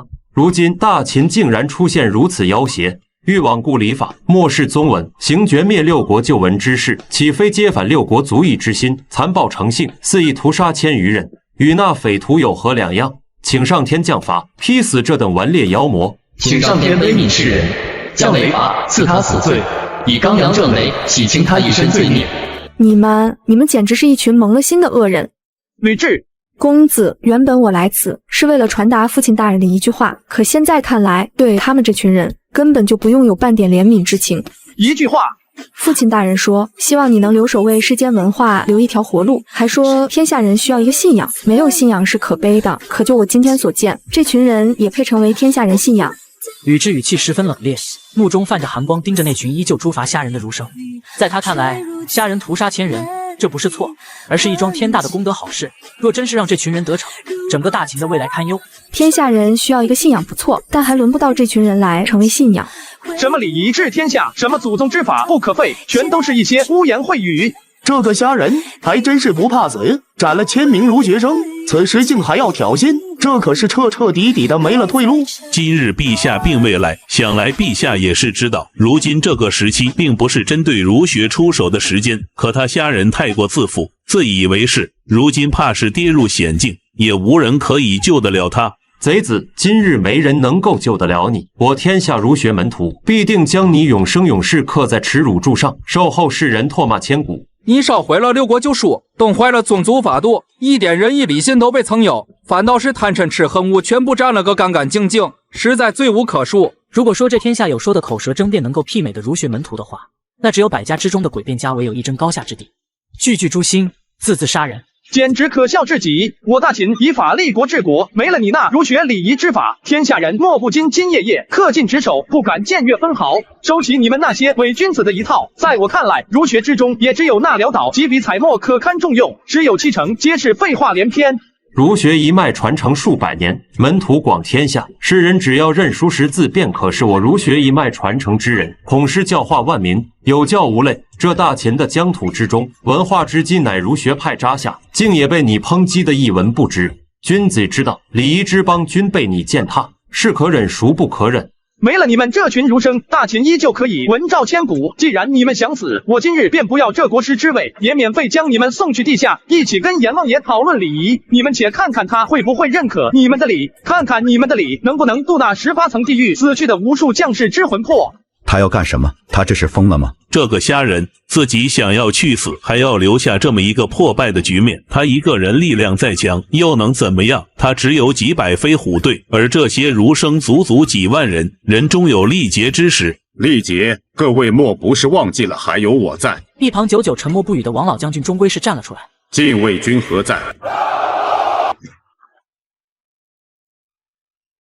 虾仁是大秦国师，堂堂冠军侯，陛下命我率领禁卫军，下明旨，胆敢有祸国殃民反叛者，即刻镇杀。秦皇陛下旨意，秦皇陛下旨意。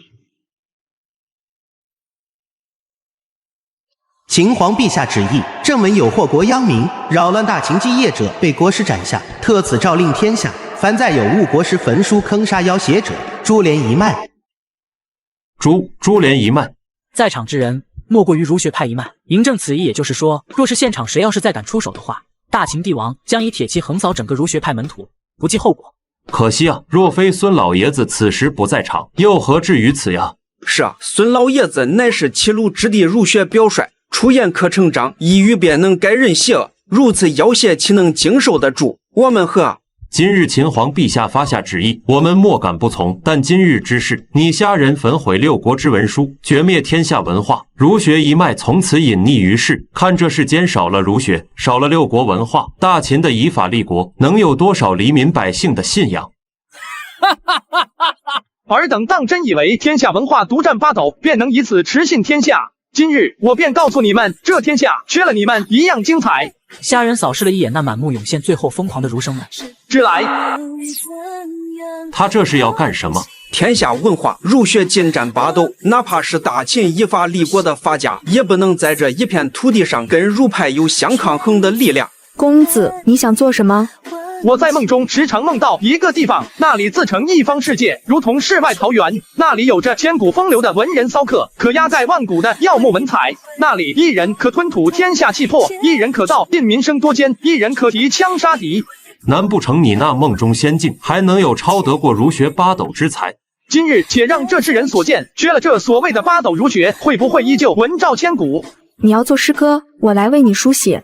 难不成他要做诗歌，几场诗歌？几场作诗又如何？难不成他以为2、3首诗歌，哪怕在如何的千古佳作，也无法比肩8斗儒学文化？言之有理，我看他怕是杀疯了，依然开始胡言乱语，大放厥词。君不见黄河之水天上来，奔流到海不复回。君不见高堂明镜悲白发，朝如青丝暮成雪。这天生我材必有用，千金散尽还复来。壮志饥餐胡虏肉，笑谈可饮匈奴血。待从头收拾旧山河，朝天阙。10里坡外，死一般的寂静，所有人都看着虾人那浑身染血的身影，在放声大作。吕雉那晶莹的皓腕，提笔书写了一行又一行，宣纸一张又一张，笔墨越磨越多。壮志饥餐胡虏肉，笑谈可饮匈奴血。待从头收拾旧山河，朝天阙。不愧是能够一骑定漠北的冠军后，唯有如此风采，才可以一时展现那波澜壮阔的谈笑风生。安得广厦千万间，大庇天下寒士俱欢颜。出师未捷身先死，长使英雄泪满襟。前不见古人，后不见来者，念天地之悠悠，独怆然而涕下。10里坡上的天空似乎出现了漫天仙神在诵读经书，每一个字，每一句诗，都如同刀刻斧凿般烙印在众人的耳畔。只有9人看白眼，百无一用是书生。言罢，虾人便是再无为何动静，轻蔑不屑。诸多儒学生只觉得这最后一句话如同一把利剑，直接插在了他们的心头。这是何等的蔑视，何等的嚣张，将我们这么多年引以为傲的信仰抨击的分文不值。怎么会？是你这是想断了儒学文化。国师大人才情无双，一人的才情可压霸道儒学，占尽天下才气。这天下公羊派、严派、荀派、卜良被你们儒学视为奸邪逆端，但凡与你们所谓的治人之意稍有偏颇，便是大肆打压。为何同为孔先师的有仇报仇，却被你们用以德报怨，以两个截然不同的态度对待？今日我只是想告诉你们，这天下没了你们这群所谓的儒学周礼，没了你们这些读书人的百无一用的附庸风雅，照样有才气传世。缺了你们，大秦一样文照天下，而你们非但毫无用处，还竟妄想将大秦万世基业毁于一旦。禁卫军听令，拿下他们，让他们用所谓礼仪之力修筑长城，说的冠冕堂皇，不若做的实在。既然口口声声说为了大秦长治久安，那更用实际行动来证明。陛下，臣幸不辱命。国师，你做了连朕都始料未及的事情，更把堵在朕喉中的一根刺给拔了，实在大大出乎朕的意料。国师此行受苦了，明日朝堂之上再对国师论功行赏。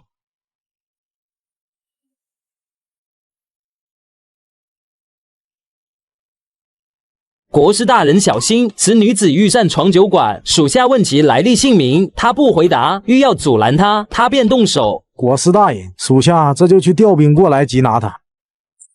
当虾仁看到士兵身上残留的星火之后，便知道是系统奖励的绝世佳人。燕灵击道：“不必了，自己人。主人，既称我为主人，便该知道我是大秦的国师，守在酒馆旁边的都是护我周全的将士，若非必要，不该对他们动用杀术。灵机之错，请主人降罚。”日下西山，虾仁唤来德香。大人有何吩咐？推恩令期限将至，飞鸽传书各郡县蒙家军百夫长驻兵爵府之外，无论世家贵族士大夫，凡是大夫级以上爵位符合推恩令的，有违上令，先斩后奏。是大人。之前您让我查探的儒学生背后站着什么推手？飞虎队查了2天，已有一份详细名单。不过按照情况来看，有些人将自己摘得干干净净，飞虎队在短时间内也找不到太多的证据指明。证据虽没有，但能做到之前那一切的人，这满朝文武公卿没有几个是冤枉的。除了御史中丞李修大人、宗令大人、武城侯王老将军等10几位外，咸阳城中的其他诸位重点照顾。德香明白。你们不要欺人太甚，我先祖于蒙，继承法制乃是传承，若是逼急了我们，大不了同归于尽。少将军有令，胆敢有违抗者，先斩后奏。拿笔来，让他们签下推恩令。你们这是强抢，跟匪徒有什么区别？让周家家主出来，否则今日周家的一切换一批人一样继承。我相信会有很多人愿意看到这一幕。你别过来，我告诉你别过来。周家未来的一切都是我的，谁也不许抢。我周家怎么说，当年也是为了大秦立过功的，出资又出力，为什么封了爵位还要这样对我们？你周家的一切还是属于你周家，大秦丝毫不取，只是见你那些兄弟们过于落魄，陛下感念当年周家出资出力的情分，不忍见他们沦落至此，需雨露均沾。什么不忍？什么雨露均沾？这分明就是抢我的东西，这些东西全部都是我的。求求你们，我给你们5斤黄铜金锭，你们就放过周家吧。陛下远在咸阳，不会在一块积军中的这些事情的。你还有一盏茶的功夫，否则你这周家将会在你手中彻底葬送。罢了，国师毒计，臣无策可对，将大公子关押，府中的庶出子弟全部放出，将州府资产清点，签推恩令。伍长闻言，命令手下将推恩令的签署文书递上。这一签下，便是无法更改。与此同时，一条条从大秦9州各个角落的消息插上了翅膀，朝着咸阳城而去。九原郡张参将签下推恩令，爵位下封4名子嗣，已督促完成，恩泽下方。左更大人已签下推恩令，已督促完毕。辽东郡有负隅顽抗者，已肃清完毕，庶子继承，均下为一爵。琅琊郡中18个大夫级世家贵族均已签订，剩下3个轻级世袭爵位者反抗，3代蒙家军镇压，上宫10人。最难缠的并不是大秦其他各郡县，而是这天子脚下咸阳城。主人，外界有人对你貌似很不利，需要灵机将他们一个一个杀了吗？他们想杀我之心由来已久，自那推恩令下达的一刻起，便是从未扑灭。可如今都过去几个月，又能奈我何？留着他们只不过是为了一个过渡。我说兄弟，我这刚从宫里面出来的路上，可是看到了如今整治期中的烈火朝天景象啊！你竟然还有心情在这里泡妞，他们都恨不得用你前2天的那句诗来说：壮志饥餐胡虏肉，笑谈可以匈奴血。他们巴不得喝你的血呢。不过也亏你想得到，居然用古代的那些诗歌来做宣传效应。现在的你都快成为许多百姓心中的一个纸仙人了。那大街小巷之中，连6岁孩童都在背诵那些诗文啊！对你那叫一个赞不绝口。可恨了，我等数十年心血，竟被那虾人一招毁于一旦。你小点声，今日那虾人可是要来上朝的。虚什么虚？今天就是他站在这里，我也照说不误。国师，你这推恩令下去，这朝堂之上怕是要大换血了。一群庸才占着地方不做事，大秦何时才能强盛？天下能人异士诸多，换个人照样做。想当年，老夫也有你这般的锋芒，如今已经有协力不从心了，能帮上的忙也微乎其微。日后若有对大秦有益之策，还请国师尽可吩咐。老夫一把老骨头，还能有点作用的。用你之前一句诗歌来讲，廉颇老矣，能犯否？上朝。国师，推恩令期限已至，当初命你1月之内督促推恩令实施，现在可有结果？陛下，推恩令期1个月结束，臣幸不辱命。大秦之内共有5253位大夫及其以上爵位者，推恩令檄文共收5123位的签字，130位附于顽抗者，一部分收回爵位以作效尤，另一部分以兵踏爵府，庶出子弟均下放1级。呈上具体数字，檄文如上，请陛下过目。好。国师良策，将大秦根基更加牢固，实在功不可没。焚书一事，国师铲除6国旧书思想，更以千古风流之姿夺天下八斗才气，取代那儒学周礼，为大秦一统9州思想立下汗马功劳，殊功并赏。朕实属不知该如何奖赏。爱卿可有什么喜欢？大秦天下美女钱财尽可取之。陛下，臣喜爱捣鼓各种机关术，以及发明各种东西。若是可以的话，臣想求请陛下赐臣治粟内史所管制的各种材料。国师既有所求，朕自当答应。只是推恩令与焚书2事的大功，若是只有这等赏赐，不免落了大秦以法立国的赏罚分明根本。这样，朕留着一个赏赐，待日后国师有何想要，可尽管再提。谢陛下。一位千古帝王的承诺，是多少人梦寐以求的事情。然而，有人欢喜，有人愁。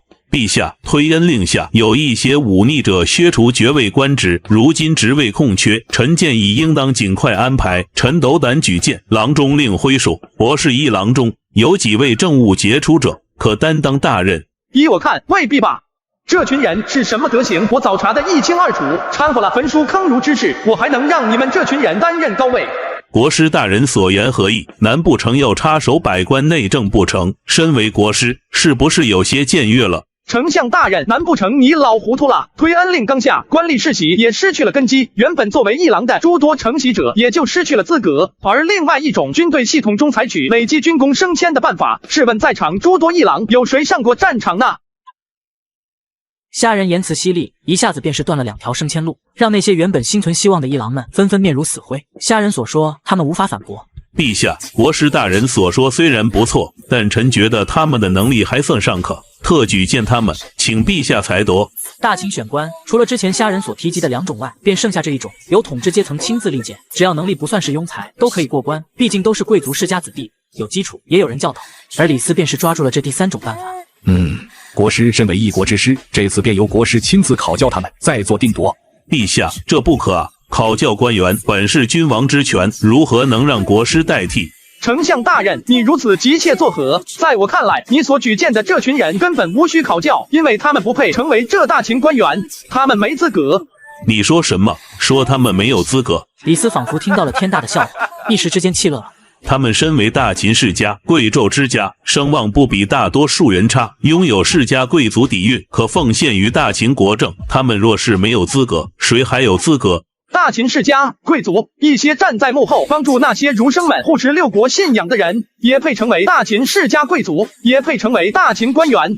国师大人，你所说当真？这可不能信口胡说，这可是大罪。国师大人，我们敬重你的才学，可一人断绝儒学八斗才气，可如此这般冤枉我们断然不会接受。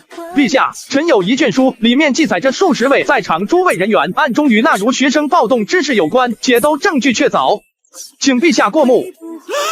不能吧？此事做的滴水不漏，不可能出现差错啊！嬴政接过文书，摊开一看，仅仅是瞬间，他眉头便是紧皱起来。张翰，臣在，将名单之上所有的人拉出去斩了。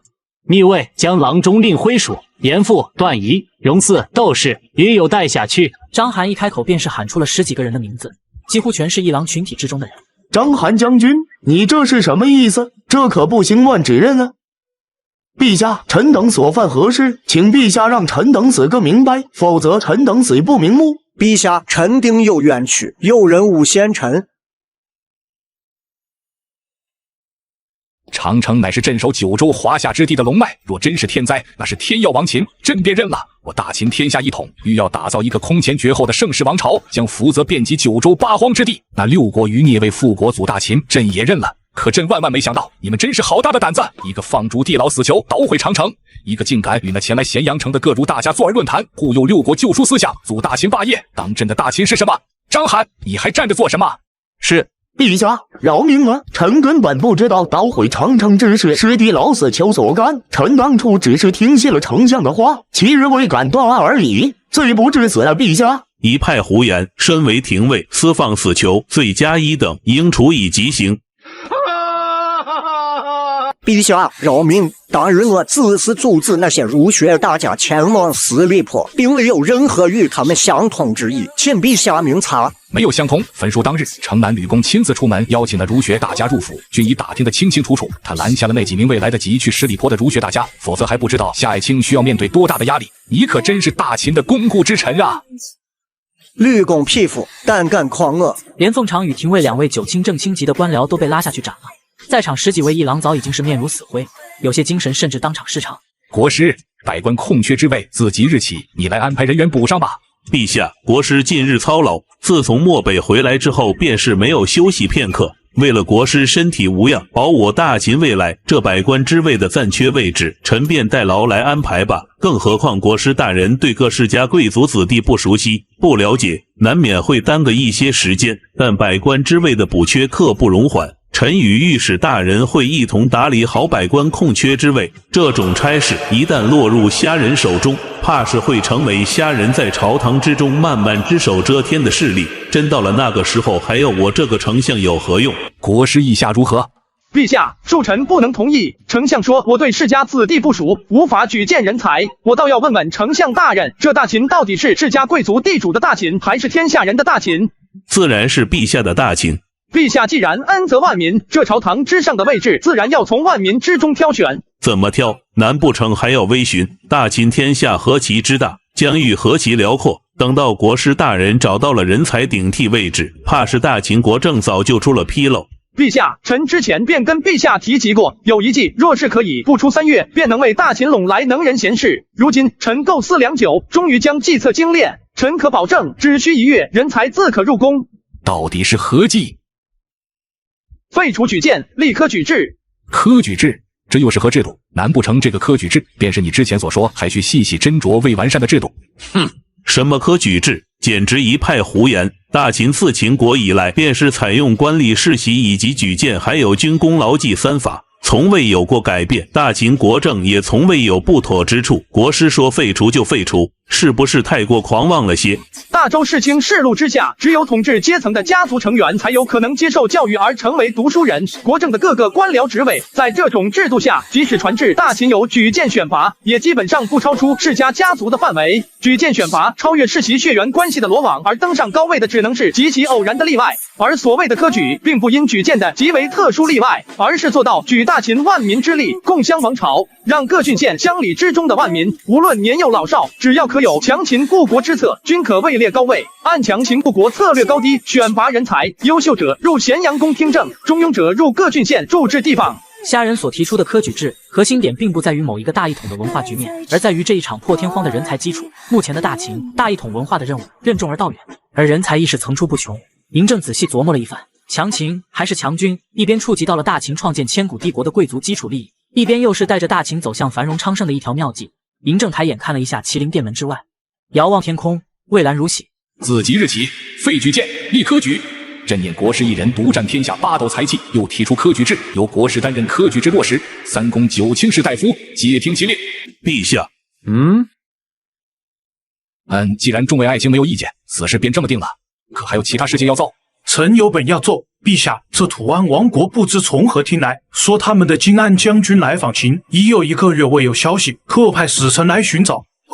陛下，臣1月以前好像听飞虎队汇报过，在咸阳城抓到一个疑似暗探的图安金将军，将其缉拿关押在了廷尉狱的地牢中。只是因为近1月来一些人闹腾的事情太多，一时间没有记起来，是臣疏忽了。国师竟可以缉拿那图安金将军，可见勇武过人。这近1个月的事情，也着实是让国师多费心了。这疏忽不疏忽只是小事，不必挂念。陛下，既然金安将军是国师抓到，这图安使臣来访又该如何接见呢？3日后接见图安使团，退朝。退了朝，虾仁出了咸阳宫，朝着廷尉司的方向而去。国师请。虾仁，你就不怕天打雷劈吗？大胆！国师明慧也是你一个囚犯能够直言的。来人，给我打！易小川，在你看来，我所做的这些就一定会遭受天谴？难道我说错了吗？你个欺世盗名之辈，居然把长城的劳苦徭役美化成了所谓的什么守护百姓？你知道史书上记载，每年修筑长城要死去多少人吗？可你看看你干的好事，多少人，多少家庭，因为你的一句美化，背井离乡，流离失所。还有焚书，那都是历史古籍，有多么大的研究价值，我不信你会不懂。文明怎么缺失的，就是你这样的无耻狠辣行径造成的。杀几千人，眼睛都不眨，一下就杀了。要不是那些狱卒说起，我还真不敢相信杀人的人会是跟我来自同一个地方的人，他们都是活生生的人啊！新世纪那些年的书，都让你读到狗肚子里去了吗？啊，我怎么也想不到，一个人竟然可以在短短时间内良心黑成了这个样子。易小川难以置信地看着虾仁，他是在害怕，如果历史真的让虾仁这般扭转下去，他还能不能回到现代？对，打开宝盒，一定要打开宝盒。或许只有打开宝盒，才能让一切都归于平静，让所改变的历史重回原来的轨迹。虾仁，你所做的一切，人在做天在看。如果你还有半点良知的话，尽快收手，帮我找到宝盒，打开宝盒，我们可以回到现实。难不成你还想要一直生活在大秦这种年代吗？还有老高，千万要告诉他，哪怕秦始皇给他赐名赵高，也千万不要去贪图那些权力富贵，一步错步步错。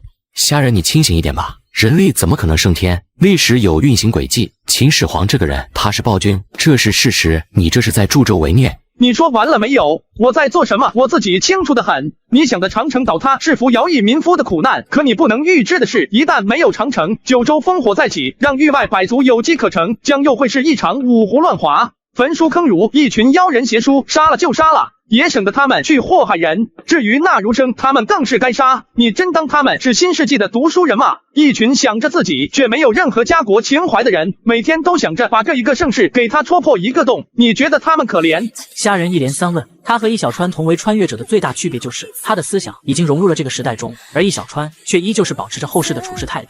易小川，你口口声声说着不让我去改写这个历史，可你呢，在明知道项羽、刘邦是未来楚汉争霸的君主，二者必死其一，可还是选择跟二人结拜。你无论是跟谁先结拜，都会知道另外一个是自己结拜兄弟的敌人，可你还是做出了结拜的事情，脚踏两方未来最强势力，进退自如，帮着他这个无耻之徒登帝位。你觉得自己做到了不参与历史的进程吗？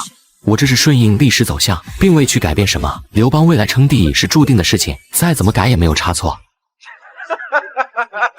他未来注定称帝，那好，我今天让你看看，他若是没了，还能不能当上那个大汉天子？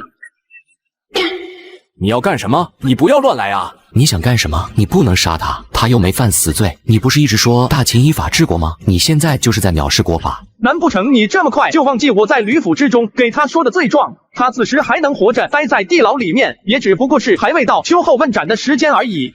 什么？现在就要杀我？不，你不能杀我！我好歹也是泗水亭长，虽然不入大秦体系，但也是地方小吏。你不能这样对我！小川，快拦住他！我不想死！丁，系统检测到宿主正面临选择，请宿主在以下选项中任选一项。选项一，直接杀了刘邦，奖励大汉历史抹除，大汉国运彻底崩塌。选项二，放过刘邦，奖励大汉400年国祚的人才提前问世。选项三，让易小川与刘邦彻底决裂，奖励琅琊阁情报势力。虾仁，他已经没有了威胁，你放过他吧。虾仁思索了片刻，将太阿剑收回了剑鞘。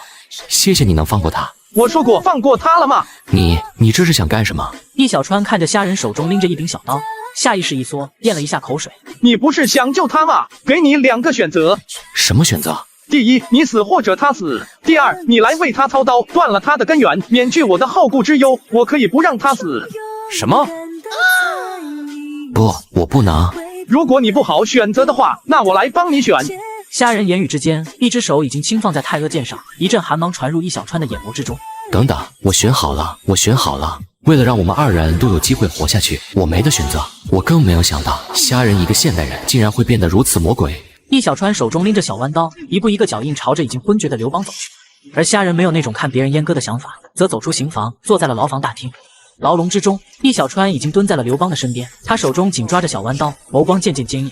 大哥，只要能够活命，一切就还有改变的机会。你放心，他虾人就算当了国师，一样没有改变长城倒塌、焚书坑儒的事情。我可以更加确定，大汉王朝一定可以建立，而前提是你必须活着。就算是没有了这个玩意，只要能够称王，天下之大，总有能够继任大汉的人。我想回家，也不想让你死，所以这一切我没得选。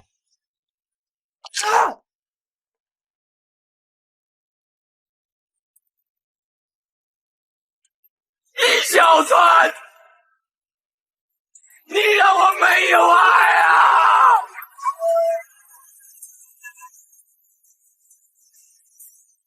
这就是你所谓的情义。来人，把他们押进黑水牢笼，除了每日3餐之外，除了我的吩咐，谁也不能靠近。是，大人。凭什么？你有什么资格管我？凭什么？凭你是长城徭役逃犯，死罪。虾人，我告诉你，我要是死了，宝盒的秘密你别想知道，也别想回去了。虾人闻言呵呵一笑，一个破盒子，除了带着易小川和高妖穿越过来后，就彻底失去了作用。至于回去，那得切切实实的等待1000年。国师还去黑水牢笼吗？去见见图安的金将军，图安使臣来访，得先了解一番。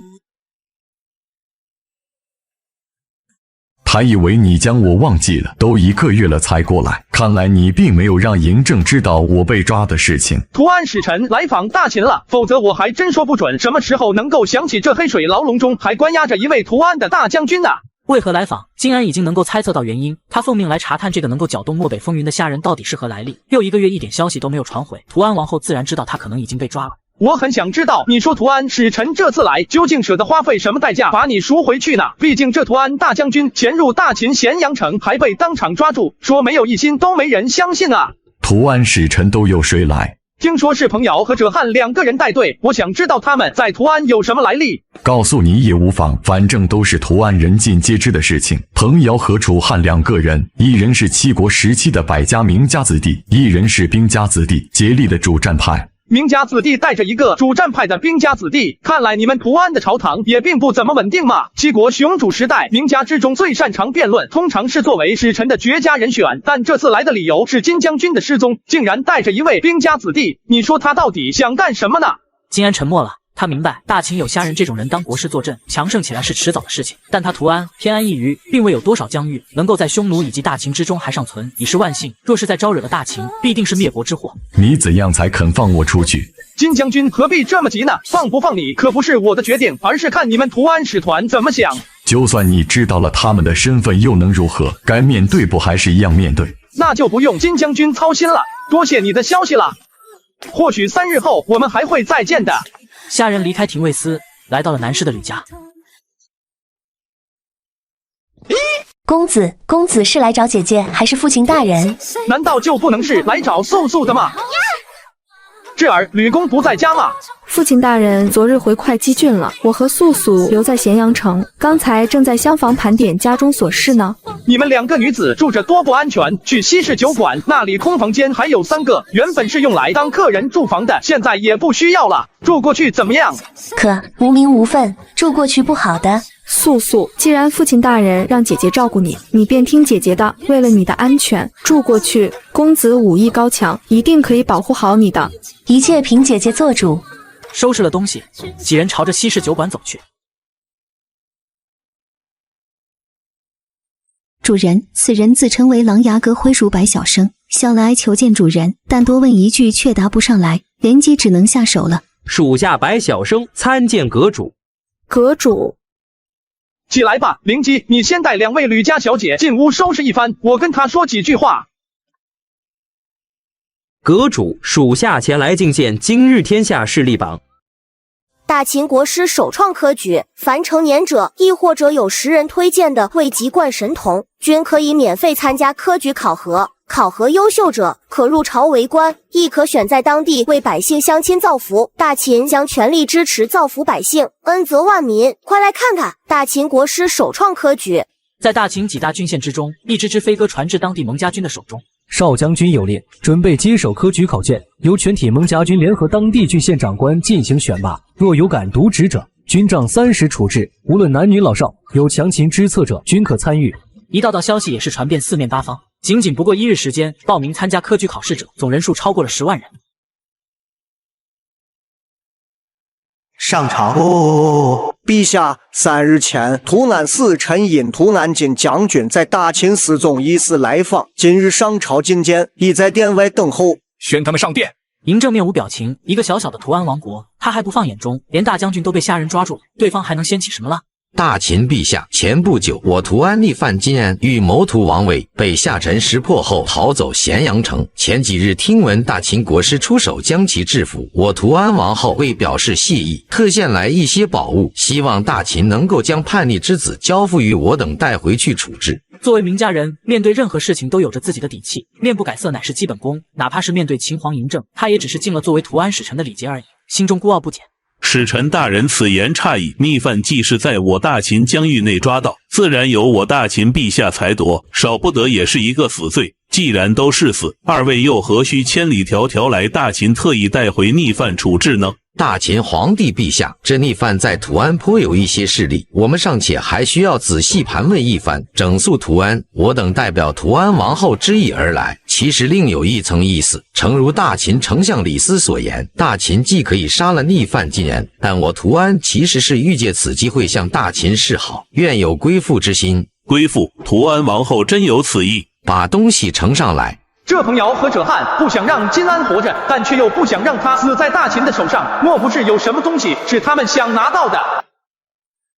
大秦皇帝陛下，这便是图安想真心归附的礼物。一只彩色斑斓的鹿，一个看样子是胡人的囚犯，一块破石头，就凭这也想成为依附大秦的礼物？陛下，此五彩群鹿乃是我图安搜罗近半月，才在数千只深山鹿群中寻得，极为罕见，其全身皆是珍宝。此人乃是匈奴的一名部族将军，我们查到他当初在长城倒塌前不久，一直在倒塌长城那一带转悠，动机十分可疑。这一块石头是天外石，不久前降落于漠北，被图安所得。臣下认为，大秦皇帝陛下既是天子，这天上来物自然要归于天子。我图安献上此3件东西，诚意十足，也请陛下看在图安真心归附的份上，将那逆犯金安交给臣下处理。在彭瑶的声音落毕后，整个麒麟殿中静默不已。嬴政目光打量着3件东西，放在案牍之上的手上下有频率的敲打着。国师，图安的金将军是你所抓，方才图安使臣的话也听到了，不知你有什么看法？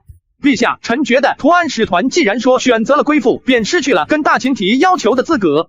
臣下对大秦国师可是久仰甚久，仅仅只用1计便可不费一兵一卒，为漠北带来1整年的和平时期，实在是令人敬佩。又听闻国师一人独斗上万儒学生，将那天下8斗财气尽皆归入腹中，可谓千古名士。国师大人文治武功均非常人，贤如太公，乃是有大智慧、大气量之人。我图安乃是一个部落诸侯小国，想必泱泱大秦不至于连我图安小国都需要忌惮吧。跟名家的人来辩，太过自不量力了。况且我们有归附之心，也并非虚假。就算你们再怀疑，又能如何？看来国师大人对大秦的雄厚实力有些不太自信啊。我们是真心来归附，何故如此谨慎，拒人于千里之外？难不成大秦还会怕了我们小小的图安可以威胁到大秦不成？如那匈奴、月支等大国，岂不是要吓破国师大人的胆？彭瑶微笑地看向虾人，心中升起了一股得意的情绪。什么大秦国师，什么一计定漠北，也不过如此，还不是被他说得哑口无言。彭使者未免也太看得起自己了吧？忌惮？大秦不需要弱小的诸侯王国归附，我若是想1月之内便能叫图安另换新主。陛下，我等带着诚意而来，希望陛下可以再三思虑一番。这里还有图安王后亲笔证明。丁，检测到宿主正面临选择，请在以下选项中任选一项。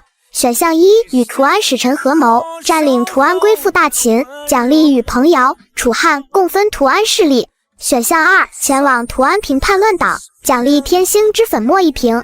哦，竟然是神话原剧情中制作长生不老药的原材料之一。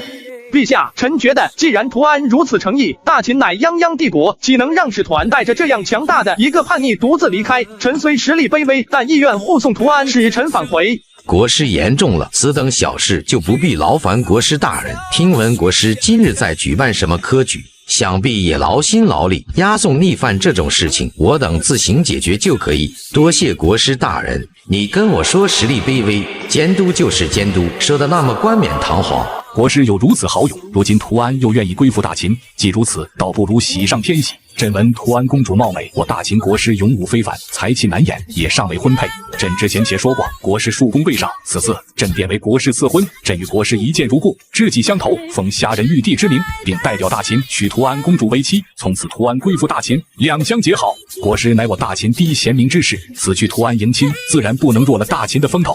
朕令王文将军率领5万军队随行，护送图安公主回大秦。此去便让图安的金将军一同随行回图安，算作聘礼。待归来之后，朕再亲备厚礼。臣谢过陛下。陛下，玉树公主即为图安公主，如能与大秦国师这般英雄相结，自然是好事一桩。只是这5万大军随行，若是让图安子民误会什么，怕是会对国师有不利。玉树公主又爱民如子，一旦陷入两难，误了姻缘，实非良策。彭瑶使者此言差矣。方才陛下说了，国师为我大秦封范，此去乃是代表大秦，自然不能弱了威风。难不成彭使者想忤逆我大秦陛下的意思？陛下，臣奉命督促科举制度实施，一应准备全部就绪。科举一应系务臣已经安排妥当，整个科举流程上师丞赵高大人也熟知。几日后，臣需出使图安，此事可交托于他。可恶的虾人，抢了我的吕雉妹妹，又唆使易小川废了我。君子报仇，10年未晚。你和易小川2个人都得死，一定要让你们也尝尝当残废的滋味。国师，那个刘邦已经修养好了，是把他送去攻打杂，还是直接等秋后问斩呢？还有那个图安的将军也是，图安使臣连来打听他，看望他的人都没有。你居然能被彭瑶他们收服，会放过我的命，这倒是出乎我意料。出乎意料的事还很多呢，都是些小细节，不足挂齿。金将军请吧。不久后，一行人便是跟大军会合在咸阳城外的十里坡。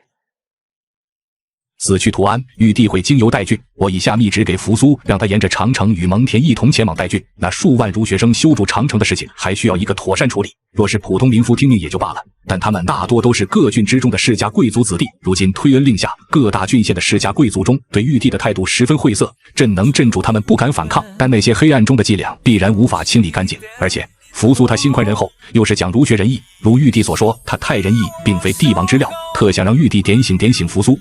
陛下的心思，相信大公子扶苏会有一天明白的。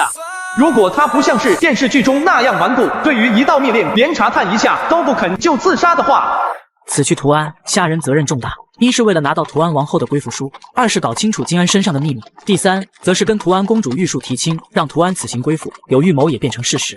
大军一路奔波了7天，终于到达了代县地界。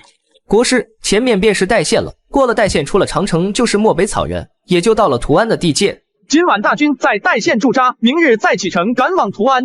是。灵姬，我还有些事情要去办，你先待在大军。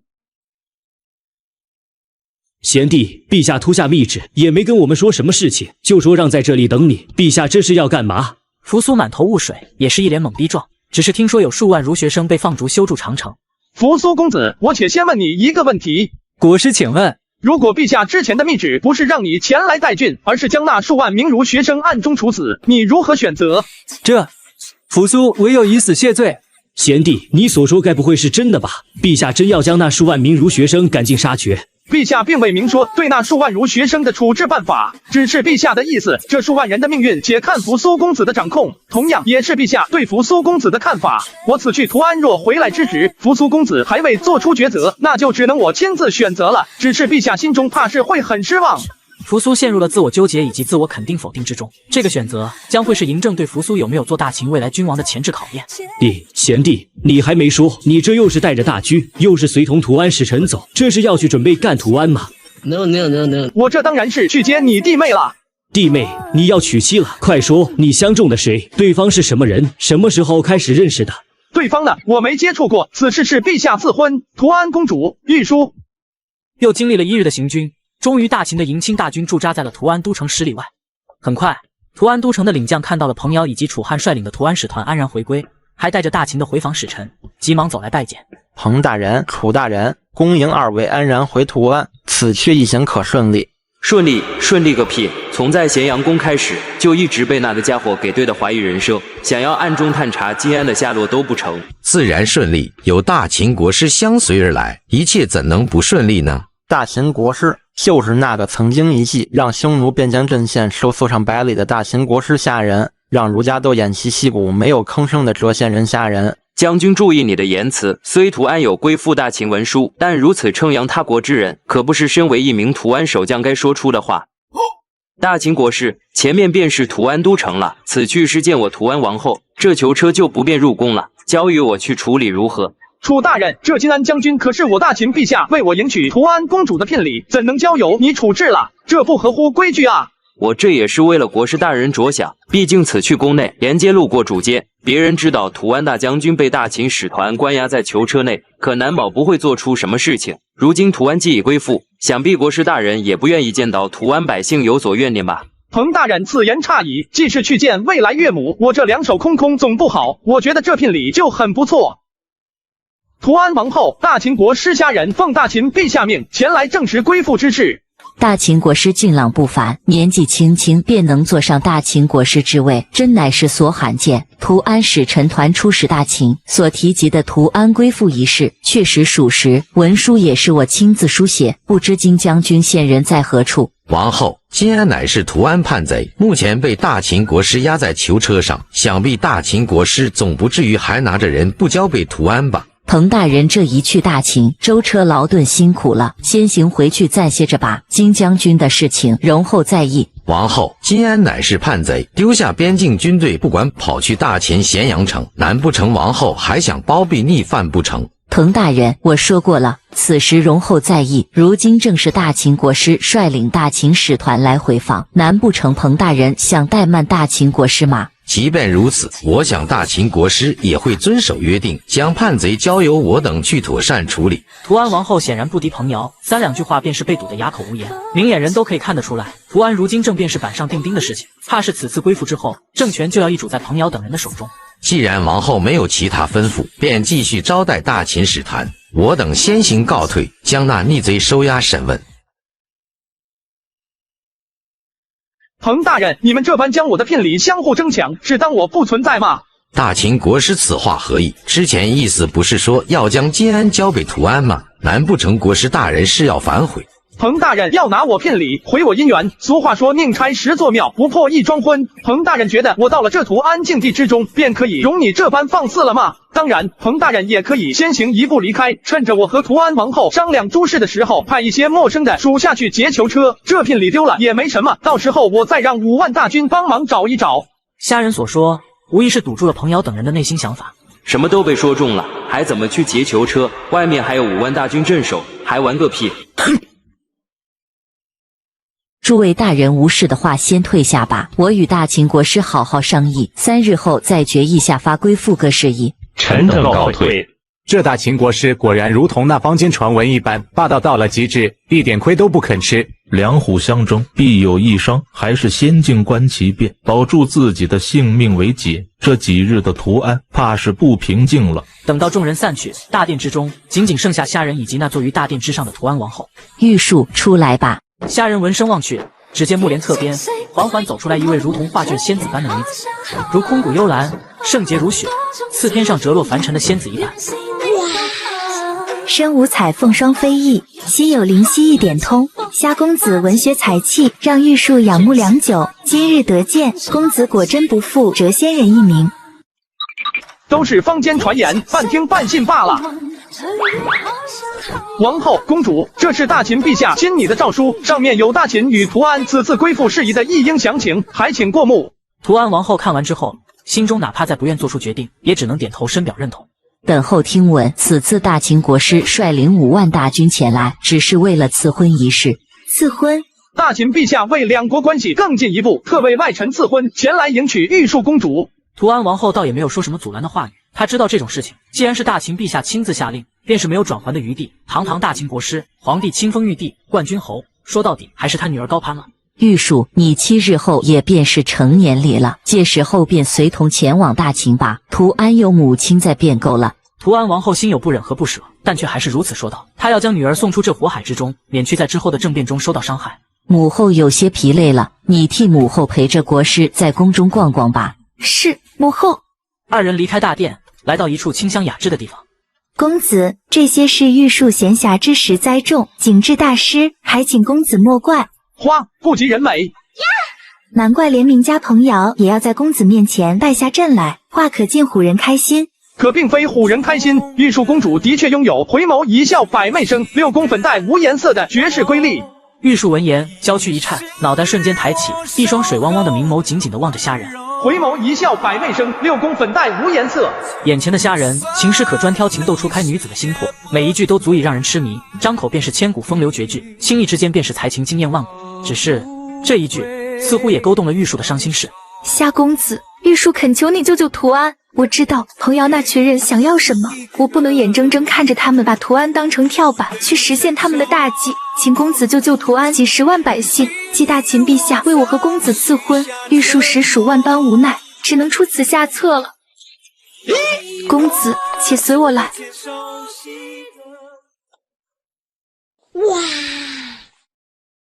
玉树今日之举，实属没有退路的最后做法。之前玉树跟公子所说，彭瑶等一群人的秘密，在大秦灭6国之前，燕国的王室发生内乱，他们正是被驱逐出燕国境内来到图安的一批，如今更是妄想霸占图安政权，所以我绝对不能让图安政权落在彭瑶这群人的手上，否则图安将会成为他们手中的棋子，成为他们争霸的屠刀。公子，玉树实在别无他法，只恳请你能帮帮玉树，阻止彭瑶他们。还叫公子，不久后便是夫妻，得叫夫君。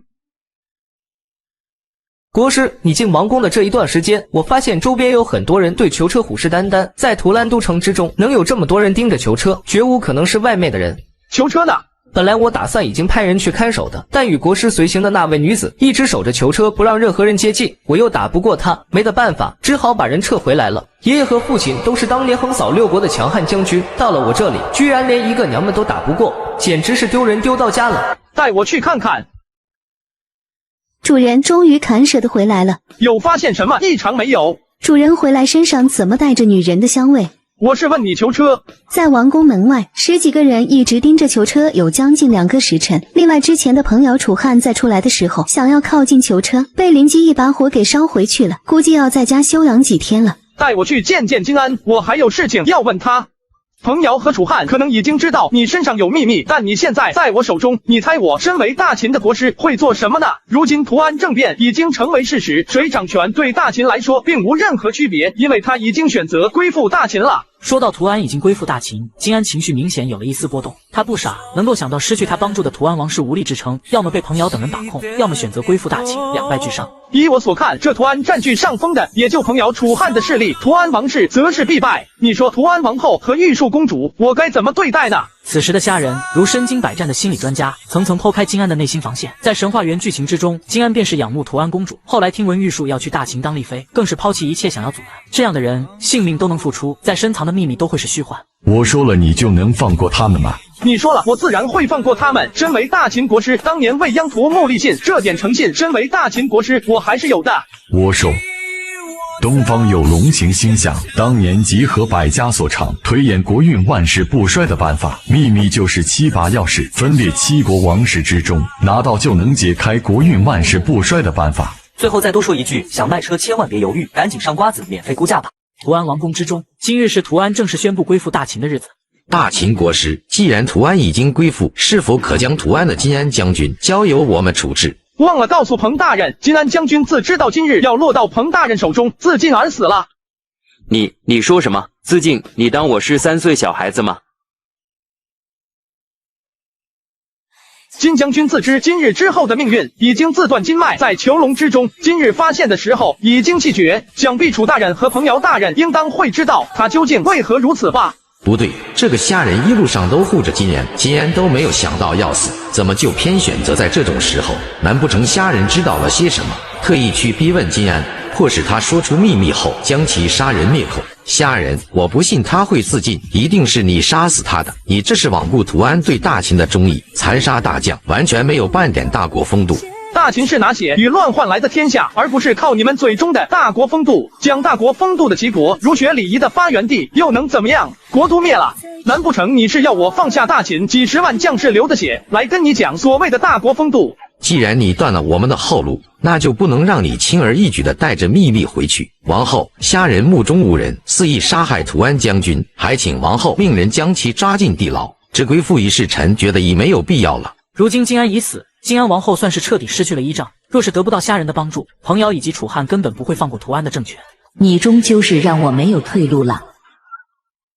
玉树，快回去！母后，此事我相信虾公子，而且他说的很有道理。金将军是屠安的将军，对王室忠诚。虽然我不确定你们想要在金将军身上找的秘密是什么，但无论是什么，他都不会让屠安王室成为筹码。好一个公主，以前没有发现你这小娃娃心思竟如此缜密。就算你说金安是自尽又如何？既然人是在大秦国师的看管下自尽，我有理由怀疑人是他杀的，还请大秦国师去地牢做客3天。若是清白，自然还你自由。大胆！虾公子是大秦国师，屠安刚刚归附大秦，你们这是想要陷屠安于大秦铁骑之下，让百姓流离失所吗？屠安百姓如何我不管，我只要他。你罔顾屠安百姓性命，你有何资格成为屠安掌政臣子？马上你就知道我有没有资格了。来人！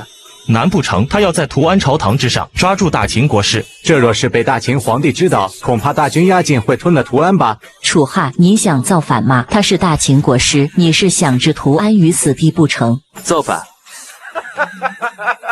如果他按照之前所说，将金安交给我们，屠安归附大秦，我们也就随他去了。可惜这个大秦国师不识抬举，大秦国师又如何？这天下看似一统，但实则动荡不安。他秦皇嬴政若是为一个人大肆用兵，不知天下多少人会反他。不愧是兵家子弟，看天下大事果然有自己的一套。可惜什么？当然是可惜你这几年布置，在我看来无异于孩童玩闹。众人闻声望去，发现一位身穿黑甲的将军踏入宫殿之中。大秦上卿蒙恬。楚汉朝着殿外张望着，他突然有一股不祥的预感，神情紧张，面容惨白。蒙恬，我殿外安排的人呢？楚汉，你真当我大秦陛下交付5万军队来此，只是单单为了提轻重威？国师已按照安排铲除所有异端。不可能！我在王宫之中至少有上千人，你们怎么可能悄无声息间全部清剿？我说怎么昨日晚上你竟就待在公主寝宫不曾离开？原来是早就料到了，今日我们听到金安自尽的消息后会动手吧？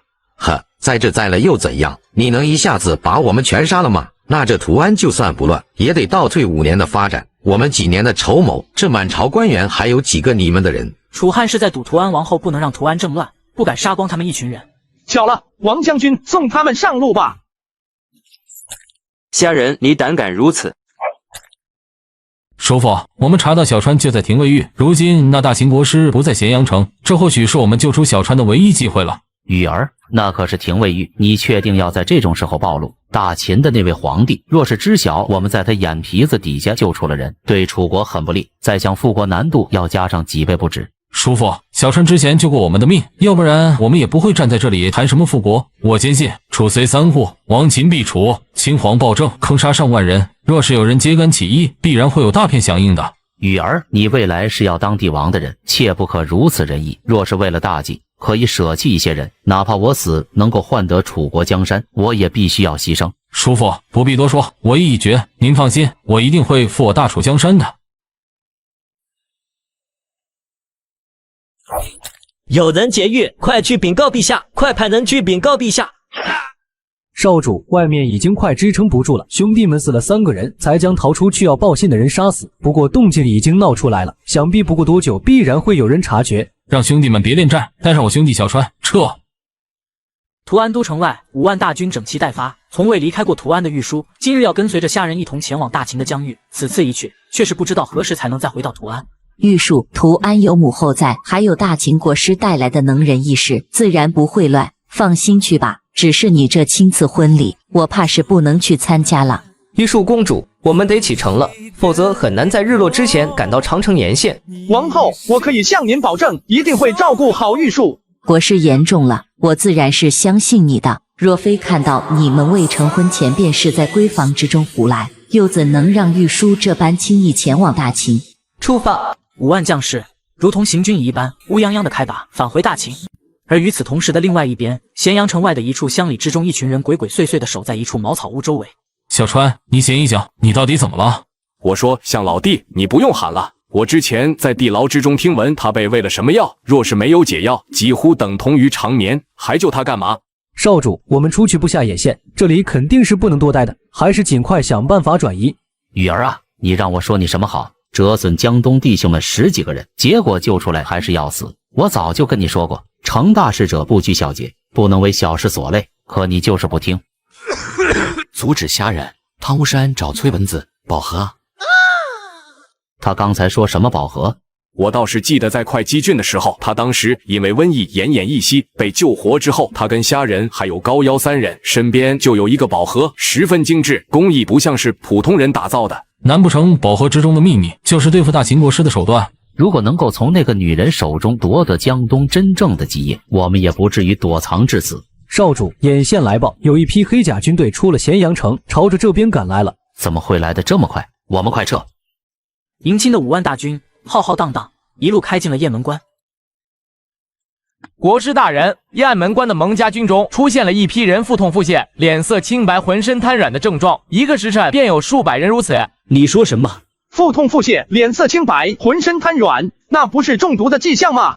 蒙家军镇守长城一线已有好些年了，对于这种手段，理应会有防范才对。走，去关内看看。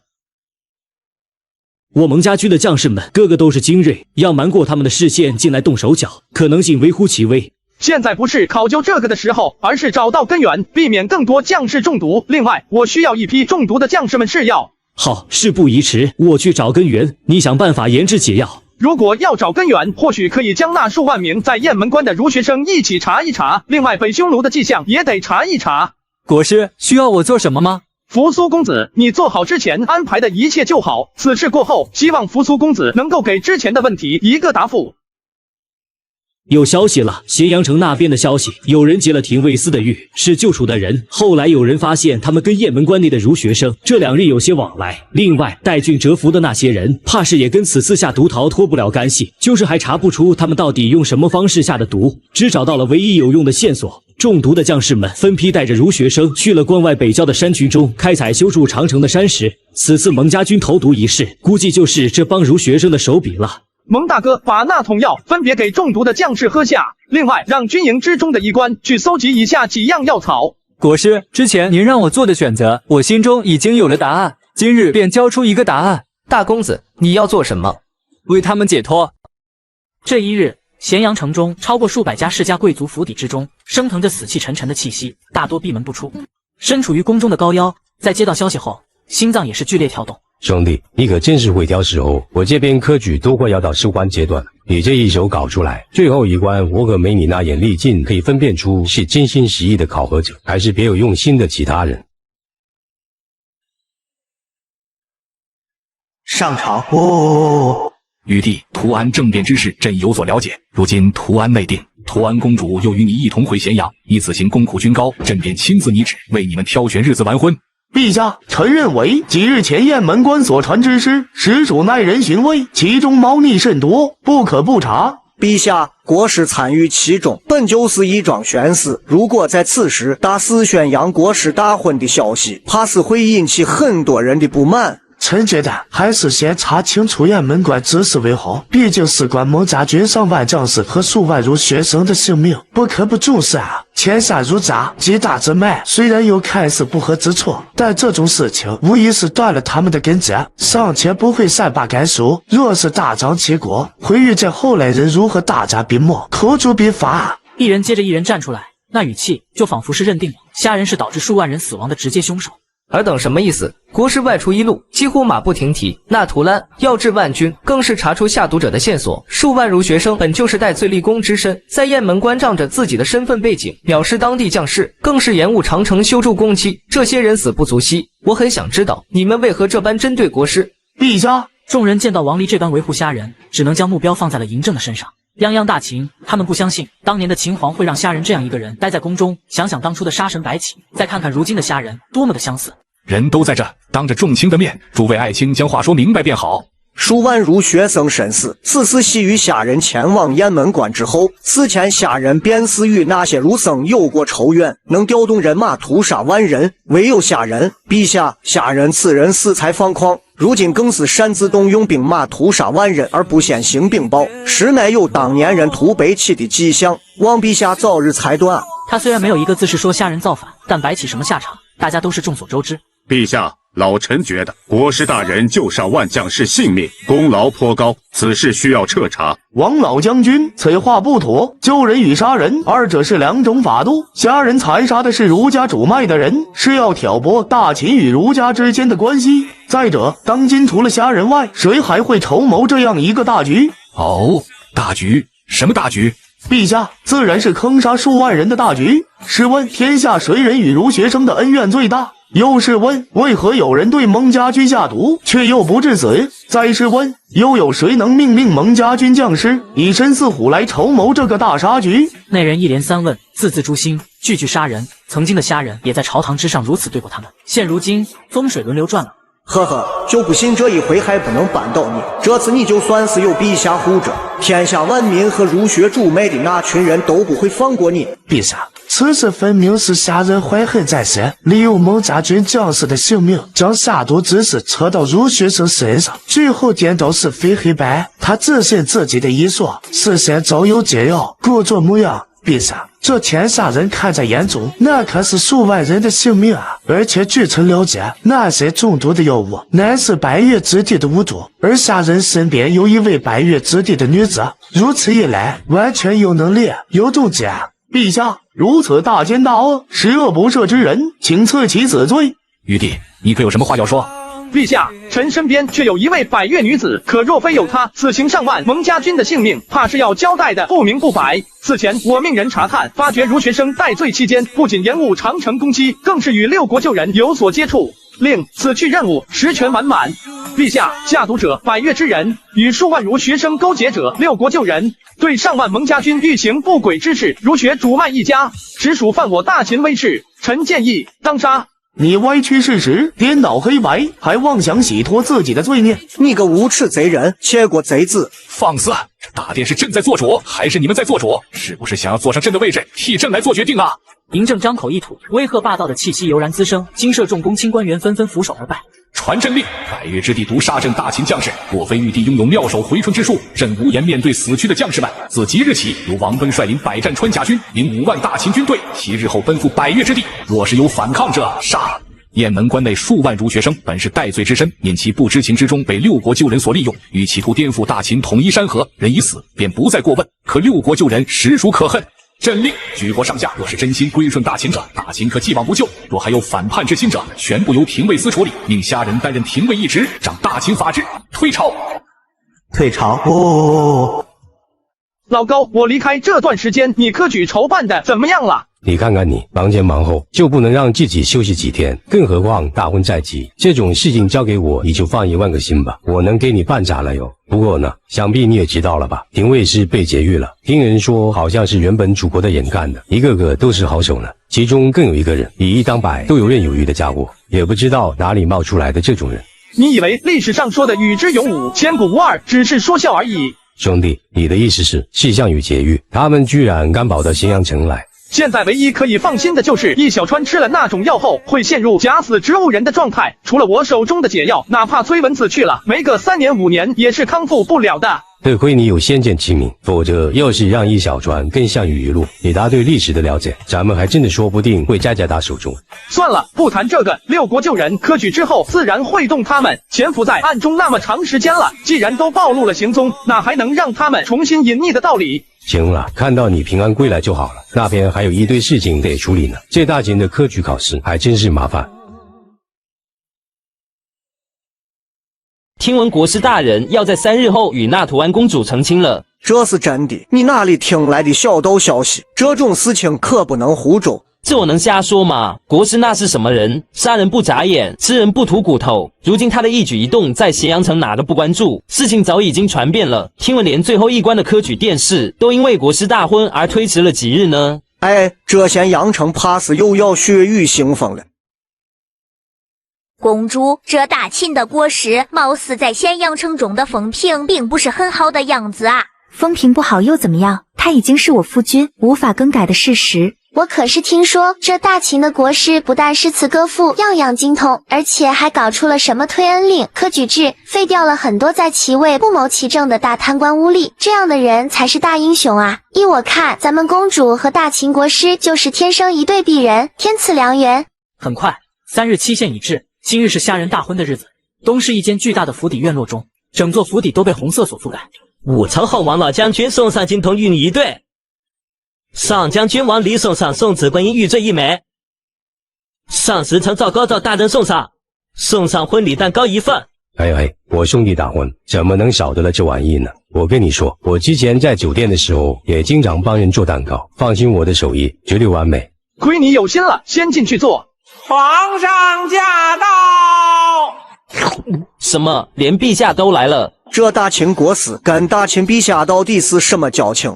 陛下有旨，国师虾仁半年来劳苦功高，推恩令，恩泽天下官吏，一既定漠北，护长城，关爱守大秦民心，肃杂乱思想，轻要挟之事，兵不血刃，扩大秦疆域，百战之师，定鼎大秦文风。科举盛行，万民皆可入仕。朕当初遍访大秦各地，更见证国师有拯救万民乡里、只身拔除瘟疫之功，诸多种种不可细数。今日特在玉帝婚礼之上，亲赐玉帝虾仁，可见帝王不拜。凡属大秦则民百官，见如见朕，廷尉司一直缺失，又因劫狱之事暴露诸多弊端，便由玉帝虾仁统领，升任廷尉承一职，赐府邸阿房宫。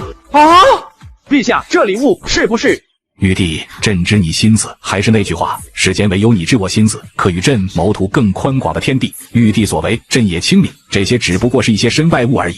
我的个娘嘞！得旁宫都才只是身外物，朕便不久留了，否则玉帝这婚宴怕是很多人不自在。回头记得提上2坛酒入宫去。随后，嬴政离开，剩下满脸惊奇的官员子弟，他们似乎还沉浸在方才嬴政对虾仁的大加赏赐之中。恭喜大秦国师与图安公主喜结连理，祝2位百年好合。3位是江东故人前来为玉树公主送上一份礼物。3位若是故人，我将以礼相待；若有所图谋的话，国师大人，小姐让我们前来送上一份礼物。什么礼物？旧楚遗民项氏一族，项羽正赶往江东，企图请小姐出江东。那又如何？反正消息已经带到，国师大人如何抉择，我们便不多问了。3位既然来了，不进去坐坐吗？雨儿，乌江已经到了，渡过乌江便是江东要塞，也是燕女的隐匿地。你当真要去见？传闻她可是不待见任何人，性情更是古灵精怪，秉性非寻常女子。来都来了，不找一找她，岂非白来？而且我们有共同的灭国敌人，就算她不帮我们共同灭秦，我请她相救，总不至于见死不救吧？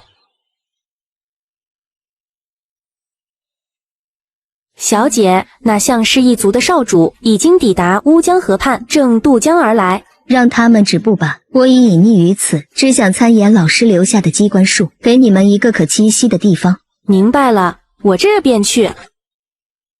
前方止步，再进一步者便是敌人。我等乃是楚国王室项氏一族之人，无意冒犯，实乃有事相求，还请行个方便，通报一声燕女，大秦出妖师，天下乱世，若是不阻止，怕是大事再难更改。你们离开吧，小姐说了，不掺和之前的事情。姑娘，我可以不请燕女出手对敌大秦，但可否请她就一人？她与我有救命之恩，更是当今大秦妖师的前友。如今双方已经分裂，若是能救活她，推翻暴秦统治，如虎添翼。你们走吧，凡是与大秦有半分牵扯的事情都不必再提。姑娘，姑娘莫生气，我等退去便是。若再敢踏前一步，便不客气了。科举殿试今日便要在咸阳宫内举行，咱们国师大人都这个点了，可还在房间与主母腻味着呢。这都大婚第5天了，前天科举队伍浩浩荡荡入城，国师可连门都没出一次，好像一点都不上心啊。嘘，别乱嚼舌根，担心肝火。我家乡常有人说，恨谁就嫁给谁，给他生一窝小子，未来娶媳妇各种彩礼可以烦死。哪有论一窝的？夫君此话说得好不正经。一阵嬉闹后，虾仁起床走出屋外。国师大人，备车，准备入宫。今日是科举殿试，听说这科举制选拔人才当官，便是咱们这位大秦国师提出来的。反正我支持国师大人，科举这一条路算是给我们留了一条出路。谁不知道是农工商，我们商贾地位最低，如果可以入仕途，那是再好不过。我跟你说，听说此次100位文举殿试者，有好几个其他郡县的人，力压内史的各大王公贵族之子，也不妨告诉你们，我此次来咸阳城，就是为了一睹出自我那地方的一位天才，怎么摘的那状元郎的文举第1。哦，这位小哥看来是有故事，可否分享分享？那这就来，满上。我且跟你们说，那人来自南阳之地，在科举制未出之前，他可是南阳闻名遐迩的怪人。一间茅草屋，一个书童，整日饮酒吟唱，好不逍遥自在。倒的确挺怪的，这样的人秉性应该十分古怪高傲，又怎屑与其他人参加科举呢？居然肯放下那股高傲，这你就不懂了。当初国师在十里坡1日土石摆手，震撼天下，独揽天下才气8斗之多，出尽风头。照你这样说，那位是因为觉得有人的才华超过他，他不服气，所以才来参加科举证明自己？自然不是，才气只不过是一方面。重要的是，咱们这位国师啊，那一个又一个定国之策。南阳的那位虽然隐居茅庐，但却是心系家国天下，对国师的所作所为早有敬仰之意。我曾听闻南阳先生在离开茅庐的时候说过一句话：此处便是为了那第1而去。天外有天，人外有人。那科举考试文举第1，可不是靠嘴上说说就能拿到的。你又是何人？不明哪家的人而来？我是谁并不重要，重要的是那文举第1非我朋友韩信不可。切，韩信一点名气都没有，听都没有听说过。你那什么南阳先生，大家不是一样没有听说过？你敢问这位小哥，可知道武士之中都有什么大人物？且不说别的，有一人手持一杆长枪，与他交手者无不在3招之内落败。其人出自常山，姓赵，名子龙。兄弟，这是只记科举入选殿试的名单，你要不要看看？你也知道我啥都不懂，这种名单放在我这里，完全就是天方夜谭。咱们现在得开始发展势力了，这些可都是小白，把他们拉进来，以后整个草丛谁还敢反对你的良策？做的还挺仔细的嘛。不过老高，你不是不识大秦的文字吗？嘿，你也知道我的9年义务教育都不及格的人，学些大秦的文字，简直跟要了我的命一样。学了这么8年时间，我顶多认识100来个字，这是我让一个手下的人偷偷编撰好的一份，你放心，绝对靠谱。行了，谢了。南阳孔明、韩信，还有常山赵子龙，这什么情况？怎么都跑到大秦来了？难不成是2个月前的文臣武将卡？这就是所谓的大汉气运加深，文臣武将都是汉朝国运下的人。韩信、孔明、赵子龙。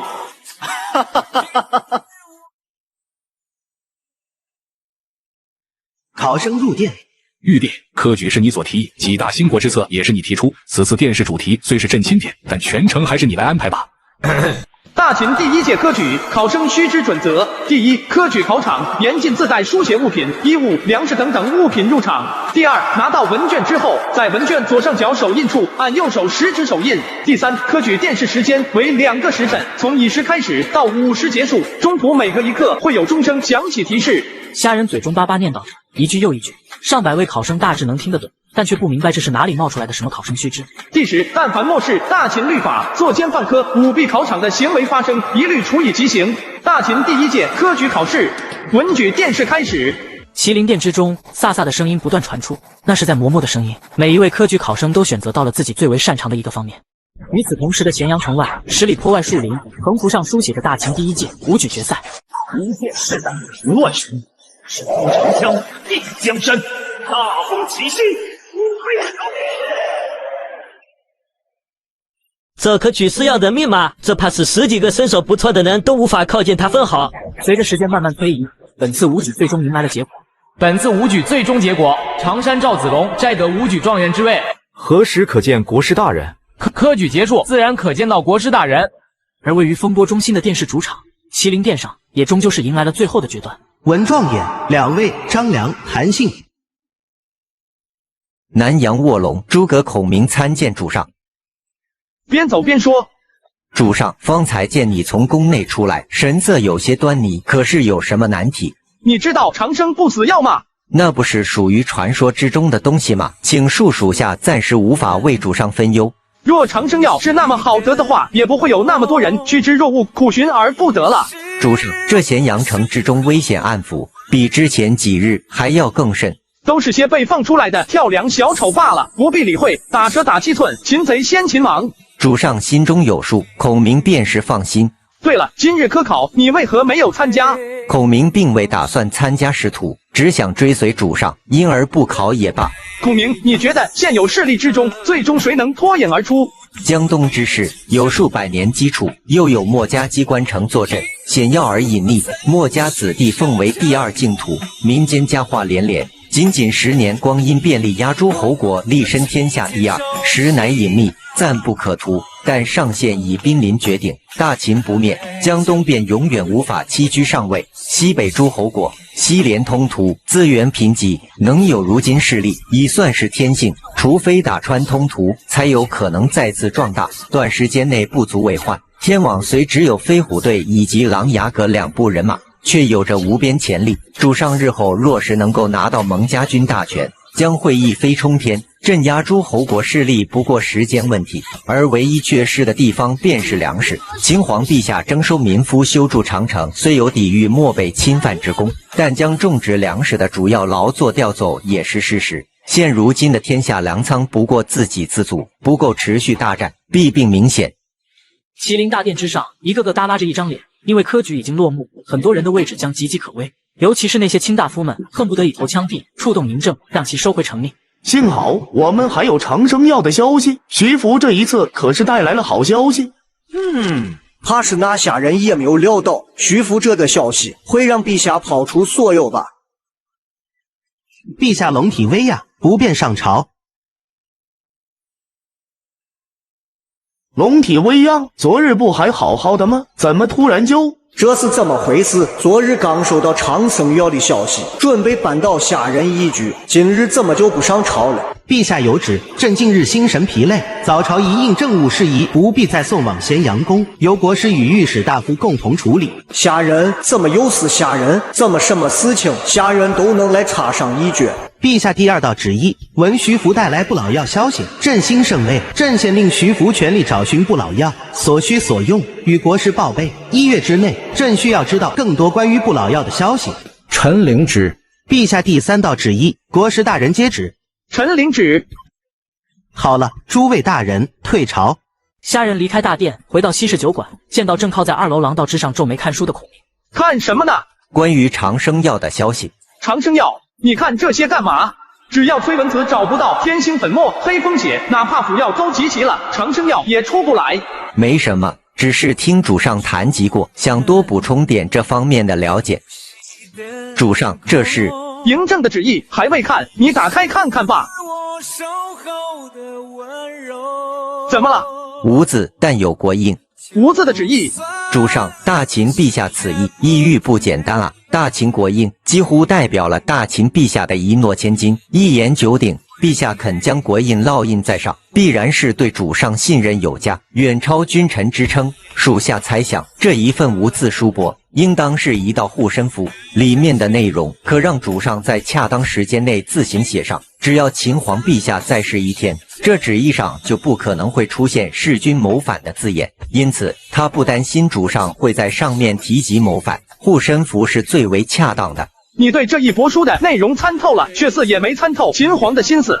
敢向主上请求赐教。帛书的确是护身符不错，也同样是震慑一群人的绝佳手段。不过这当今天下大事，未来无法说清，一不小心便是动乱天下，难免会出现有不怕死不怕秦皇的人出现。嬴政给我这张帛书，赐了护身符，却也并不想看到我动用这一道旨意。为何？我若是在这道旨意上自行书写下代表大秦帝王才能书写的文字，那意味着什么？哪怕没有征地之心，也有乱帝王之权。不过这些都不是我们考虑的，这道旨意别人不知道是无字帛书，投鼠忌器的人势必会很多，将来试探的人恐怕也少不了。最近这段时间内，我有一些事情交由你去处理。属下愿效犬马之劳，鞠躬尽瘁。秦皇命我与御史大夫共同代理国政，处理大秦一应郡县国事，想必过不了多长时间，一应文书便会送到我府中，届时我派人送来酒馆，你来处理。孔明多谢主上信任，交托重任，孔明必定鞠躬尽瘁，死而后已。我不要你死而后已，未来的路很长，大秦不过是第一站，保重好身体，未来少不了需要你处理的事情。大人，有人前往虾府传话，说要让大人前往媚香楼商量事宜，被灵姬姑娘一把火烧了回去。现在虾府门外来了一队人马，都是穿着黑色盔甲的大秦将士。可知道是何人？那人自称是徐大人手下。徐大人，近些时间咸阳城能够说得上话的徐大人，排除其他，就只剩下前些日子回归咸阳城的徐府了。他背后的势力必定是上级九卿。否则想来应当不敢带着人马来堵虾府。主上，他们有胆而来，势必有所准备，该小心行事为上。我去看看他们到底玩什么把戏。虾人，我们大人邀请你前往一叙，你屡次不将我家大人的邀请放在心上，是不是太目中无人了？你家大人？我家徐大人虽无官衔在身，却有陛下旨，见官大一级，你就认命吧。我们的靠山是当今的大秦陛下。见官大一级，那不知道比秦皇玉帝还要大一级的官又会是怎样大？这倒是令我孤陋寡闻了。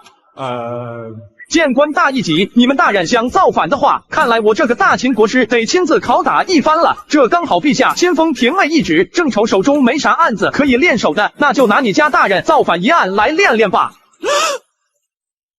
徐福有你这种手下，看样子他也没有足够与我洽谈的资本。回去告诉你家大人，想邀请人得先摆出低声下气的态度来。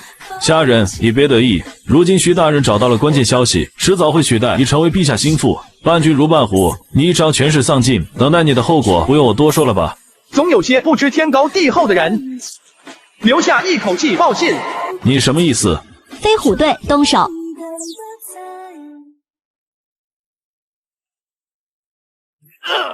虾人，你枉为大秦国师，竟敢在咸阳城中命令手下对大秦黑甲将士下杀手，实在是罪无可恕。我一定要禀告大人，去陛下面前参拟一本，知法犯法，罪加一等。看来你们是一心求死了。你敢吗？这是在咸阳城，你已经犯下滔天大罪，残害大秦将士，天下容你不得。住手！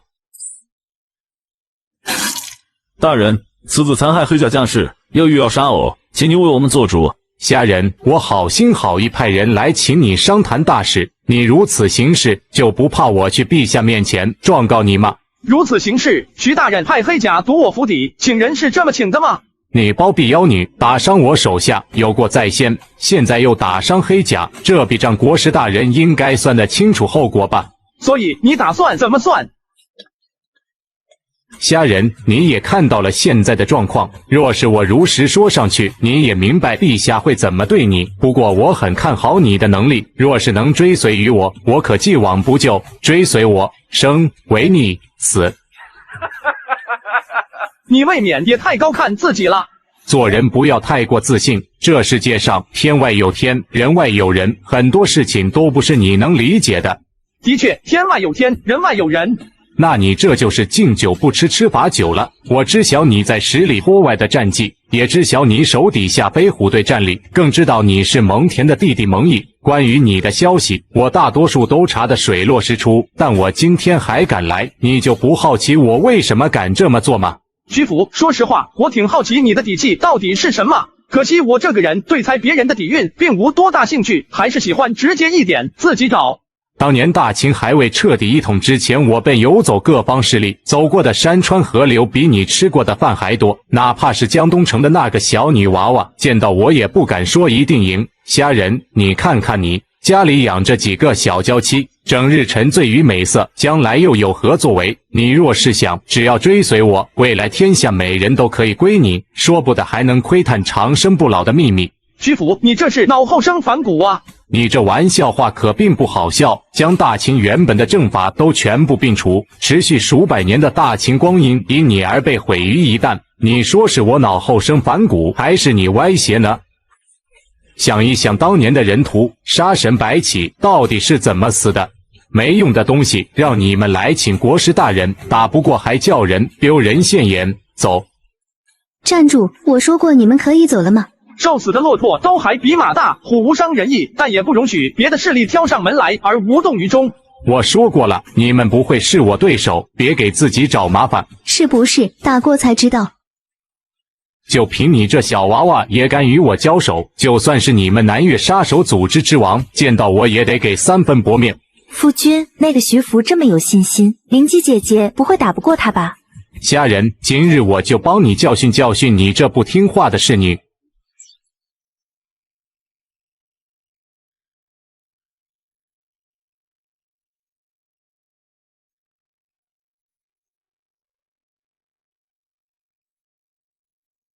一片是胆平乱世，我乃常山赵子龙是也，尔等休要放肆！末将必将陷阵杀敌，一马当先。常山赵子龙在此，尔等准备受死吧！尔敢！虾仁，你别不识好歹！杀了你，哪怕陛下要怪罪，我也不惧。子龙，动手！等等，先别动手。赵高，你搞什么名堂？这里跟你无关。吆喝，徐福你也在啊？这里还挺热闹的，别省得我去你家找你了。刚好有件事情要跟你交代交代。陛下赵国师杀人，徐福简洁入宫。我说夏国师，你这是一天不闹出点事起来就不安生了？怎么说？你还问我？你在国师府跟徐福闹出来的动静，几乎整个咸阳城都知道了，你怎么会跟他闹出矛盾来？黑甲兵将都围在我府邸前了，若是不给点反应，岂非说不过去？这可不一样，咱们这位陛下的心思你应该知道的。长生不死药对陛下多重要，这个徐福本身就拥有一手炼丹术，更是师承当年百家的医药两家，柔和净萃。前些年更是为陛下调制了诸多护心养体的药。先不管他了，你知道陛下突然召集大家来咸阳宫是有什么事情？从以往发生这种状况的经历来看的话，大秦彻底统一前，涉及其他6国国君层面的事情，应该就会有这样紧急的朝议。徐大人，听闻你跟国师在国师府前起了一些冲突，这当着咸阳城百姓的面可不太好啊。不过我觉得我们有共同的目标，暂时合作也不是不可以。合作？你凭什么觉得我会跟你合作？秦皇陛下今日所想所说的事情，怕是会有太多变故。我不喜欢做没有把握和准备的事。陛下道：太史、太卜，将你们方才与朕所说的事情再说一遍吧。诺。就在方才不久前，我与太卜大人揭秘多年，终于将当年百家立下的大秦国运要史解密出来。当年七国争雄，百家首领聚首在七国大战前夕，以滔天能力观星宿变化，览古史兴衰，终解锁九州一统长盛不衰的奥秘。九州气运一分为7，成为7个国家兴盛衰竭的根本。谁能得到7国的气运钥匙，就能解开九州气运一统的奥秘。这大秦的国运要是被推演出来了，可为什么陛下要当着众人的面说出来？难不成这要是居然不在嬴政的身上吗？秦国的国运是不加于物上，大秦国运钥匙已经推演出来，可以确定是在原本秦国的长城地脉中。这怎么会呢？当年百家所说竟然不是虚假，钥匙真的会分散在任何形式的东西身上。长城地脉，这可是个棘手的问题啊！最重要的问题是，现在长城修筑连接6国境内，地下龙脉延伸，跨度接近万里。长城被毁一段尚可修复，若是长城被彻底摧毁，地下龙脉不复存在，大秦的国运钥匙也将再次消失。我们接近数百人的星宿占卜，自陛下登基那年开始找寻钥匙下落，再次寻找，哪怕时间缩短一半，也熬不住油尽灯枯。诸位公卿，过段时间长城必定会滋生异象。如此庞大的工程，属实引人注目。若是再出异象，6国余孽见到尚且还好说，若是让其他诸侯国端详出1、2，势必会捣乱大秦江山。诸位公卿，可有办法应对？陛下，臣觉得此事得先下手为强。既然太史、太卜大人都可以通过星宿屠戮找到钥匙的线索，那也就意味着吃钥匙主动暴露了契机。长城发生异象会是早晚的事情，这件事情瞒不住了。与其坐以待毙，不若驱逐长城周边的势力，扬我大秦国威。陛下，臣认为不可。大战劳民伤财，修筑长城工事之前就惹得民间怨愤之声渐起，好在扭转了一些效果。若是开战，如今大秦内部有诸多暗中势力虎视眈眈，外敌也有强悍者，腹背受敌实为不明智。七宿的钥匙在暴露出契机之后的不久一段时间内会出现一些了不起的异象，那之前兵家子弟推演出了钥匙在玉树身上，那岂不是说距离玉树暴露异象不远了？丁，检测到宿主即将面临选择，请宿主在以下选项中任选一项。选项一，离开咸阳城前往江东城，得到燕青武的支持，奖励随机1把钥匙下落。选项二，领兵征战漠北、西域、南越，在长城异象爆发前完成剿灭任务，奖励工业革命理论基础。注意，距长城异象爆发还剩下3个月时间。3个月？那还打个屁！玉帝，你可是有对策了？陛下，臣认为长城龙脉钥匙爆发异象会是一个对大秦千载难逢的契机。哦，怎么说？臣建议以长城龙脉钥匙为诱饵，聚天下群雄，一次性摧毁他们。玉帝，你可知你在说什么？这个虾人真的是不知天高地厚啊！若是真的汇聚在一起，别说整座长城龙脉钥匙，就连大秦能不能阻止他们来去自如都是个未知数。合纵连横的办法已经被破解出来，已经吃过一次亏的他们，尤其会再次吃这个亏。如此一聚集，怕是会造就一个反秦联盟出来。玉帝可有对策可以应对这种后果？想要让大秦一劳永逸，一次性解决内忧外患，唯有此计可以实施。不管我们放不放出消息，长城龙脉都将成为汇聚众方势力的中心。但若是有一股大秦以外的力量可以控制住局面，北境蒙家军以及镇守南越的几十万大军便可挥师征战。北境和南越这2个地方的军队不可动，一旦动用北境与南越的大军，如若九州大乱，南北腹背，受敌华夏陷入死地，朕将愧对大秦先烈。陛下，最好的防守就是进攻。既然不想受人制约，那就将其永久剔除。而在九州大地之上，有一股势力可以一城比肩一国，完成一劳永逸的前提就是能让那一座城稳住争夺长城龙脉钥匙的局面。一座城比肩一国，哪座城池如此了得？江东机关城。陛下，据臣所知，江东机关城的主人是原燕国太子丹之女。如今楚国虽灭，但那些楚国余孽却还在叫嚣“楚虽三户，亡秦必楚”的决词。陛下，这燕太子丹的遗女隐秘近乎10年光阴，如今问世，却是坐拥江东机关城的城主，保不得他这是在积蓄力量对大秦图谋不轨啊！以我所知，前不久的婚礼上，燕太子丹的遗女更是派贴身3大侍女送礼至国师府上，关系非比寻常。陛下，既然虾人与那燕太子丹遗女有说不清道不明的关系，还是须弄个清楚明白的好。李斯此言无异于杀人诛心，这是要把虾人彻底推上大秦的对立面，与整个九州华夏的大一统为敌。虾人，你怎么不说话了？是无话可说了吗？还是承认了自己与燕太子丹遗女有染？陛下，请问叛国是否当以极刑？虾人这是何意？难不成是承认了自己勾结江东燕太子丹遗女的事实？他真的与燕太子丹遗女有染？虾人这是要给自己定罪了吗？哈哈哈，看来他已经是走投无路了。总感觉事情有些蹊跷。众人小声窃窃私语的声音愈发响亮，惊扰的嬴政心烦意乱。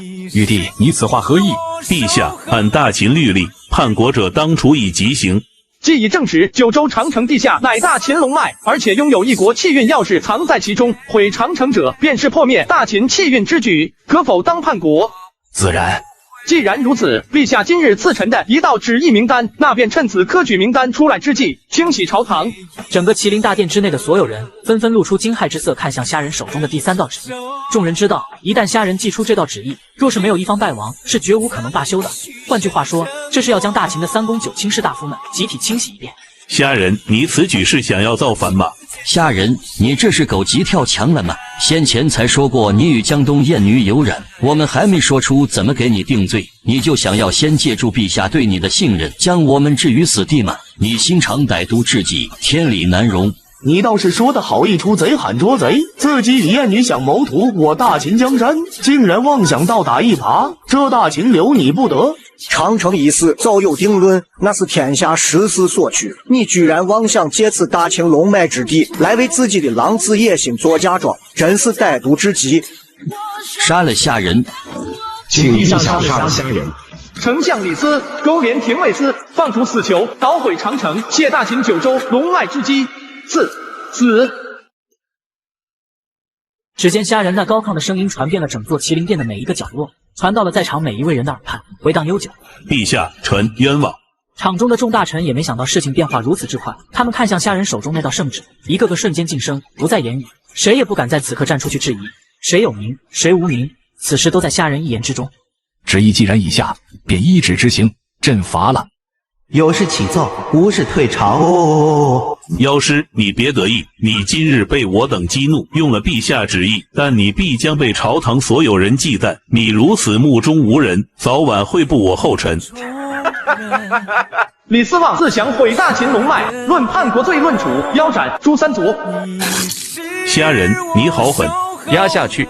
此刻已经退朝，诸位大人还逗留在此作甚？国师先请。国师，我等都因您马首是瞻，惶恐国师还有吩咐，故不敢先行。天下没有不透风的墙，尤其是当朝丞相竟然被人腰斩，这种万年未闻之事，更是恍如天方夜谭。想不到老师竟然有如此魄力，李斯我早看他不顺眼，一直拿他没办法，现如今老师却帮我除掉这一大敌，痛快啊！而另一边，随着探子将咸阳城的情报告诉项羽，他站在原地久久没有动静。完了，这辈子都报不了仇了。他就是个疯子，敢直接当着嬴政的面把李斯给杀了，这还是人能干的事吗？羽儿，我们还是该谋后而动。现如今虾人实力太大，目前来看无异于以卵击石。项大哥，我这是在哪？小川，你醒了！我项羽的兄弟果然命大。你现在在我的军营，你不知道你昏迷后发生了太多的事情。随后，易小川懵懵懂懂地听完了项羽所说他昏迷时的事情。大秦国师昨日在朝堂上下令，直接腰斩了当朝丞相李斯。现在他权倾朝野，众多官员已经被吓得门都不敢出。什么？盒子，必须找到盒子，我要回家。虾人欺人太甚。御医府，徐福将房间内能砸的东西统统砸得粉碎。短短几日，自己组成的反国师联盟已经名存实亡。一个御医也敢和国师斗，不自量力！听说他在朝堂上都快要被国师吓尿了，也不看看那徐福是什么货色，怎么能和国师大人比？徐福心里比谁都明白，自己也只是利用秦皇想要长生的欲望而已。这种事一个愿意吹，一个愿意相信。现在只能加快让嬴政宇与我东渡的步伐，这不齐的加快节奏了。老爷，门外有自称是你朋友的人来找。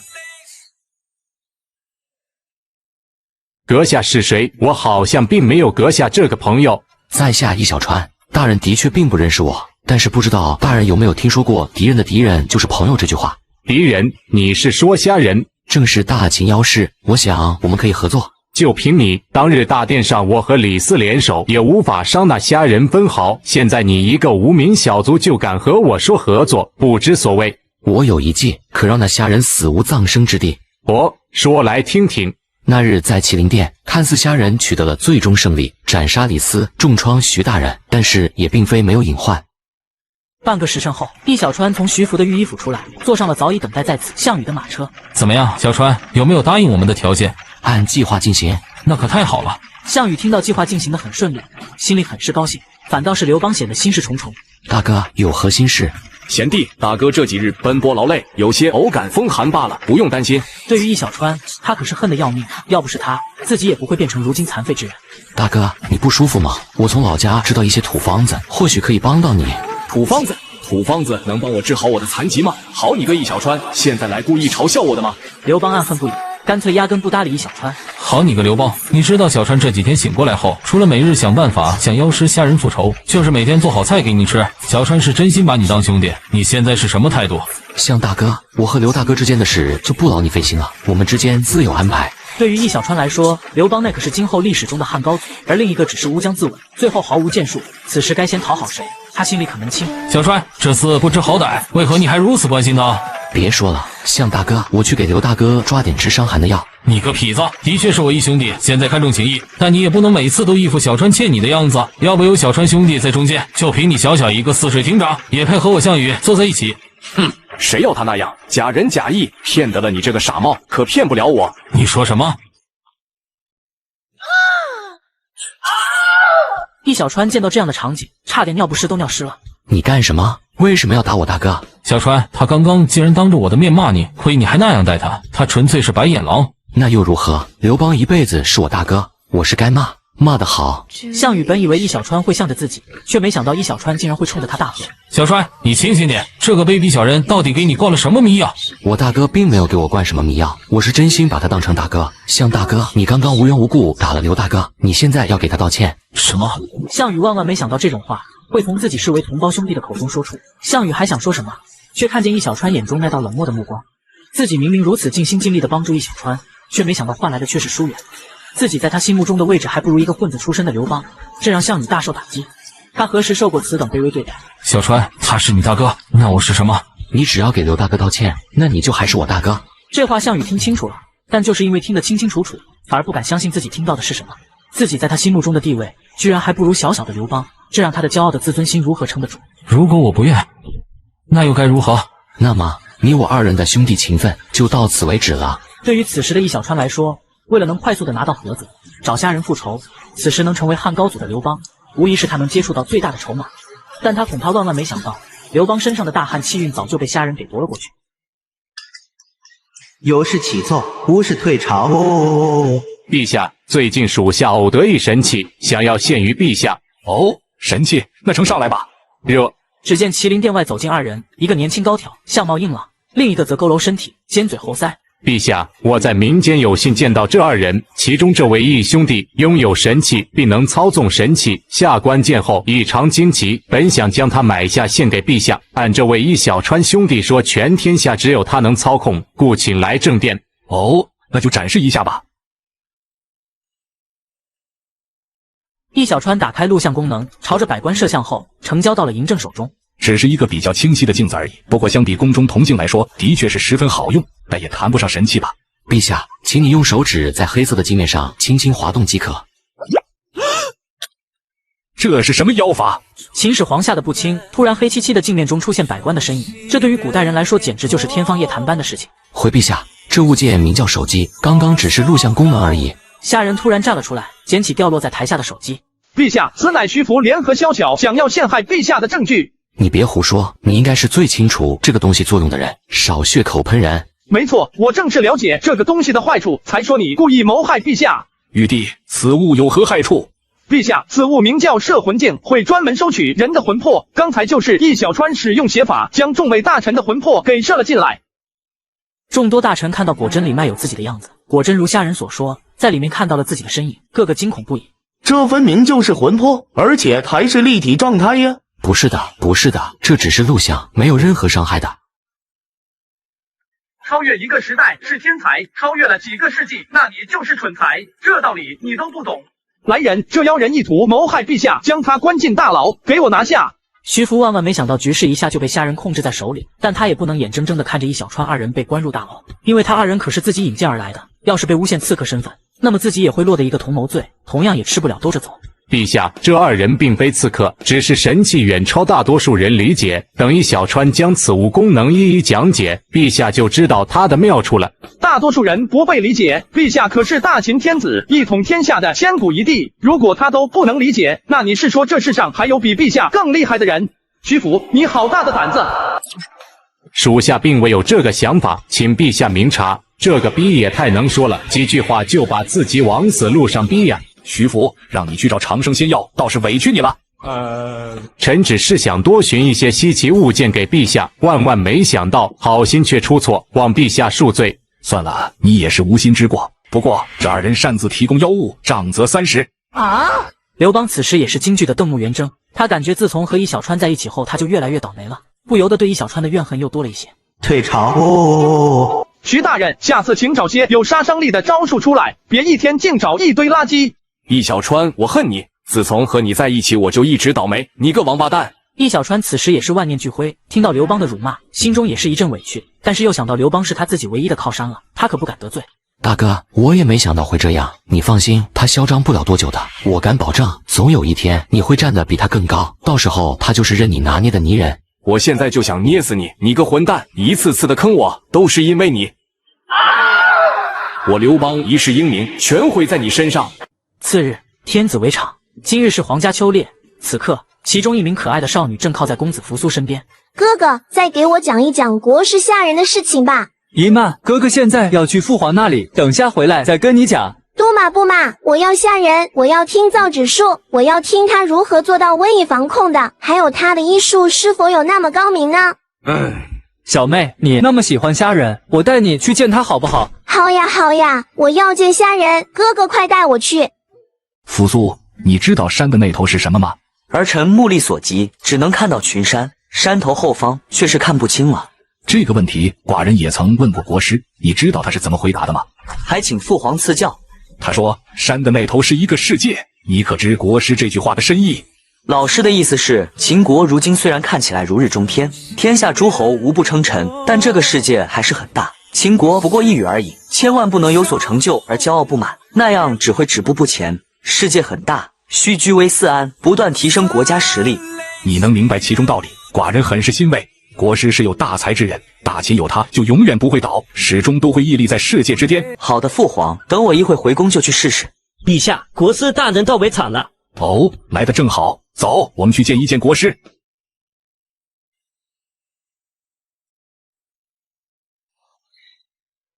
臣虾仁见过公主。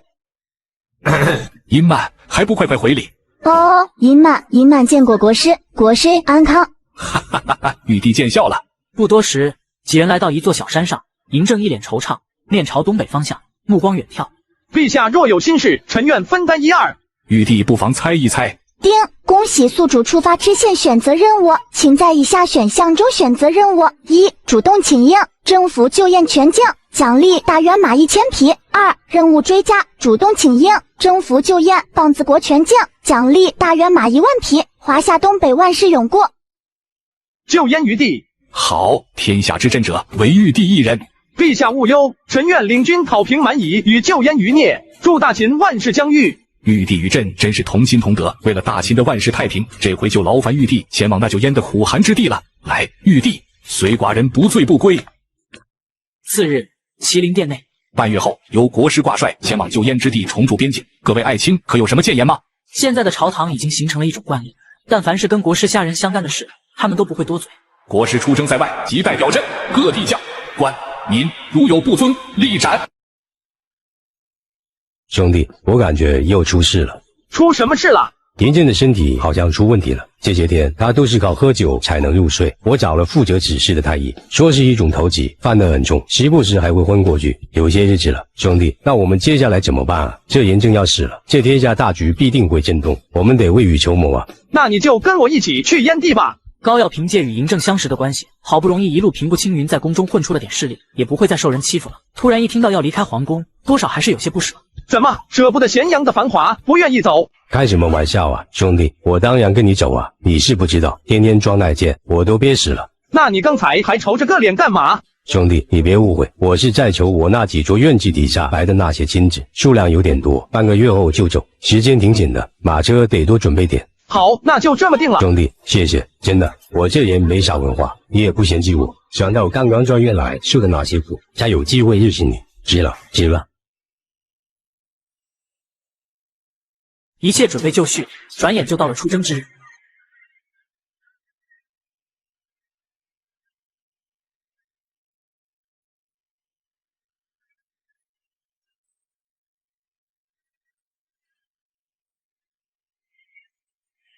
玉帝，朕设好酒宴，等你凯旋归来。祝国师凯旋归来。陛下龙威之下，三军将士必效死命，必胜。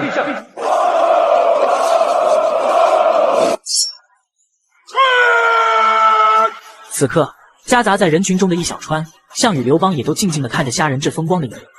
再这么让秦朝强大下去，现代的我和家人还存在吗？必须想办法让历史回到正轨才行。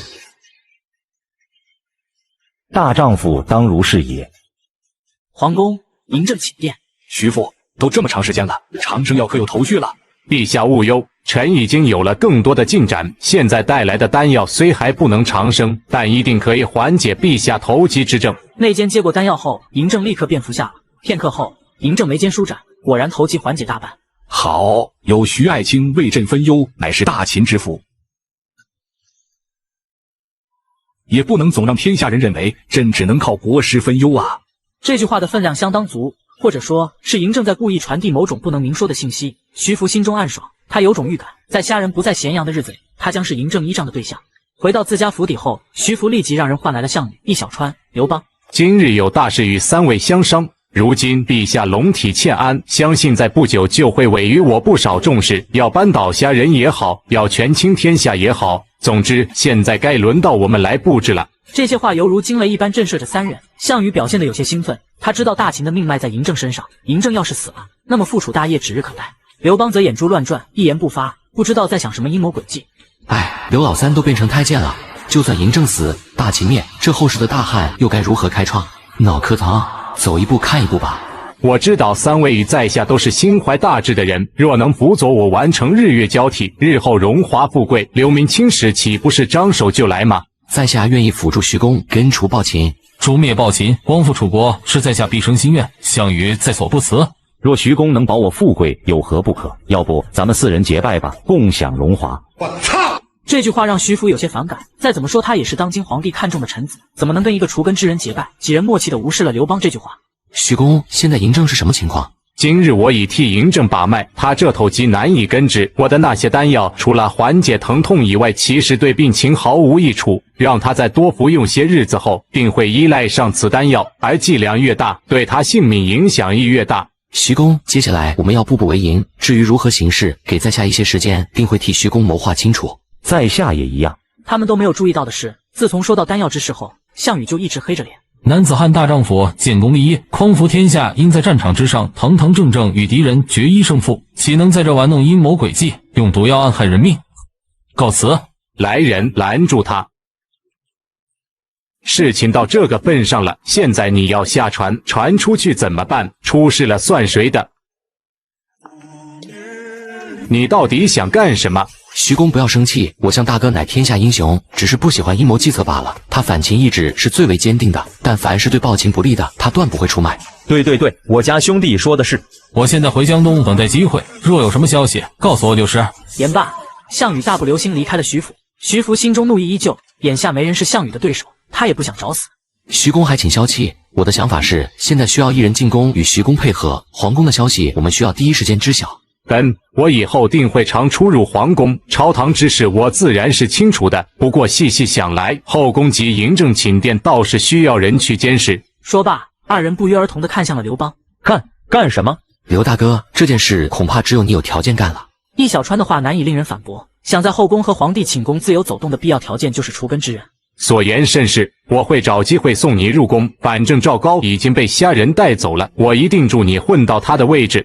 易小川，你他妈又坑我！不，我还想娶老婆了，不想去伺候人。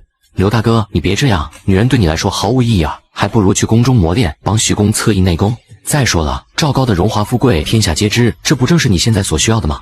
刘邦快哭出来了，现在居然还要被逼去当太监。既然徐福已经肯定了易小川的安排，再多说什么也于事无补。你娘的，你给我等着！几日后，雁门关。贤弟，即日不见了。赵将军，大哥，人选齐了吗？放心吧，蒙家军你又不是不了解，都是顶天立地、忠肝义胆的汉子。现在你是主帅，只要一声令下，刀山火海也拦不住他们。好，陛下安排的其他换防军队正在路上，今晚就能到，让大家好生休养。明日我们朝燕地出发。与此同时，咸阳皇宫内，放心吧，我已经买通了宫里负责此事的官员，给你谋了个御膳房的差事，你安心待着，有什么情况及时告知我。徐大人，这年纪怕是大了些吧？哪里，他只是面相老罢了。徐大人哪里的话，刚才只是开玩笑罢了。此人没有问题，我收下了。来到御膳房，刘邦原本以为自己只是干些类似监工之类的差事，可谁知你说的就是你，怎么长这么老啊？去把菜洗了，然后劈柴烧火。还有，以后我就是你的顶头上司，有什么事情问我就行。说话的太监表情嚣张，原因很简单，徐福给的钱并不多，这让他不大高兴。虽然不至于打刘邦，但整治是免不了的。易小川、徐福，你们两个给我等着！7日后，虾仁率领着大军正式踏入燕地上古郡的平陵县，郡守已经带领手下各级官员在此地等待多时。恭迎国师，下官已经接到圣旨，即日起救燕之地一切大小事务都由国师定夺。蒙大哥让大军在城外驻扎，发放军粮于当地困苦百姓，敢有扰民者斩。王奔、王礼、孔明，随我入县衙听当地军情。县衙内，虾仁坐在主位，当地官员纷纷站在大堂左右，县令自然首当其冲，上前述说当地情况。自我大秦一统天下以来，东湖蛮夷就没有停止过对救燕之地的袭扰，每次来都是烧杀抢掠，搞得民不聊生。本地守军曾誓死抵抗，却不敌。虽然上奏朝廷后，也派出不止一次大军前往围剿，可最终都功亏一篑。当地守军是否尽责？郡尉何在？国师末将在。郡尉简单来说就是当地防区驻守军队的长官。为何让东湖蛮夷屡次袭扰本郡？你的兵都是摆设吗？你麾下还有多少兵士？上古郡总计1000人不到，平陵县80人上下。混账！当我不懂大秦军制吗？上古郡如此重要位置，1000人不到，是不是你吃空饷？上将军息怒，末将也是没有办法啊。东湖蛮夷都是轻骑，马匹健硕，又擅长骑射，我们是追也追不上，跑也跑不掉，逃兵越来越多，末将也真的尽力了。混账东西！我大秦什么时候出了你这么个窝囊将士，连手里的兵都管不住？刚才那个家伙有问题，刚才我就想砍了那个郡尉。末将认为，如今东湖猖獗，燕地百姓惶惶不可终日，请让末将点兵5000北上去探探虚实。末将愿与父亲同去。不是那个郡尉，我是说郡守。我们出发来燕地之前，国师就让我在宫中查阅了燕地官员的典籍。对这些官员的情况，我已经了然于数。燕地官员大多欺压百姓，贪财枉法，唯独这个韩德安是其中的一类。他负责的上古郡原本是户数最少的郡，可自从他在4年前上任后，广得民心，燕地其他郡的百姓纷纷都到了上古郡来。在他的经营下，此地也算繁华一时。我们不是应该先解决东湖的事吗？怎么说起政务了？哎，将军啊，且听我继续说。怪就怪在这韩德安负责的上古郡也是受东湖劫掠最多的地方，按理说凭他的能力完全可以做出反击，再不济也不至于损失成现在这样吧。身为郡守如此有名望，却不时招兵御敌，岂不怪在？这有何奇怪？他本是文官，不懂军务战阵也是合情合理啊。韩德安现年48岁，曾在蜀地任偏将一职，任职期间治军有方，大小战士时激励，我已派其后弃武从文，调任燕地。我早让赵高大人查阅了燕的重要官员的情况，这个韩德安明知本地郡尉能力低下，但他却依旧自持文官身份，假装不懂军务，看着军队屡屡犯错，却从不挽救败局，此乃我第一疑。其二，他治理地方的方略就是最大程度吸引其他地方百姓前来居住，然后短时间内促使该地繁华，百姓被劫掠后又放任他们前往更东边的救燕余孽控制之地定居，却又不有效劝阻，此人分明是在坚守自盗。这般说来，这家伙就是蛮夷内应了，真是我大秦之耻。莫急，关于他的身份，今夜我会得到更加准确的信息。诸位先不要声张此事，明日我自有破敌之策。深夜，天机阁百晓生如约而至。半个月了，收集到了什么宝贵的信息？如今救燕余孽在燕地可谓蠢蠢欲动。据在下所知，他们暗地里已经集结了近10万大军，在更东边等待时机。什么时机？东湖的集体南下，他们早就与东湖等蛮夷结下盟约。东湖不懂耕种，只要财物；而救燕余孽只要地盘人口，所以两方一拍即合，各取所需。韩德安则早已经投靠救燕势力，到此为官，负责为两头提供财物、人口等，这也是他不愿意调往京城的主要原因。身为大秦官员，为何要如此？此事我也已经查明，这完全是李斯当年造的孽。当年韩德安在蜀地任偏将时，李斯小妾的一位远房亲戚在战场上犯了事，被他照军法鞭打了一顿。那小子气不过，托人通气到了李斯那。李斯看是小妾亲戚，于是让人把韩德安部调去西南边境，并在战场上故意为难他们，导致全军覆没，只有韩德安一人活了下来。真是作孽！好好的一个将领，硬是被逼的要叛国复仇。翌日，县衙内，韩郡守治理地方的能力鹤立鸡群，等我们回咸阳后，定要禀告陛下，让他赐你爵位。哪里，只要我大秦安泰，我所做之事就足矣。对了，国师才刚来，难道就计划着回咸阳了？定是陛下思念了。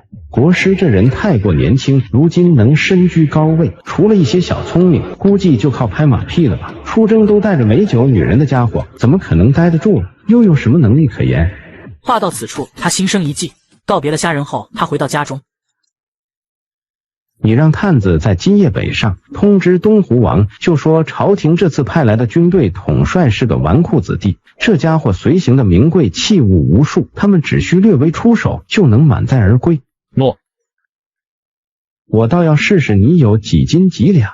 韩德安曾经也是统帅，他非常明白，纵使有王贲这样的大将在又怎样，一将无能累死三军的例子还少吗？东湖骑兵的实力足以试探虾人的能力了。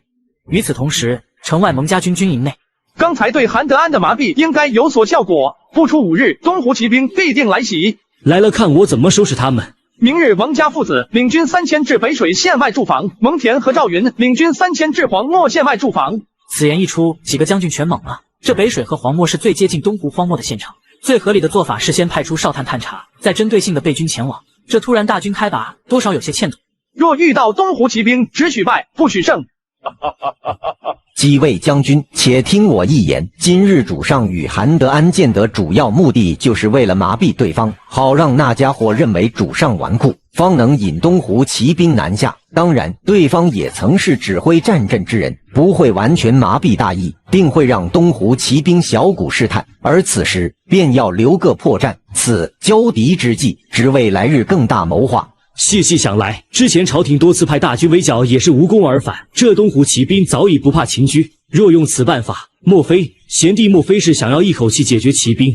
东湖仗着优良，马匹来去如风，想追不过是徒添伤亡。他们这种牛皮糖式的打法没完没了，必须给他摧毁性的打击，才能解决问题。确是好谋划，不过我们得想个法子把他们全部留住才是。王将军勿忧，在来燕地之前，主上便命在下让上万名工匠日夜赶制，现今万把劲弩已准备妥当。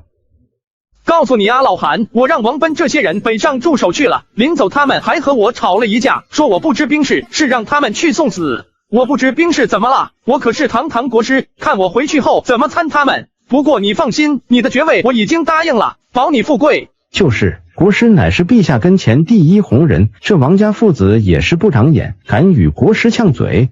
你说的对，我下个月就上奏陛下，我要回去，陛下不会不准。这燕地真不是人待的，太冷了。酒过3巡，饭过5味，虾仁和膏药趴在桌子上假装沉睡。韩德安也确认了虾仁就是个十足的酒囊饭袋，便退下了。兄弟，就远了，别装了。兄弟，好道路啊！大王，这次只带了8000人，真的足够。2年前秦军3万大军就被我们1万人打得落荒而逃，这次北水和黄漠加起来不过也才6000秦军，要不是王贲和蒙恬坐镇，我还想少带点了。大王就如白胖一样有实力，是属下多虑了。给你分领4000骑，去会蒙恬。是。荒漠上东湖骑兵很快一分为二，朝2条路分散而去。东湖骑兵的偷袭在第2天夜里上演。王家父子和另一头的蒙恬、赵云很好的执行了虾人的交敌任务，演技逼真，全军丢下辎重和细软后溃退。老韩啊，来，我们继续喝。边国师，前方大败，我军斗士辎重无数，伤害还无统计。什么？原本站立的虾人戏精上身，失魂落魄的瘫坐在椅子上。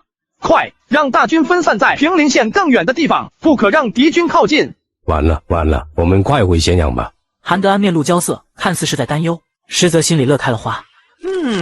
真是2个酒囊饭袋。万一对方仗着我军大败，跟着偷袭而来怎么办啊？韩郡守啊，你可有退敌之策？兄弟啊，你这演技简直了，妥妥的影帝级啊！大人，在下不过一文官，不懂这兵事啊。不过办法不是没有，还请快说来。国师勿慌，下官长期在燕地任职，深知这东湖蛮夷不过是贪财妄义之辈，只需送上些钱财，他们必然退去。好，钱我有的是，就依韩郡守之计。我有金子100斤，够不够？你拿我腰牌，直接去军营，让军士帮忙押送北上。虾人，你这混蛋，竟然出此昏招，致我军大败！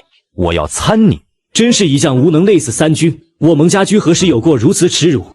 你这个只会溜须拍马的小人。韩德安一脸得意，听了几句后飘然而去。我说两位就不能小点声，耳朵都快破了。怎么样，末将表演的还可以吧？不错不错，有机会给你们颁个小金人。不必，我家有钱，还要什么金子？我现在只想把东湖王的头拧下来当夜壶。是啊，贤弟，跟你哥如此见外啊。得，当我没说。好了，诸位，接下来要好好布置如何一洗前耻了。这里，我要在这里让东湖王族灭种。胡兵最多2日后就能抵达。这里虽然是平原地，但也有几处矮山，算是个埋伏的好地方。而且还是必经之路，这就是兵家所说的死地了吧？主上的想法并不繁杂，开阔地是为了进一步麻痹东湖，因为他们的骑兵最适合开阔地，势必会坦然进军，几处矮山埋伏弓弩手。至于开阔地，大盾兵和长戟兵顶在最前列，并布置好防马栅，如此便可防备对方的弓箭和突击。没错，孔明先生刚才所说2点是东湖骑兵最依仗的进攻手段，如此一来，他们岂不是只剩下逃跑？跑不了他们，只要主上命我和蒙将军率领全部骑兵绕到敌军背后，保证一只苍蝇也飞不出去。好了，诸位听令，王分王离，命你2人分别领2万人坐镇包围圈，一左一右，若是有抵抗的，一记胡兵存活，军法处置。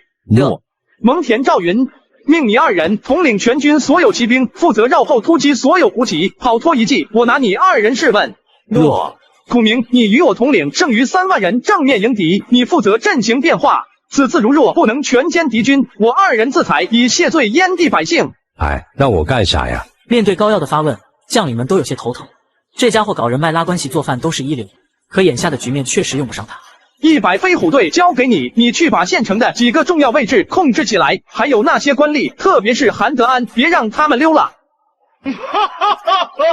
大王，这次我部收获颇丰，除了不少金子兵器外，还有多种生活器皿。没想到秦人现在居然都有这么多好东西了，哼，如此太不公平！大王，在下知道您心系草原子民，可是今日我们已经收下了秦军送来的金子，答应撤军了。一旦毁约，恐怕……那又怎么样？这是间之物，本就是属于我们大狼，属于我们草原霸主的。大王想要就要，想抢就抢，哪轮得到他们来决定？没错，按照他们秦军的讲法，这叫什么？叫什么出其不意？韩郡守的仆人已经托人给我传话了，让我们速去平陵县。听说那里有个秦人大官在，随身带着不少金银珠宝，还有一群天仙般的女人。大王定夺便是，我们誓死追随。这次我们不仅仅要深入燕地，还要让所有的战士加入其中。立刻传令，召集所有的战士来此地与大家会合。这次我们要抢空燕地。大王万岁！抢钱、抢粮、抢女人。估计东湖军今日就会抵达，之前与你们2个蠢货喝的酒，就当是上路酒吧。上路酒自然是要喝的，不过有送酒的人是你啊。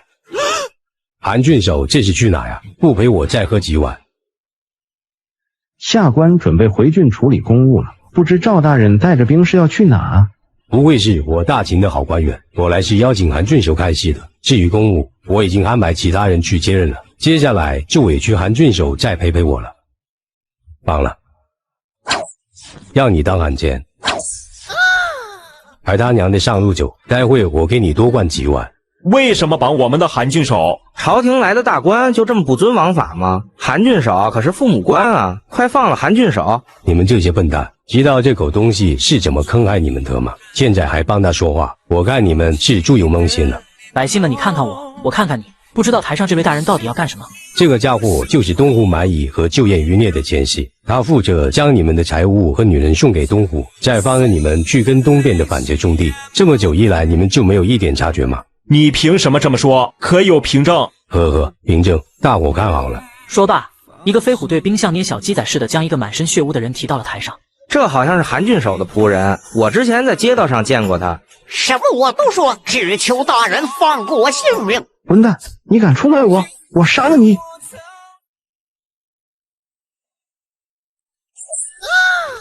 让你说话了吗？诸位请听我说，韩德安真的是奸细，燕地的很多百姓都是被他设计引来上古群居住，等称重富庶后，他在东击东湖南下劫掠，最后再让人引你们去东边种地啊，示范这样。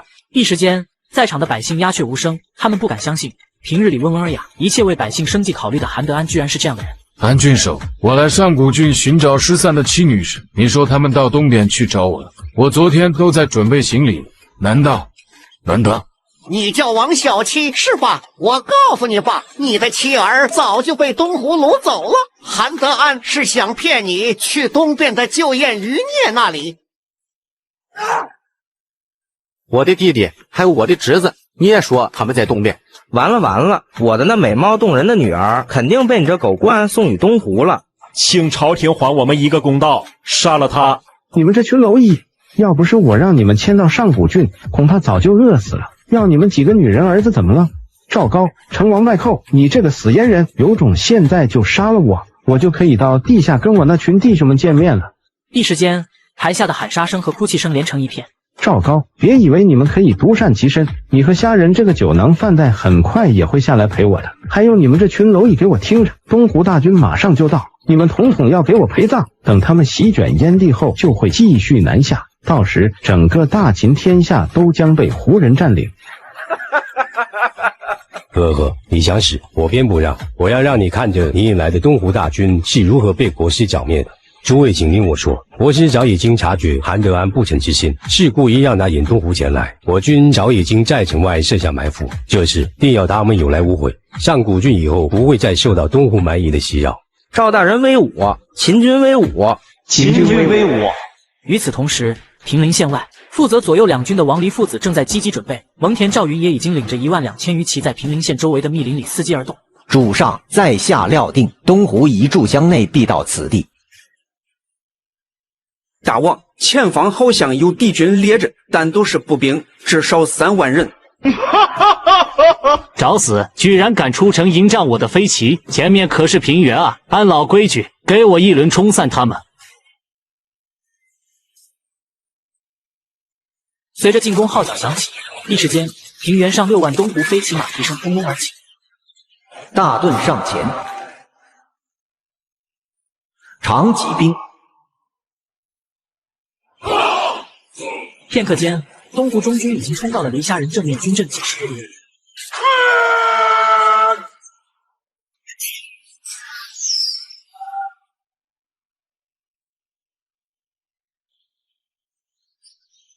就是现在，放箭！唐山赵子龙在此，尔等准备受死吧！瞬间，东湖飞骑犹如案板上的肉，倒下的频率越来越快。大王，快跑！东湖王眼看着自己的参军阵亡，心态彻底崩了。这到底是怎么回事？之前那一处集会的秦军，现在怎么变得如此可怕？蒙恬在此，东湖贼寇受死。我投降，我愿意投降。回到县衙，高耀搂着虾仁，好不高兴。兄弟啊，你刚才真是了不起啊！战斗激烈成那个样子，你都临危不乱，我学不来啊，学不来。韩德安这家伙，你看看该怎么处理。韩德安，你私通一族和旧燕余孽，知道什么下场吗？是案件。虾仁扔下一份竹简到韩德安面前，这上面全是他曾经冤死部下的名字。你什么意思？我家主上早已经上报了朝廷，你部下的冤案很快就能昭雪。凡是有功之人，我定不会吝惜赏赐与肯定，何况是一心为国冤死之军人。但你这个家伙为一己私仇，放弃大好前程，置百姓生死于不顾，你真该千刀万剐。听到此话，又看着竹简上部下的名字，韩德安流下悔恨的泪水。不过这已经无法改变什么了。我自知罪孽深重，不求国师和百姓宽恕，死前只想报答国师为我部下伸冤之恩，如此去了九泉之下，才有脸面对部下。我身后是前燕之人，他曾经是燕国的将军，现在主要盘踞在辽东郡、乐浪郡、玄兔郡一带。他名叫臧荼。臧荼，秦朝灭亡后，这家伙被项羽封为了燕王，后来又投降了刘邦，是个见风使舵的野心家。原来这么早就开始捣乱了。他还是很有威望和能力的。我之前诓骗去东边的百姓，基本都愿意归附于他。现在他们少说也有近8万军队和数十万百姓。辽东郡本身不小，而乐浪郡和玄兔郡正是棒子国的北部，3郡在手，可以说相当有资本了。这股力量迟早要面对。和你一样的那件，在这燕地还有多少？每个郡大小官吏都有10人上下，全是前燕旧臣。多亏了你的丹药，寡人的头疾能够及时止住，但长生药的是要加节，缺什么珍贵东西，跟功力药就是。御医们自然也归你统领，只要长生丹药能够尽快炼出，朕无有不准。陛下是天子，有上天赐福，日后服用了长生丹药，自然不会再有头疾这样的病症了。还请陛下适当休息，不可太过操劳才是。天下臣民还在等待着陛下出巡，一睹天颜。朕也不知最近是怎么了，就连赵高徒们所烹煮的东西都食之无味，难过得很呢。陛下，臣知道一人乃是厨神伊尹后人的弟子，他所烹煮的食物，无人可以抗拒。哦，何人？能请进宫来吗？我祖上与他家有交，前些日还撞上了。臣发现此人就在御膳房中，只是因为资辈的问题，尚未能掌勺。哼，那群狗奴才又开始了。当时赵高就是被这样欺负的。传朕令，让他立即做些食物给朕送来，朕要看看厨神传人能力如何。就燕之地大捷，国师尽灭东湖飞骑，上古郡大捷。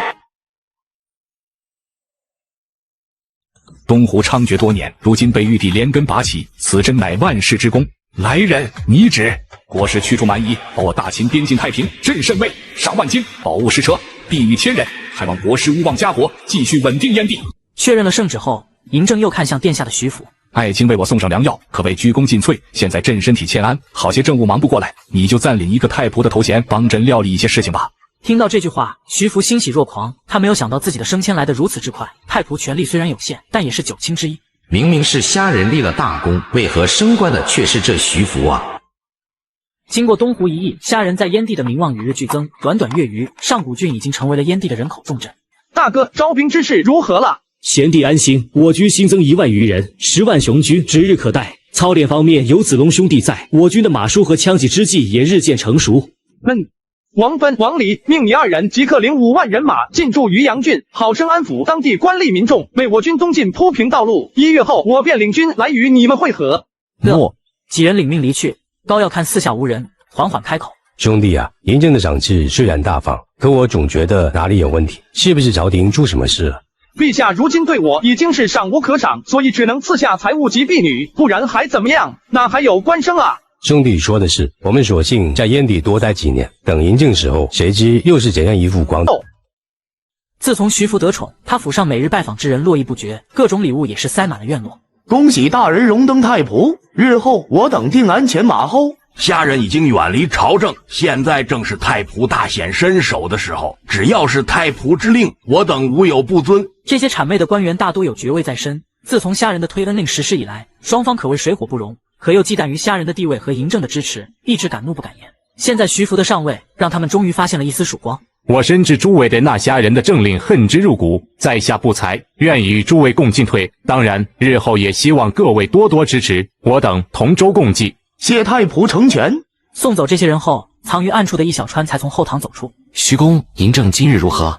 他每日至少要服我准备的3粒丹药，否则无法柔然入睡。至于膳食，刘邦有我妙药相助，嬴政自然已经离不开他了。如此一来，我们就基本控制了嬴政的生死。只要大人再逐步收服百官，施恩于各级将领，大事必成。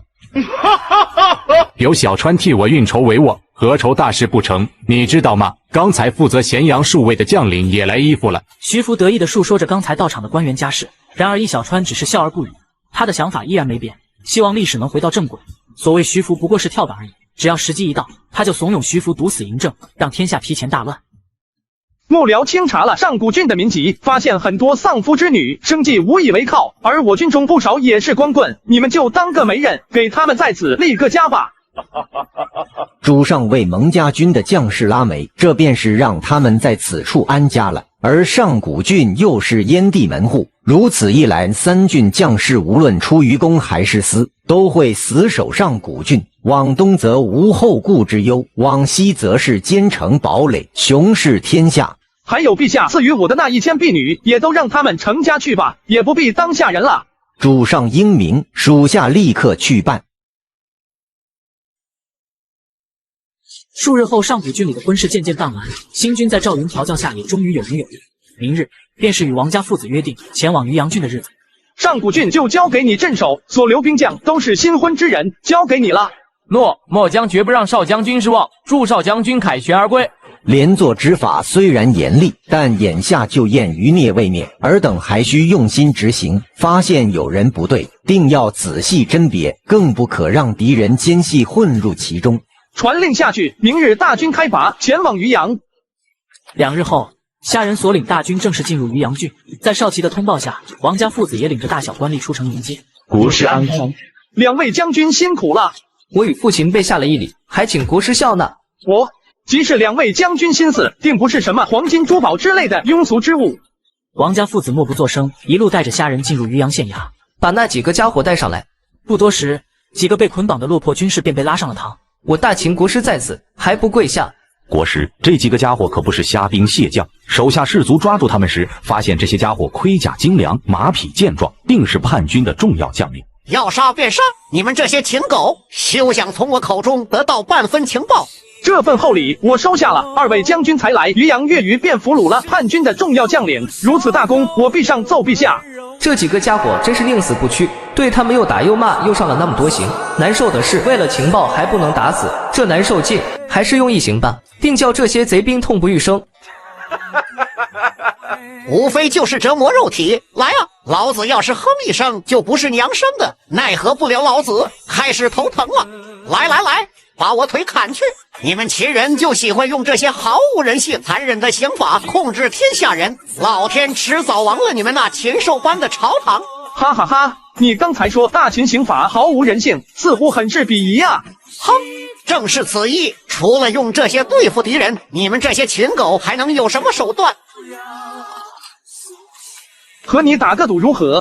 哼，刚才已经说过，有什么刑罚来便是。哼一声，我就不是娘生的。你是不是你娘生的我倒是无所谓，不过几日后你恐怕就得叫我爹了。5日内你就会全部交代。堂下叛军共5人，我抽调50名军士与你，每10人轮班负责一囚犯，日夜看管，一刻不可脱离视线，不许上任何肉刑和耻辱刑，3餐按时供应。虾人的安排令众人不解，但碍于国师尊贵，没有任何官吏敢多嘴，只能在心中嘀咕：这是什么意思？难不成让这些叛军整日吃好喝好？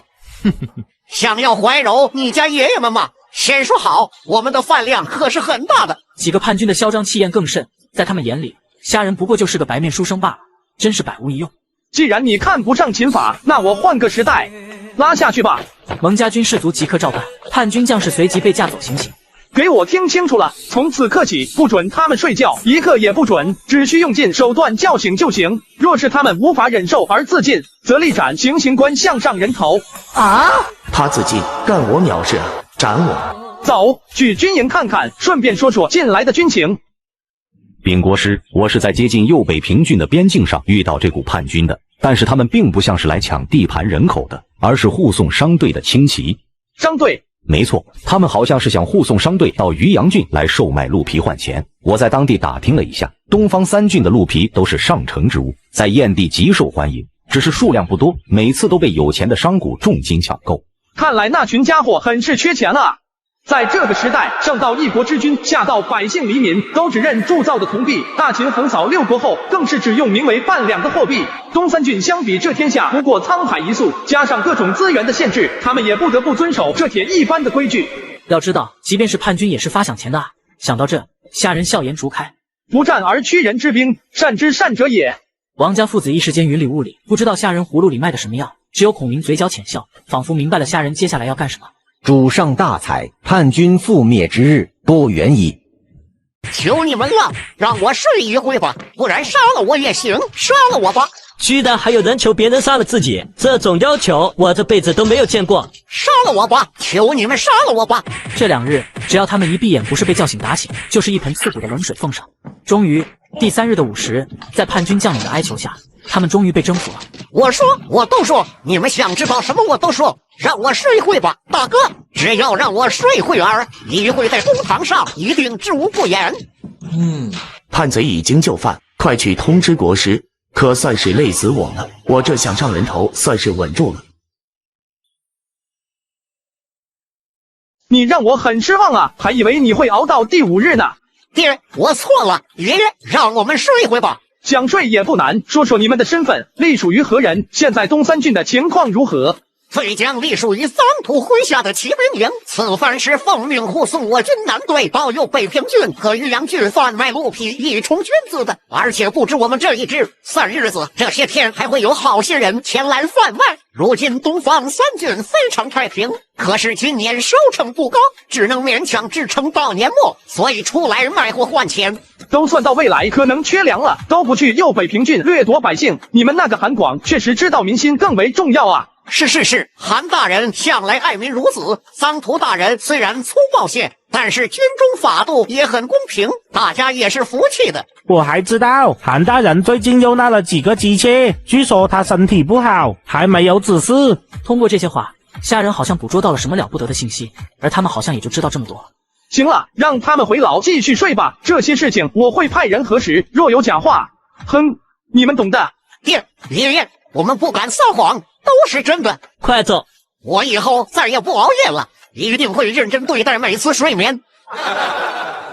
一阵大笑过后，虾仁看向孔明，事情办得如何？主上请放心，军资与粮食都已经准备好了，明日就开始行事。刚才那几个家伙没有回去，对方必定会小心行事，多半会化妆成商贩前来，无需点破，将鹿皮尽数收购。众官员听令，即日起，但凡是东边贩卖的鹿皮，各地县衙都要积极配合收购，有多少收多少，派人在各粮铺出售我军军粮。至于价格和数量，每日实时调控。大家你看看我，我看看你，感到莫名其妙。不过他们也就不多操心了，让干嘛就干嘛吧。众官员退去后，几个将领上前。国师，这是要做什么？眼下冬日尚远，我们要那么多鹿皮干什么？是呀，国师，这东西可不便宜，真的要无限制的买进。贤弟，我知道你肯定又有新的计谋了。我军的军资倒是十分充足，可军粮这种东西可不是马上就能变出来，要是卖的太多，恐怕我军无以为继啊。此物是我闲暇之时在外游历时意外发现的，味道不错，尤其是冲击的效果很是明显。此物更好的一点是，只需3至5月就能成熟，北方土地更是适合此物，2个多月就能食用。此物非凡品，不仅美味，饱腹感更是极强，更胜平常的军粮，我军无忧矣。大哥，此物事关重大，绝不能让我们军以外的任何人知道。贤弟放心，若是有一人走漏消息，我提头来见。贤弟，你今日和孔明先生在堂上安排的是什么迷魂阵啊？其实这非常的简单。在堂上时，你们也听到了，东三郡那边已经预计到他们年末缺粮的窘境，才会让人来右北平和渔阳卖他们盛产的鹿皮。随着他们的军队的扩大和一些流民的投靠，无论钱粮，他们都会面临入不敷出的局面。既然如此，我就慷慨些，多给一些钱粮，给他们做个合格的军需官。如此下去，他们壮大了，我军即使是不缺粮草，军饷也是要发的啊。臭小子，平常你爷爷和我就让你多读点书，你一天只喜欢舞枪弄棒。国师此计乃是仿袭当年的名相之谋。说罢，他抱拳对下人施了一礼。国师大才，仅凭敌将寥寥数语就制定好了如此厉害的对策，在下佩服。依我看，国师远胜当年管仲，消灭旧燕余孽指日可待。上将军谬赞了，现在还需等对方上钩才有可能实施，言之尚早。1月后，辽东郡郡治。禀2位主上，本月我们派出的商队已经陆续归来，此次带回的鹿皮利润极高，是此次实施以来最大的一次收获。嗨，在几个来回后，钱就能购买下足够的粮食，如此一来，我军民撑到明年收获应该没有问题。传本将令下去，让赋闲的将士们都进山猎鹿。2位主上，还有一事，我在归途中，一个在渔阳郡的探子给来信息，说右北平和渔阳现在很多粮店的生意非常好，而且价格非常公道，甚至说是低廉，30钱一担。此话一出，不止韩广，连藏图都站了起来。让将士们继续化妆商队前去买粮，多买些。真是天助我等！我们就用这秦国的粮，让将士们吃饱，再一鼓作气拿下右北平，最后再拿下渔阳上谷。到那时，整个燕地就都在我们之手了，复国大业指日可待呀！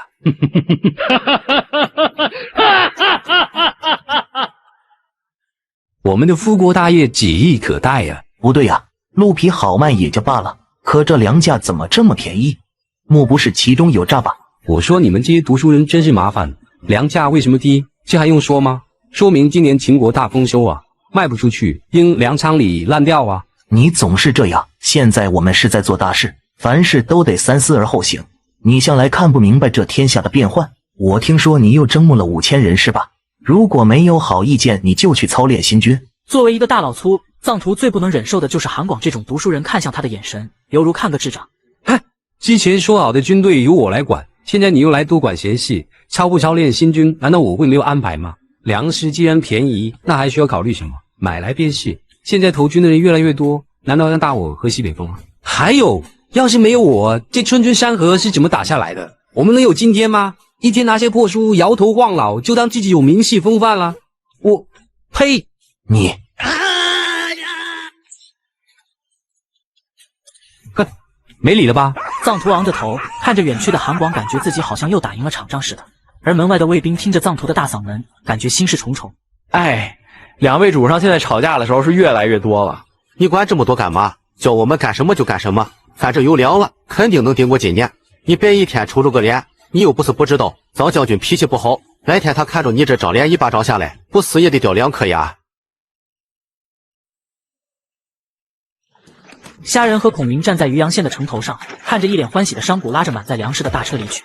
已经卖出了多少？禀主上，至少250担已经卖出。慢了些，把价格降下来。白晓生昨天的飞鸽传书告诉我，韩广他们近日又募军了，少说近万人，现在他们军队的规模已经突破了10万人，这点完全不够吃。属下遵命。第2日，整个燕地都沸腾，渔阳郡的粮价再次下跌，居然只要20钱就可以买到1担。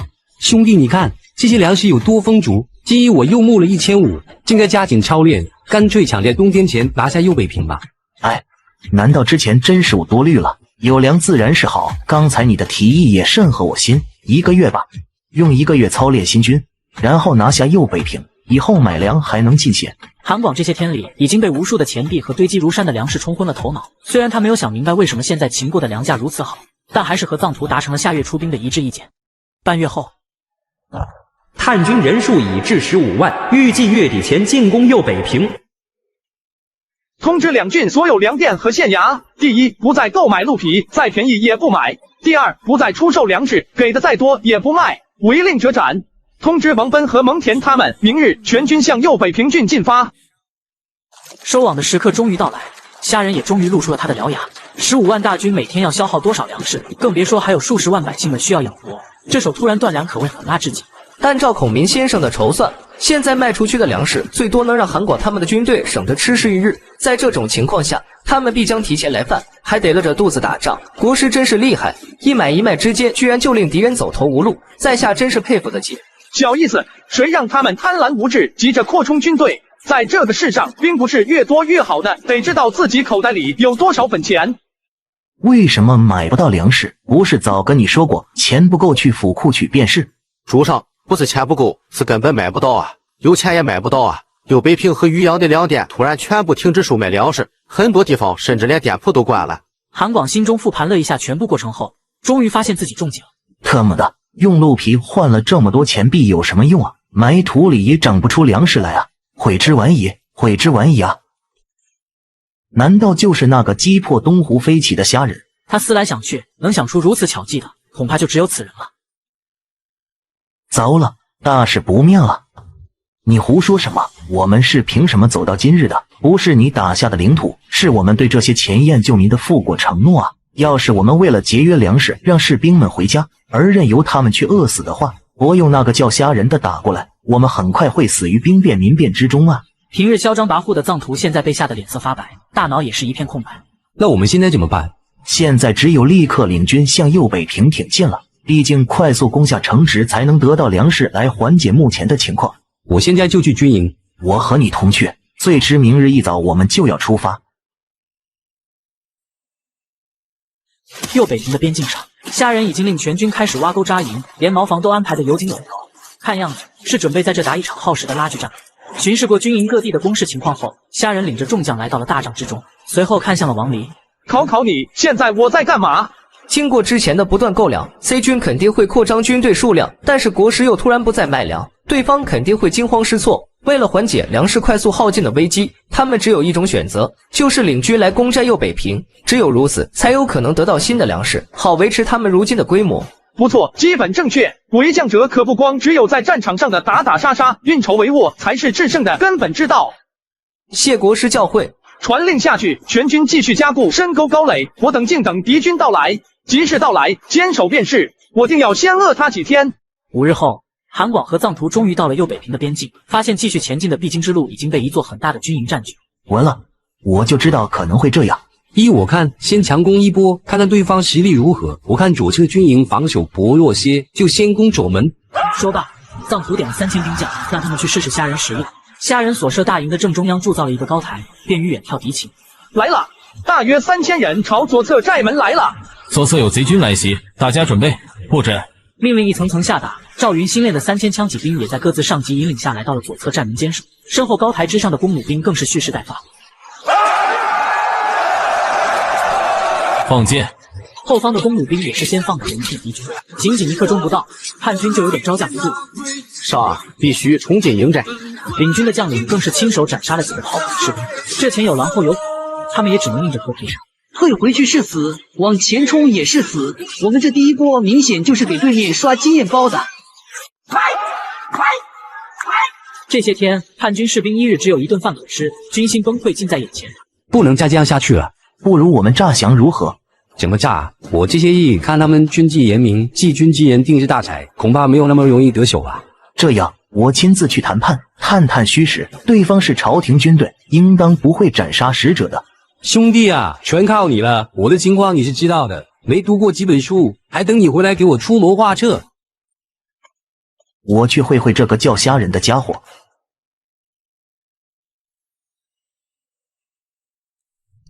投降还是韩广亲自来？这2个狗东西，打不过就投降，我看是诈降吧。诸君莫忧，一切早在主上算计之中，我等只需将计就计便是。即是投降，那就让快些进来商谈吧，免得夜长梦多。听好了，我们这样，然后那样。几个将领围着虾人，仔细听他的安排和布谋。贤弟高明，佩服啊！通知全营，把土豆收好，准备迎接韩广进营谈判。国师真是大智。王某纵横沙场多年，今日才知道什么叫做不费吹灰之力就将敌人瓦解。不过雕虫小技罢了，还请诸位扮演好自己的角色，定刻燕地，此计可是关键呐。不多时，韩广便来到营寨。韩某一时糊涂，还请国师与诸位将军恕罪。韩将军，快请起。哪里话，这2年你将东3郡治理的井井有条，反而是省了我很多事啊。国师，我军愿意投降归顺朝廷，只是眼下兵将众多，不知可否先发放些粮草，以安军心啊。投诚之事我已经想好，这样两军休战，军粮我会按每日所需给你们运送过去。我今日便上报陛下，看看给韩将军一个什么职位。只有如此，那些现在还不肯臣服的6国旧人才能归心啊。国师大恩，在下感激涕零。可这秦法森严无比，恐不能如愿吧？韩将军恐怕不清楚，国师所奏，陛下无有不准。再说了，现在燕地可是归国师负责管辖，不必担心。国师大恩，在下无以为报，只怪当初糊涂，不该做那叛逆之事。在下与臧荼将军情同手足，共治3郡多时，还请国师一同考虑。韩将军有所不知，我家主上与众将军向来只敬佩你这种之礼节，懂民政的读书人。那臧荼粗暴不堪，行事荒唐，恐不能有他官爵。而且东3郡军民心中自认韩将军做父母官，与那大老粗臧荼何干？他不过是负责追鹰猎兔，韩将军手里的一条狗罢了。哎，韩将军重情义罢了，没事，我奉请圣上降下爵位后，如何对待臧荼此人，韩将军自己决定便是。我们为何要为此粗人在这烦忧？来人，上酒菜。酒宴和谈判持续了2个时辰才结束，谈判内容则完全没有考虑进藏。韩广回到自家军营，听到消息的藏图立即赶来。兄弟啊，结果怎么样？这虾人并没有起疑心，军粮每日都会送来一些，勉强够我军用啊。言罢，韩广倒头呼呼大睡。那接下来怎么办啊？一天一些粮食还不是于事无补？你到底是怎么谈的？叽叽喳喳，喳喳叽叽。什么？说我是韩广手下追鹰猎兔的狗？他们还说以后有任何事只跟韩主上相商，至于主上您就什么？就看好军队，等着韩广安排便是。哼，怪不得一身的酒香肉味，原来是享福去了。第2日，醉酒的韩广终于起来了，而藏图已经出现在了他的营帐中。恭喜韩大人即将升官啊！不知道是否要我这张上言头作为筹码，再去提官爵啊？我说兄弟，你怎么这么糊涂啊？眼下大事为重，你好生安抚我军将士，稳住军心。这虾人好像很喜欢我这样的文士，估计还会请我前去商谈。那些我允诺的封官许爵之事，不过是为了麻痹于他。到时你抓住时机，必能一举破敌。我张图是受大燕国恩，就算战死沙场，也绝不投降报请。希望你说话算话，军队我会管好的。报大秦国师使者送来礼物，请韩主上一见。韩广立即整理衣服，出了帐外，藏图也跟在了后面。臣韩广恭迎。国师感念韩广忠诚，特赐予黄金100两，玉器2双，每95坛。臣谢恩。臧荼既为韩将军手下，本国师自然也不能不赏，赐臧荼300钱。300钱？你他妈看不起谁了？老子可是坐拥3军的人物，还稀罕你那300钱？还有谁他妈又是韩广手下？广又稀罕喽！臧荼跪下谢恩吧。现在只需一封书信，韩广必然人头落地。国师，明日贼军大变之时，在下愿领1万弟兄突袭敌军，定能大胜。末将也愿往。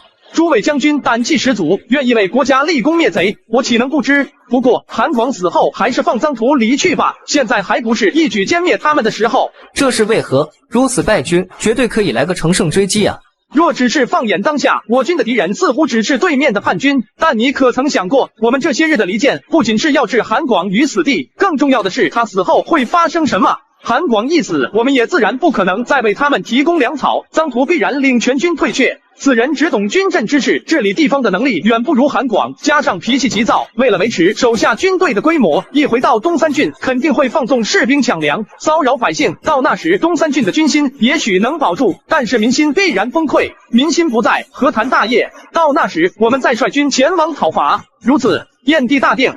这国师到底是何人所教？这些计谋连环相套，可谓招招致命，真是恐怖如斯啊！禀报各位大人，臧荼率大军前来校正。虾人，叔叔束手就擒，本王还能饶你一命，否则的话，休怪本王将你碎尸万段。我劝你最好不要轻举妄动，我可不想伤及无辜了。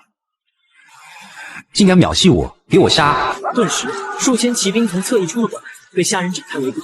哼，雕虫小技！嘿！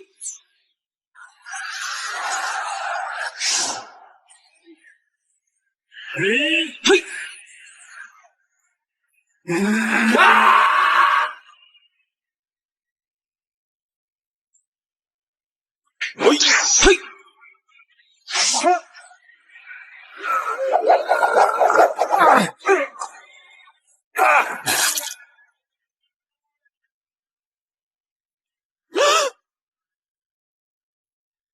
嬴政，你个老不死的，起来蹦跶啊！现如今嬴政已经昏迷不醒，是时候实施小川你的下一个计谋了。待我完成日月交替，保你2人日后荣华富贵，留名青史。刘邦，你通知项羽大军开始行动吧。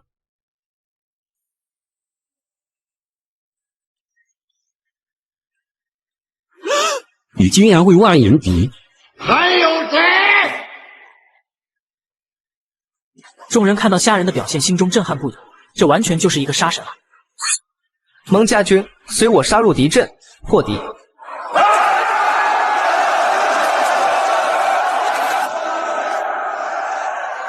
两军厮杀了近1个时辰，臧荼的手下几乎殆尽。禀国师，按照之前规划，臧荼带着残部向东边逃了。10日后，臧荼果然放纵士兵抢粮，骚扰百姓，自此民心尽失。虾人麾下蒙家军则是已经扩充至了30余万，实力大增。众将士听令，3日后进军东三郡。在听到虾人大军前来进攻东三郡的消息时，失去民心的臧荼大军毫无战意，逃兵越来越多。毫无意外，虾人轻松拿下了东三郡，自此燕地大定。与此同时，天机阁白晓生匆匆赶来。禀阁主，咸阳城急报，徐福、易小川和刘邦勾结项羽，预谋朝篡位。嬴政已经昏迷不醒数日，现如今三秦大地几乎已经被项羽大军控制了。他们似谋划已久，封锁极严，我们损失了好些个弟兄，才把情报送出来。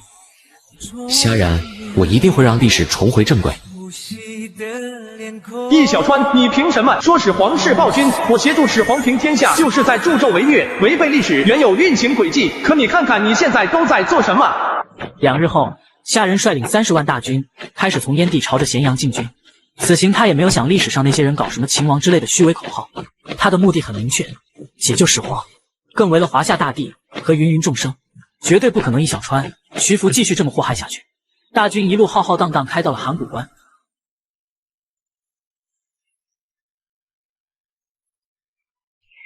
项羽，可敢一战？来得好，等的就是你。果然有些本事，你是唯一一个有资格让我认真的人。哼！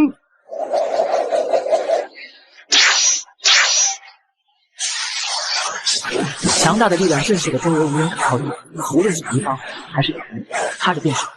2人大战，所过之处皆死伤两人，真应了那句话：人间可耻，凡人遭殃。能在我手底下坚持这么久的，你也算是第一人了。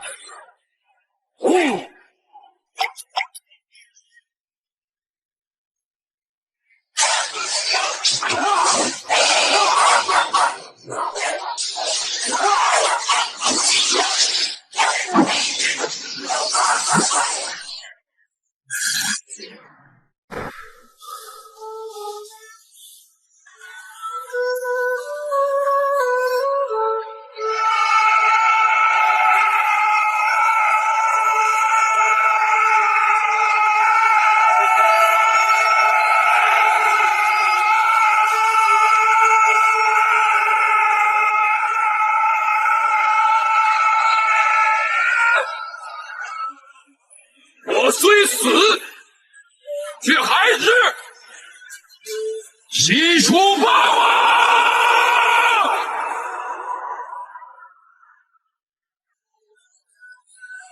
项羽俯首，天下大定。函谷关守军见状，惊恐万分。至此，函谷关大战宣告结束。接下来就是一边倒的屠杀。夏人高举长枪，挑着项羽，一路守军望风而降。毫无意外，夏人顺利拿下咸阳城。来人，把他们3个绑起来，稍后等我发落。丁，恭喜宿主完成隐藏任务，奖励长生丹药1颗，已自动发放至背包。陛下，郑哥，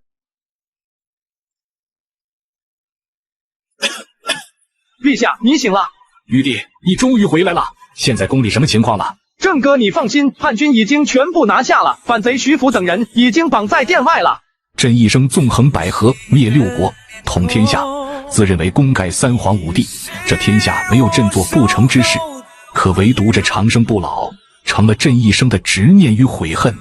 后来听闻方士徐福之言，深信这世间有仙药可求，能让朕摆脱生死轮回，天真的以为不久之后便能长生不老，千秋万代的统治大秦帝国，守护华夏大地。不成想，竟落得如此境地，朕真是悔啊！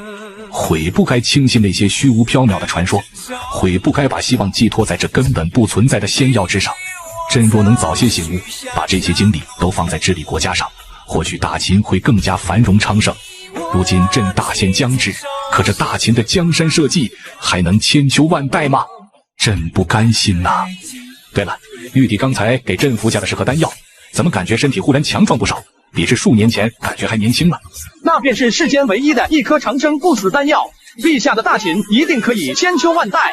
郑哥，是时候处置徐福这几个乱臣贼子了。把人带上来。玉帝，这几人是你抓住的，便由你来处置吧。徐福欺君罔上，祸乱朝纲，意欲谋朝篡位，诛9族。刘邦协助徐福毒害陛下，夷3族。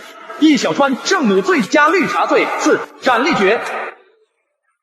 丁，因宿主违背时空法则，对历史大事做出不可逆更改，先对宿主做出惩罚，即刻剥夺宿主生命气息。玉帝，兄弟们。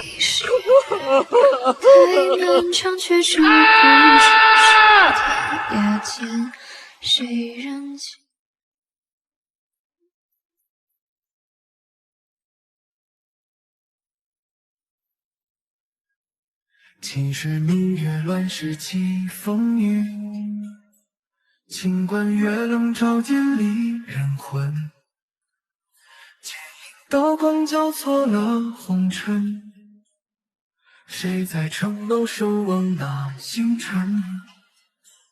古道瘦马逃过了秋春，峡谷柔肠难舍。郑哥，陛下，陛下，郑哥，陛下，郑哥，陛下，陛下，郑哥。玉帝，玉帝，郑哥，再见。